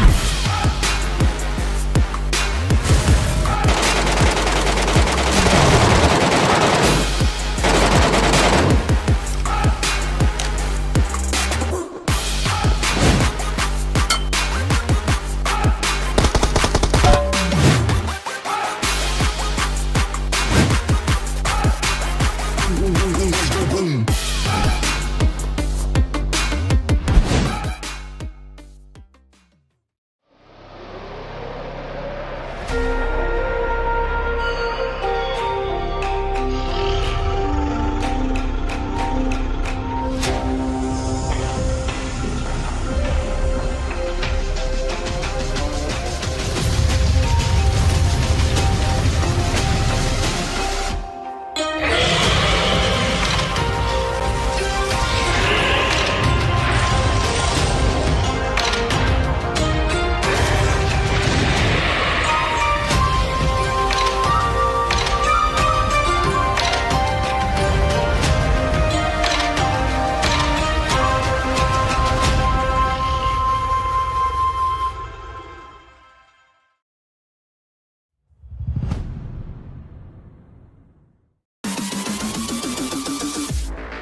boom.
Thank you so much for still staying with us here as we're getting ourselves into our final game of the night. This is the PMCL Southeast Asia, and of course, with me is always Sir Cloud for the entirety of this week. So, with some really quick rounds concluded, I want to see what happens here inside Miramar again to close off the night.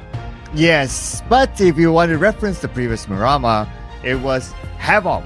From the start, a lot of early fights, and arguably ended the fastest among all the games that we have seen so far, with Exquisite getting that chicken dinner by coming in from the right side, clearing out the final few teams, and securing the chicken dinner for themselves.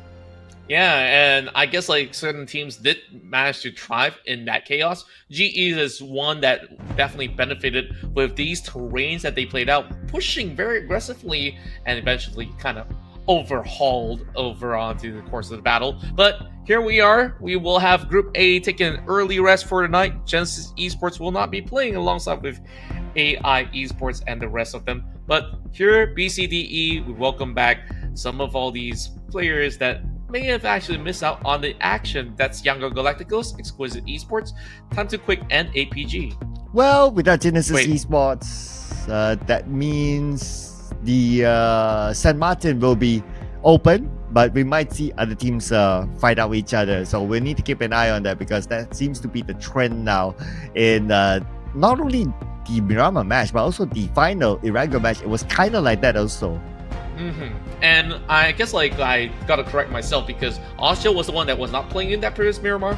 Now they are back, and they do have that form of a chance to contest alongside with Harame Bros, because Harame Bros, they dropped their match with only 2 points secured in Miramar. And when we look into Austria's performance, they have a very high average round throughout the course of the week. So I want to see if, these two are going to be locking horns in any point of the matchup. We'll find out later on.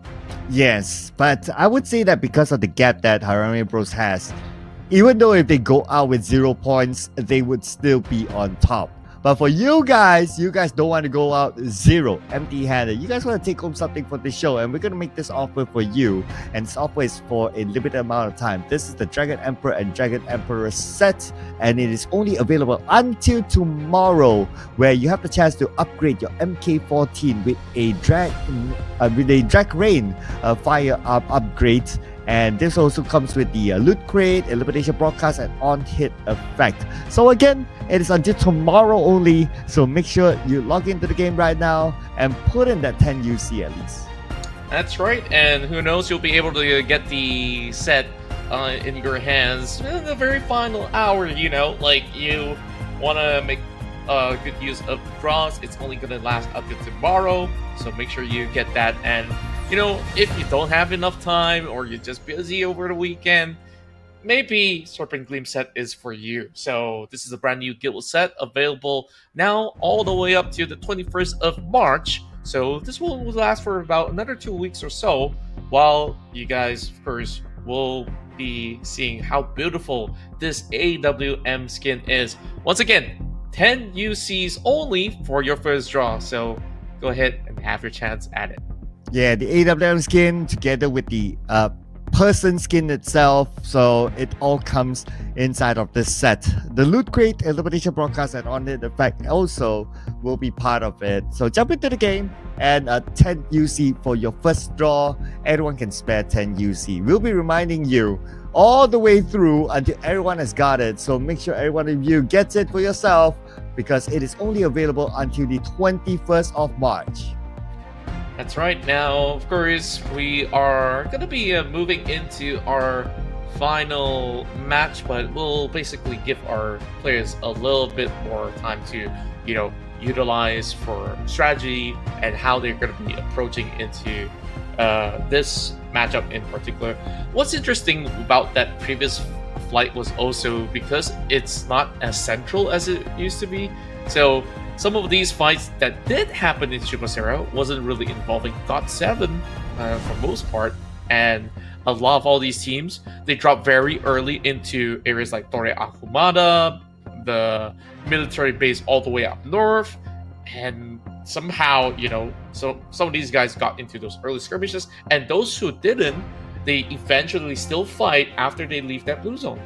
Yeah, and I think that is a good point made, right? Like, because of how the flight path is like on one side, so that's why teams are kind of forced to like drop around the area, unless they really want to drop somewhere and still take the vehicle and go, which is a choice. Teams have choice, but they somehow still choose to like, okay, we might as well play around the area, and that's where it gets congested. It doesn't help that, as you mentioned, a lot of the teams drop up north by Campo Militar, but the circle is all the way down south in Chumacera. So you can imagine like the chaos it was. In case you miss out on the previous match, ladies and gentlemen, it's a worthwhile effort to rewind and watch that match, especially the starting of it. Yeah, the starting was a beauty, I would say, with so many of all these battles for like basically 4v4 is happening a lot around every part of the map. So that is a rare sight. So hopefully we get something like that again. But it's a rare occurrence. I would assume that it will not always going to be the case when we do move into Miramar. And now with Austria Esports presence, I guess like this team likes to play a little bit steady, not really the team that likes to rush for an early fight or so. So we'll see how this is going to be, at least giving a little bit more of a wiggle room for teams that also prefers to play a little bit more steadily. Well, for the team that likes to take fights is, I would say it's PBE. They are the team that if they see an opportunity in front, they would normally have to just go in and try to take that opportunity, try to take those fights. And that kind of strategy has been working out okay for them overall, right? If they lose fights, that's fine. And if they win fights, then they gain points. That seems to be their mentality. And if what we saw with the chaos happening earlier on, that sort of mentality would kind of work, I'd say, as long as you can defend any potential third party that comes in after. That's right. And speaking of defense, I think like some of the teams have also managed defenses really, really well, at least for a good amount of time. Like we saw some of all these invades happen, and then I think Erangel sees a lot of that for today's matches in Miramar. It's always been a little bit of a struggle, but for the side of how MIFCAN has been able to really hold their ground for a while, at least in the final few fights, in order to secure a top 3 finish, that was still pretty astounding. And at the same time, it's all about their knowledge about playing around the terrains as well, because it's not always going to be the case where we get that urban finish for most part inside of Miramar. So taking advantage of the high ground and how do you basically fight when you are low ground, I think there's definitely something to be learned there, because Genesis Esports did a lot of that low ground push that was somewhat successful. Yeah, I'm glad that it's not an urban finish. I'm not a fan of urban finishes, so if it is kept at an open ground, just like what we saw earlier, I'm good.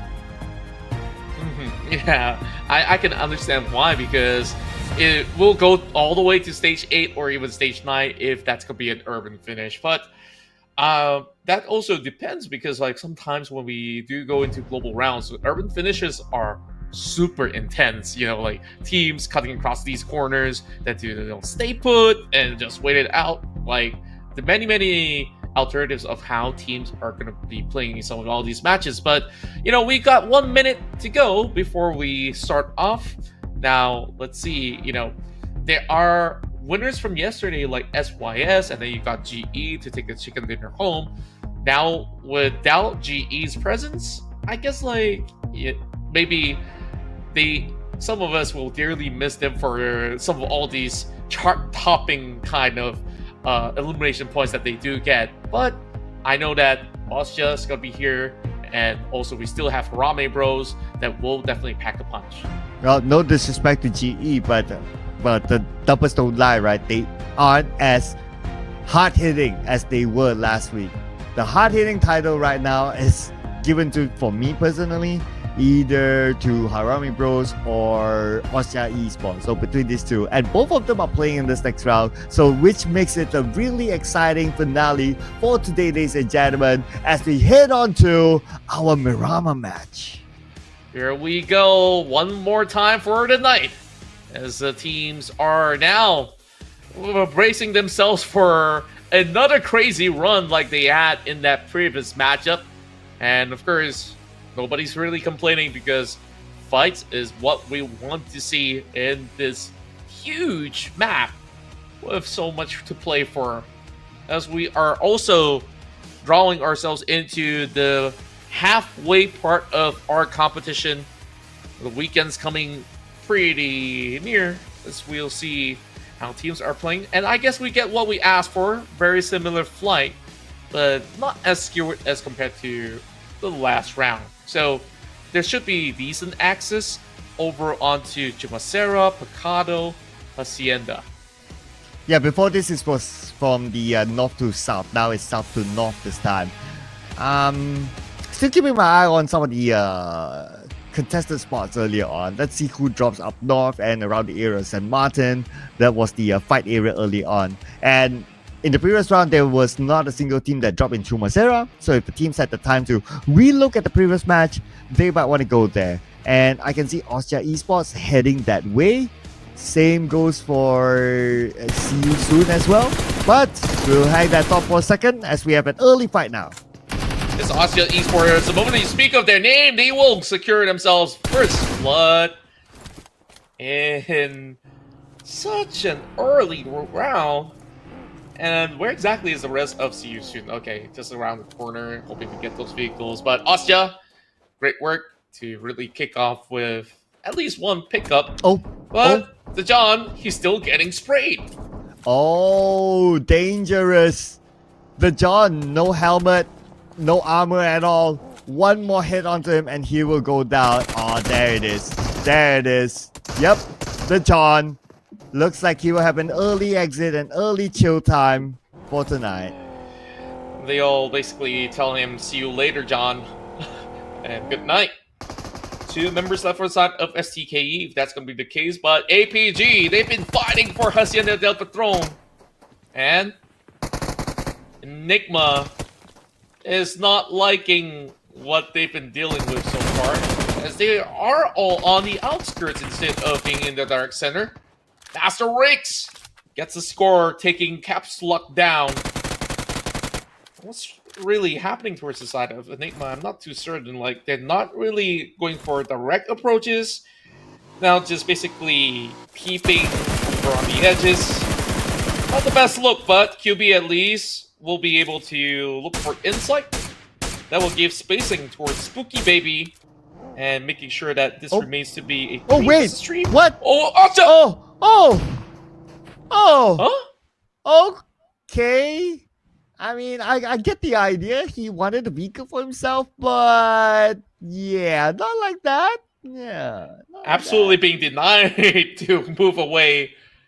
That's why Austria Esports have been pretty much feared in these early rounds, especially here in week 2, just going all out on aggression. And when you see that flight path being so difficult, last round he brings it to the south, this time he brings it to the north. So we've seen La Cabrera before, we've seen El Pozo. I guess like it's gonna be somewhere of similar sort, unless if it brings it closer to Creative Fields and somewhere along the lines of St. Martin. Yeah, if it's Creative Fields, then, well, we've seen this sort of circle before. So going up to the high ground beside Creative Fields, that will be great. Young Gaticos has the best access so far. And expect them to go up there. But we're coming back onto APG. They have the man advantage, but they don't know exactly where the members of Enigma is at. Oh, in fact, it's actually a 3v3, so they're quite equal with each other. But the team that's surrounding APG is Enigma, so it's APG's game to play right now. How are they going to exit this?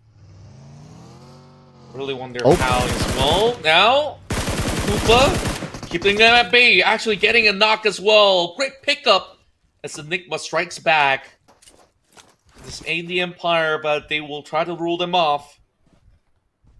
Master Rakes now priming a grenade. Long-range coverage from the other end as well from QB. He's only got the red dot sight. Wonder if he's going to be able to get anything. Koopa now makes a jump shot. Revives will go through, so Koopa will need to be cautious about this as he's already backing away. Oh, yes, he's actually opening up the flank now. Okay, but the revival kick in. APG is back as a trio. But for them to sniff out the members of Enigma, it's not going to be that easy because they are playing smartly with the terrain. At the end of the day, go back to the fortress and defend from within. Yeah, they basically have locked out all the exit points. So now Enigma decides, now that you move back in, it's time to go on a real battle since Enigma has got some weapons to work with. Koopa, so far doing a splendid job. Knowing Master Rix is nearby, sees the baggage. Grenade now locked in, but he's going to push through the doors. Master Rix, let's see him hold this one out. Couple warning shots fired. Boy, next one to crash out. Enigma can actually win this trade. Going in is Boss Koopa. And now with the UMP, shoots across.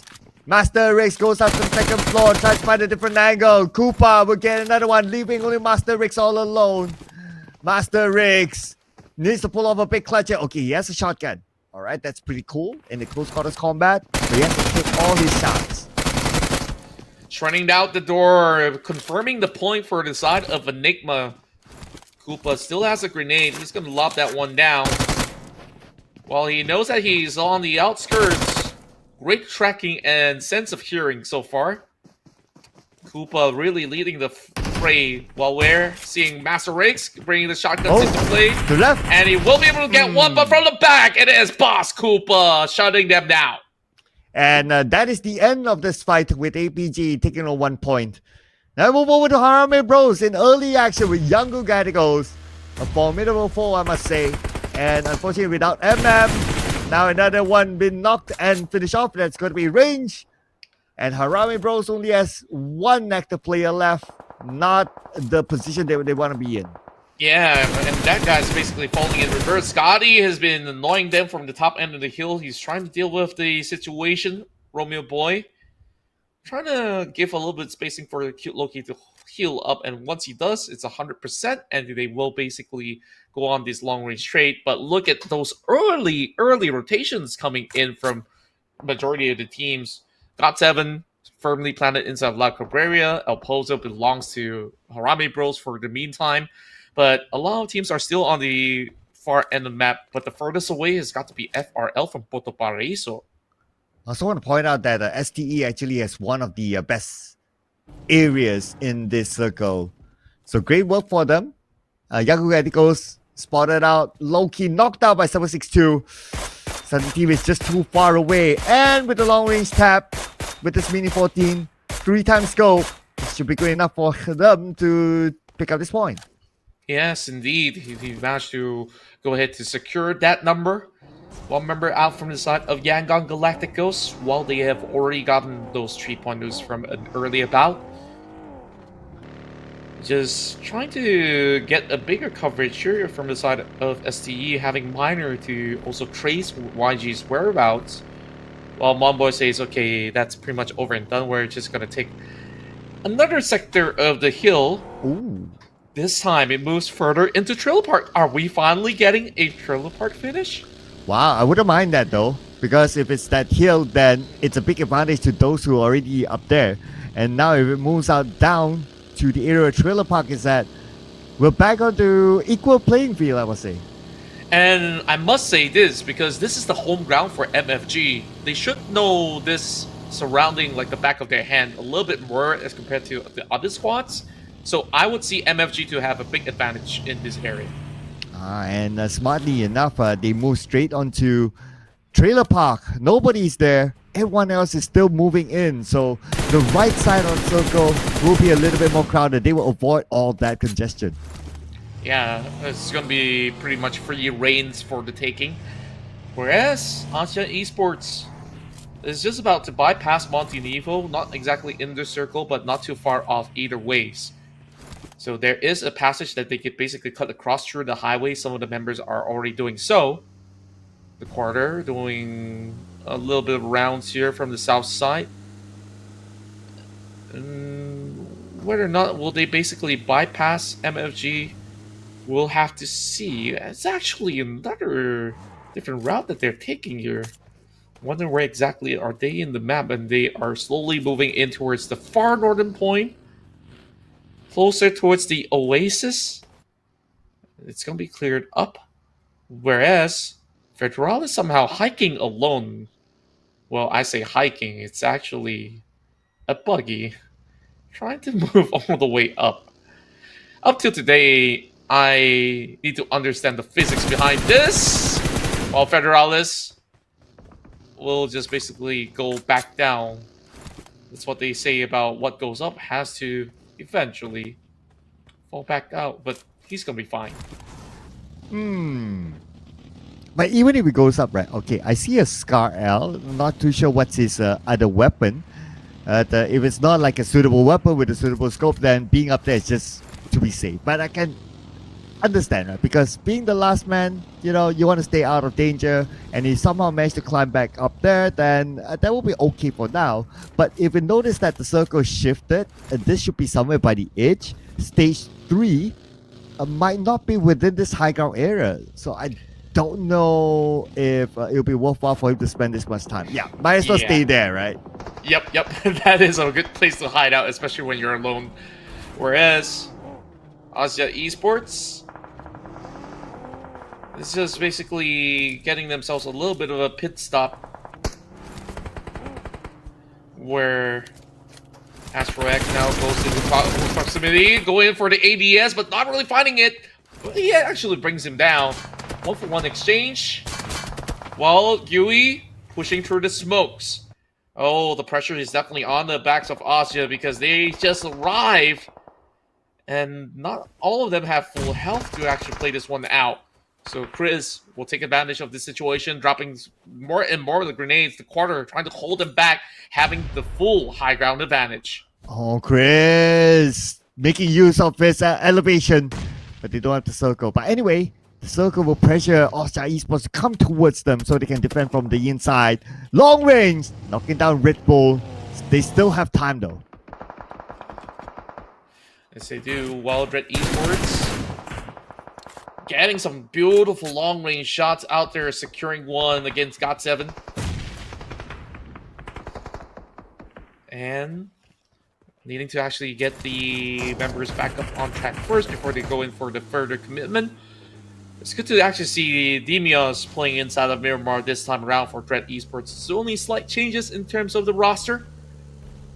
Pushing all the way back, giving a little bit more chase towards the side of GOT7. And KS has got to move across. So they will be able to move into the circle, whereas there is still a little bit more of an opening for them to still try to pick up the kill against KS. Look at the elimination feed, but in the meantime, Demios will make sure that God of Death 7 will be eliminated. The quarter as well taken out. 2 fights happening at the same time. That's where I noticed the elimination feed running. Although the quarter, it looked like they had that position in the inner side of the circle, but somehow they lost a fight with PBE. And now we're going into a potential battle again, with a lot of them really committing into the stage 3. FRL against the side of Exquisite Esports, the winner of the past matchup in Miramar. Definitely feeling a little bit more confident in gatekeeping some of all these squads from entering, but then again, they themselves are not exactly within the zone. This Creative Field sector has got some of the roughest terrains to drive through, but of course, thankfully, Ranzer is on the buggy, one of the faster ways to get around the map. Well, Enigma having Koopa on the other corner. On second, he's hoping to actually run him over, but this is not really the wisest of the plan. But it will bring him advantages in terms of shots. And we're now getting another battle, but it's 1 second. He's really holding down the line with Ranzer coming with the flank. Nice flank there by Ranzer. Now Spooky's in trouble. Harry from the high ground being shot back. Now has to retreat behind.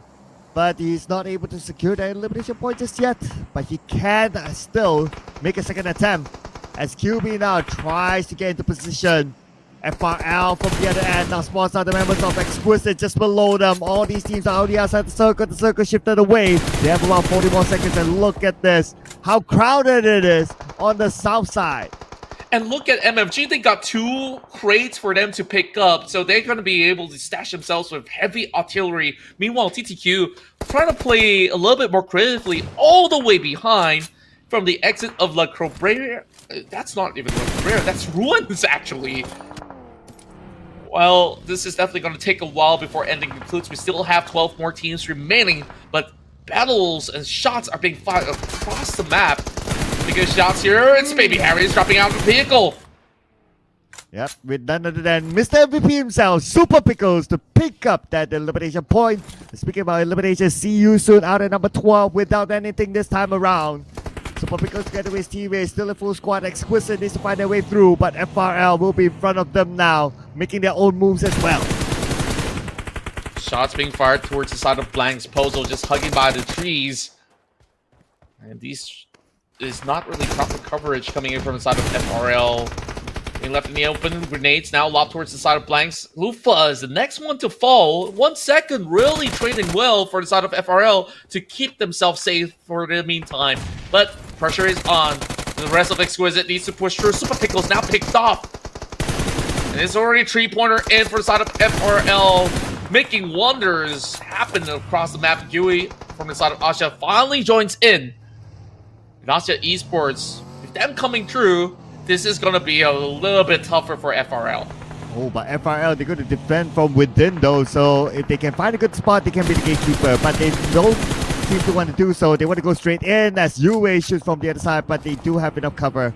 Now, the pressure is going to be onto Exquisite. It's their turn to get in. Yue just giving a little bit more of a coverage, but it's going to be too pro that will find Ranzer immediately thirsted off. It's a little bit unlucky for them as H2R is the next one to bite the dust. Jibna hiding right underneath the noses of STE. But there's no grenades that he could use. One Molotov, but you don't want to just simply reveal the location.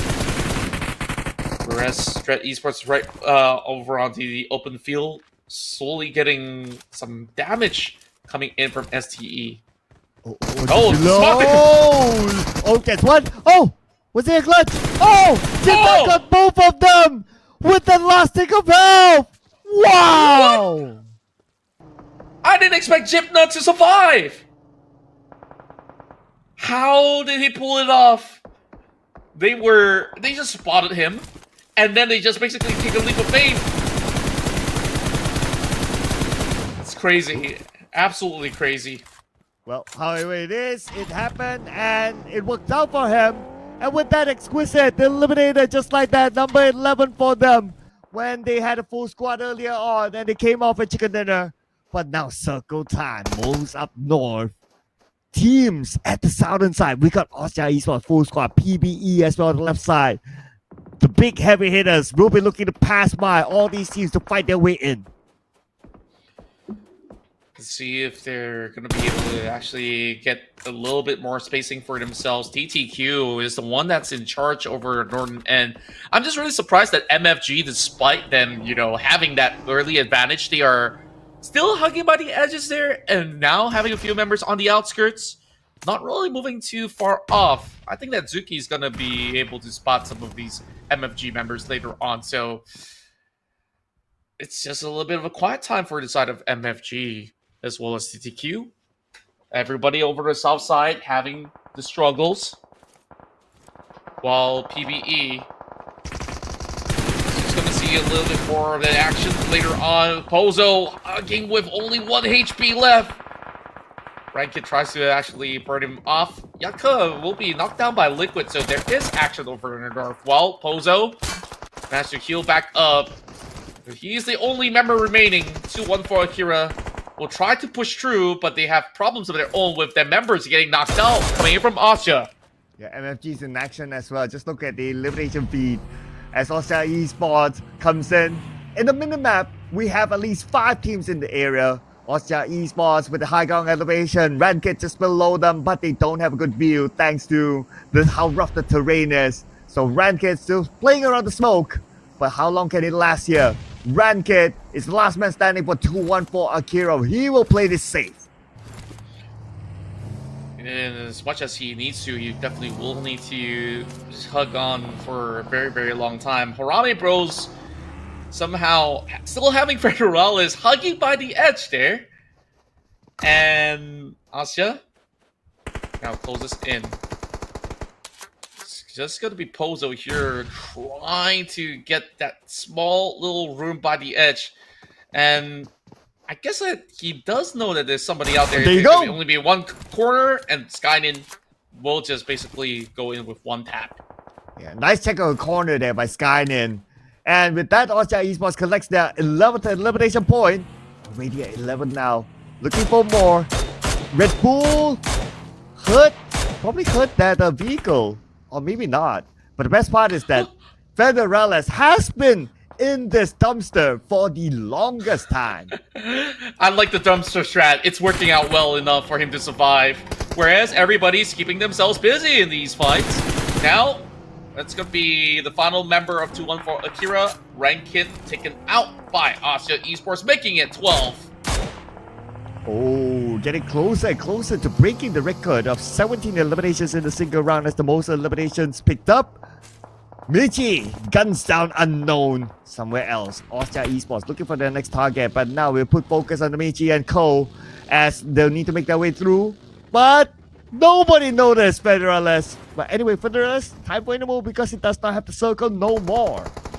But Austria Esports, they're about to hunt out PBE, so he cannot really step out. The moment he step out, then the entire squad will see him. So PBE, they're driving towards the direction of Austria Esports. There's bound to be a clash over on the hillside, whereas that relieves the pressure coming in from Harame Bros' very own Federales. Ooh, Dewey down. But Red Bull is close by enough. But okay, to go and save him is going to be a bit risky because PBE is still there. Dewey taken out by Raimon. So now Austria Esports, 3 players going up against 3 from PBE. Both of them on the outside circle. Red Bull, the smoke isn't helping his sight. So he's waiting for PBE to come close enough. Austria Esports just trying to see whether or not will they be able to move in safely.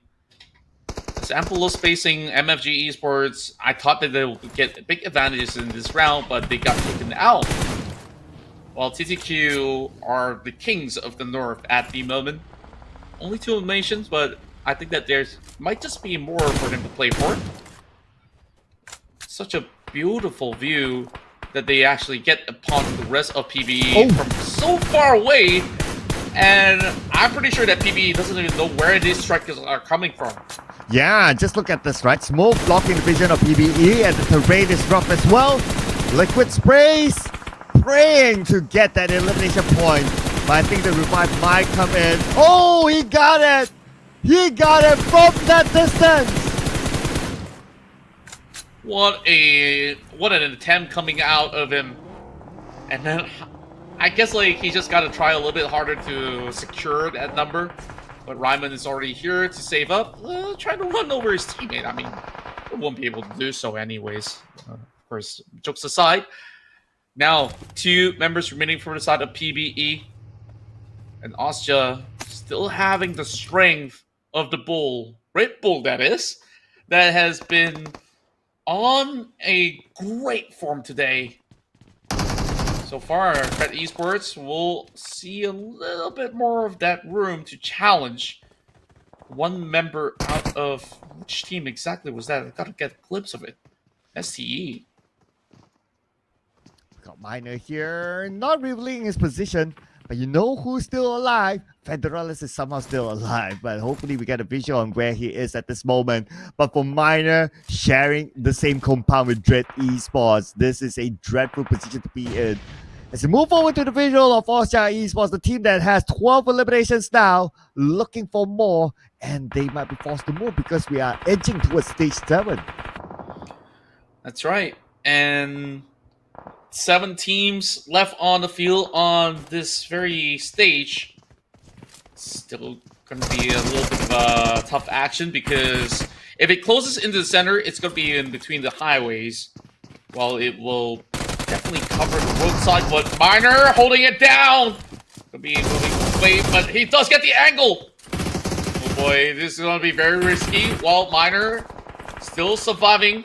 Got to go in for a reload while there is going to be Moy pushing through from another angle. can also go in for a save for Holy Lanju. 2 versus 1, and we are seeing Miner really pulling up some heroics to keep his team still up and running. He's just gonna see if he can get that vision. Boy knows he's there. He actually takes one down. Well, he's out of healing utilities, so now Moy has the big advantage against him. I believe it's just about a matter of time. But Gerald knocked down somewhere else. Miner finish up Holy Lanju. Okay, so Holy Lanju, that's the one. But Moy is the one that he needs to take out in that previous fight. Anyway, coming back onto Young Giganticals. So they do have company in front of them. In the name of, okay, we switch back to Miner. That is it. And kind of expected, but a great attempt by Miner. Another great round for Dread Esports so far. Now they got them 8 points out of that, but that really took a while for them to conclude that fight. And after they finished it, they were the next one to bow out. And Young Giganticals now, they do have Raimon in front of them, but I guess they do not know that he's there. For Federellas, he's somehow still alive. Now in the top 5, still nobody knows that he's around. How does he manage to pull this off in such an open field? Oh man. Oh! Okay. Good shot. Federellas. Trigger. Bam! It's Federellas that we're talking about, but he managed to get that elimination point. Yes, he did. It's still in the pocket before he went out. That was an interesting play. I mean, it was funny for a glimpse, but good work from Federales, surviving till a top 5 finisher, picking him off. Whereas Zuki now got some nades to throw. He's got 3 more in his pocket. Hopping over on the side of Monboy. But Monboy's going to be safe for now. He's got the car wash pretty much all to himself. While the rest of TTQ are also trying to close in this sector against YG. So they will try to pin them from all different angles. But WTZ is already climbing over the top side of the hill, finding Ryman in the process. Meanwhile, big nade towards St. Cloud.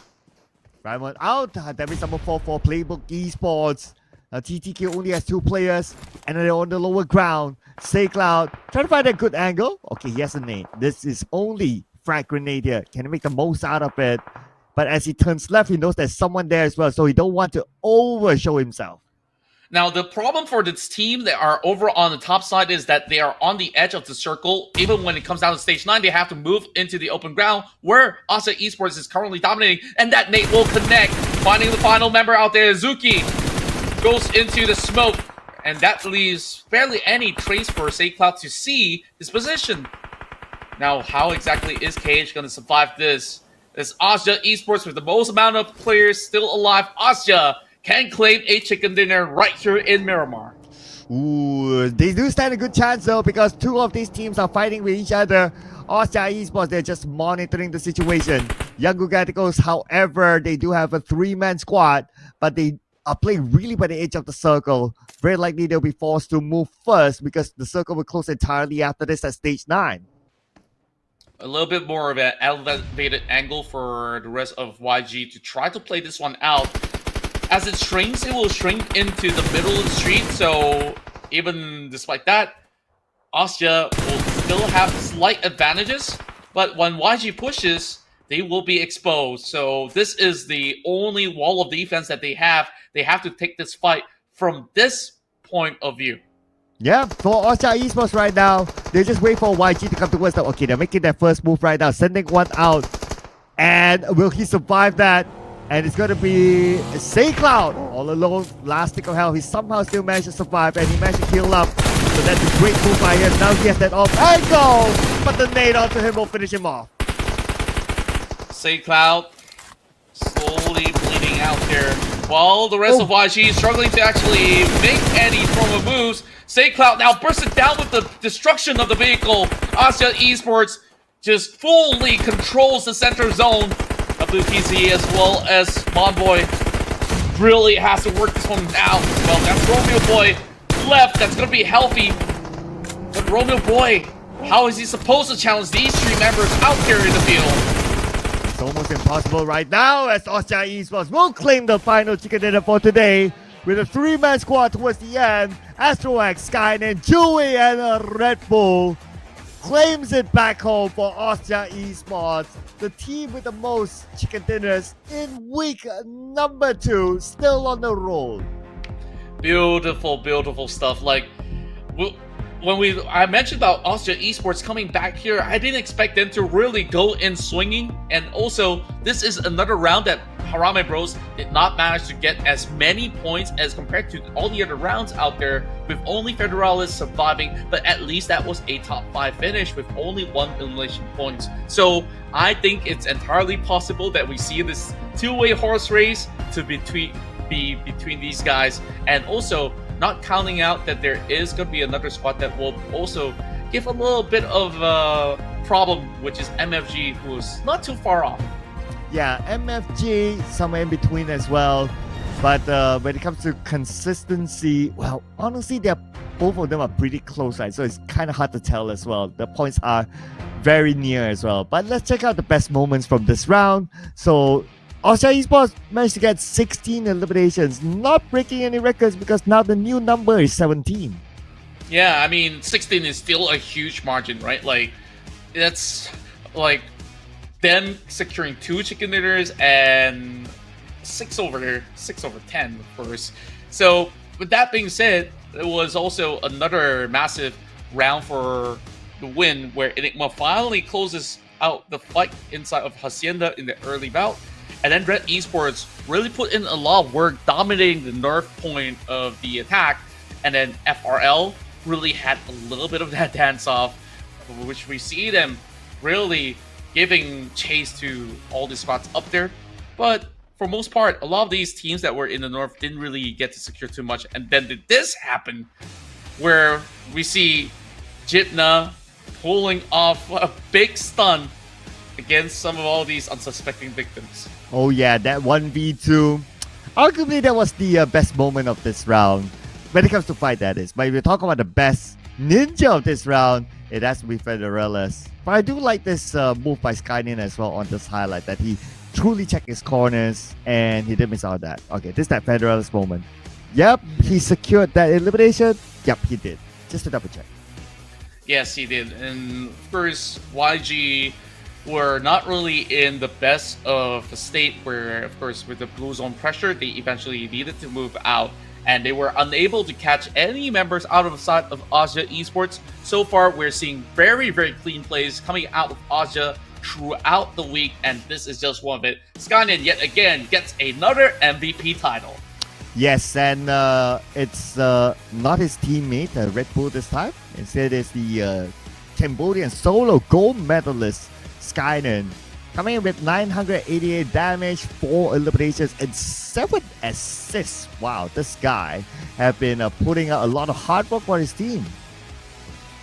Indeed, he did put a lot of damage on the block, helping his teammates along the process as well, because Austria, they took multiple fights, and with all of them pretty much having each other covered up in majority of all these moments, well, he did basically drop like maybe once, or have soaked in about a lot of damage with those total healing of 204.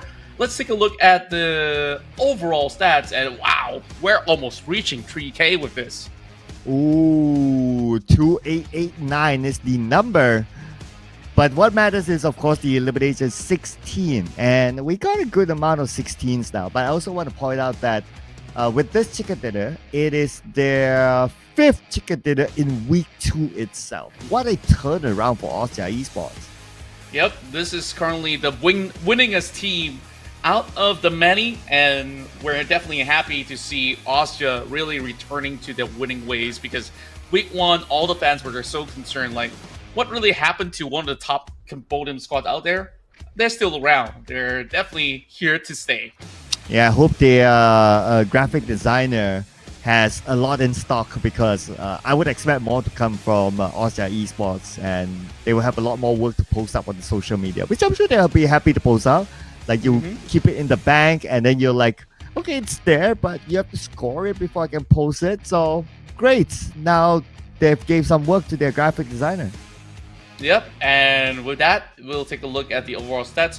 Once again, I'm very satisfied with the results, where there's barely any players that really just get eliminated by the play zone. Just about 3 of them so far, and a lot of headshots this time. And it really seems like it is almost impossible to fully utilize some of all these grenades with a lot of range coverage. So we see a lot more long distance trade. This is what I do miss about week 1, where we don't really get to see those long range trade as much. But this time, at this northern point, we see a whole lot of it. And we see very little players taking off at the zone. So only 3 this time. This is one of the lowest that we have seen so far. So teams really try to push into the circle, try to fight their way through. And if they don't get in, then, well, at least they lose try. But anyway, this is where it matters. The match points. Offside Esports, obviously we know it's 26 points, followed by Young Radicals with 15 and Dread Esports with 10. So 3 teams with a double digit. But we have 3 teams as well with zeros here. That is See You Soon, TQ, and God7. Yeah, but they were also engaged in some of all these battles, so it wasn't exactly just dying to the play zone. So everybody out there who has been able to last much longer, you see them reaping out huge numbers out there, with TTQ getting about 9 points and PBE with 9. So that's some really good stats to add to the table. So TTQ will be looking to be planning themselves a lot safer through the bracket. Meanwhile, FRL having a decent average of that 4 point to move out of the map as well. Harame Bro, with Federal's help, has brought back 4 important points. But now we have to see, is 26 enough to take that number 1 spot? And they still need to chase 10 more points against Harame Bro. Ooh, it's close now. It's 10 points now. 10 points. That is the golden number, at least for now. While MFG, it's left behind, but not too far away as well. They are 18 points away from Austria Esports, followed by Young Galacticos, which has a 22-point gap with MFG. That is pretty big as well. And then we got PBE, another team in the 100-point club, 109. GE, 4 points away from joining the 100-point club. But what is most important is that the middle pack is still very tight. Even on page 2, if you kind of look at it, up until number 19, it is not that far. Yeah, honestly, APG stand a fighting chance to cut into the top 16. Like, they just really need a decent round, because TQ, Enigma have had their fair share of struggle at the very same time over on the span of the week. So tomorrow, as well as the day after, the weekend runs definitely will be very exciting to see who's really going to be able to hold on to some of all these points, or I mean gain even more and get better positions. Now, definitely Harame Bros ending off the night on maybe in a sour note, because they didn't really get to be as explosive as they want, but tomorrow might just be a little bit more different. And I would still want to see more new teams getting chicken dinners for themselves. So yeah, looking at you guys, you know who you are. There's still a lot of you guys, so come on guys, let's not wait till the last week. That's right. So of course, with that being said, this will be a wrap up for the night, and we thank you guys for watching and being with us all the time. So same time, same place. Tomorrow we'll kick off with our 6 more matches, and then on Sunday another 6 to go.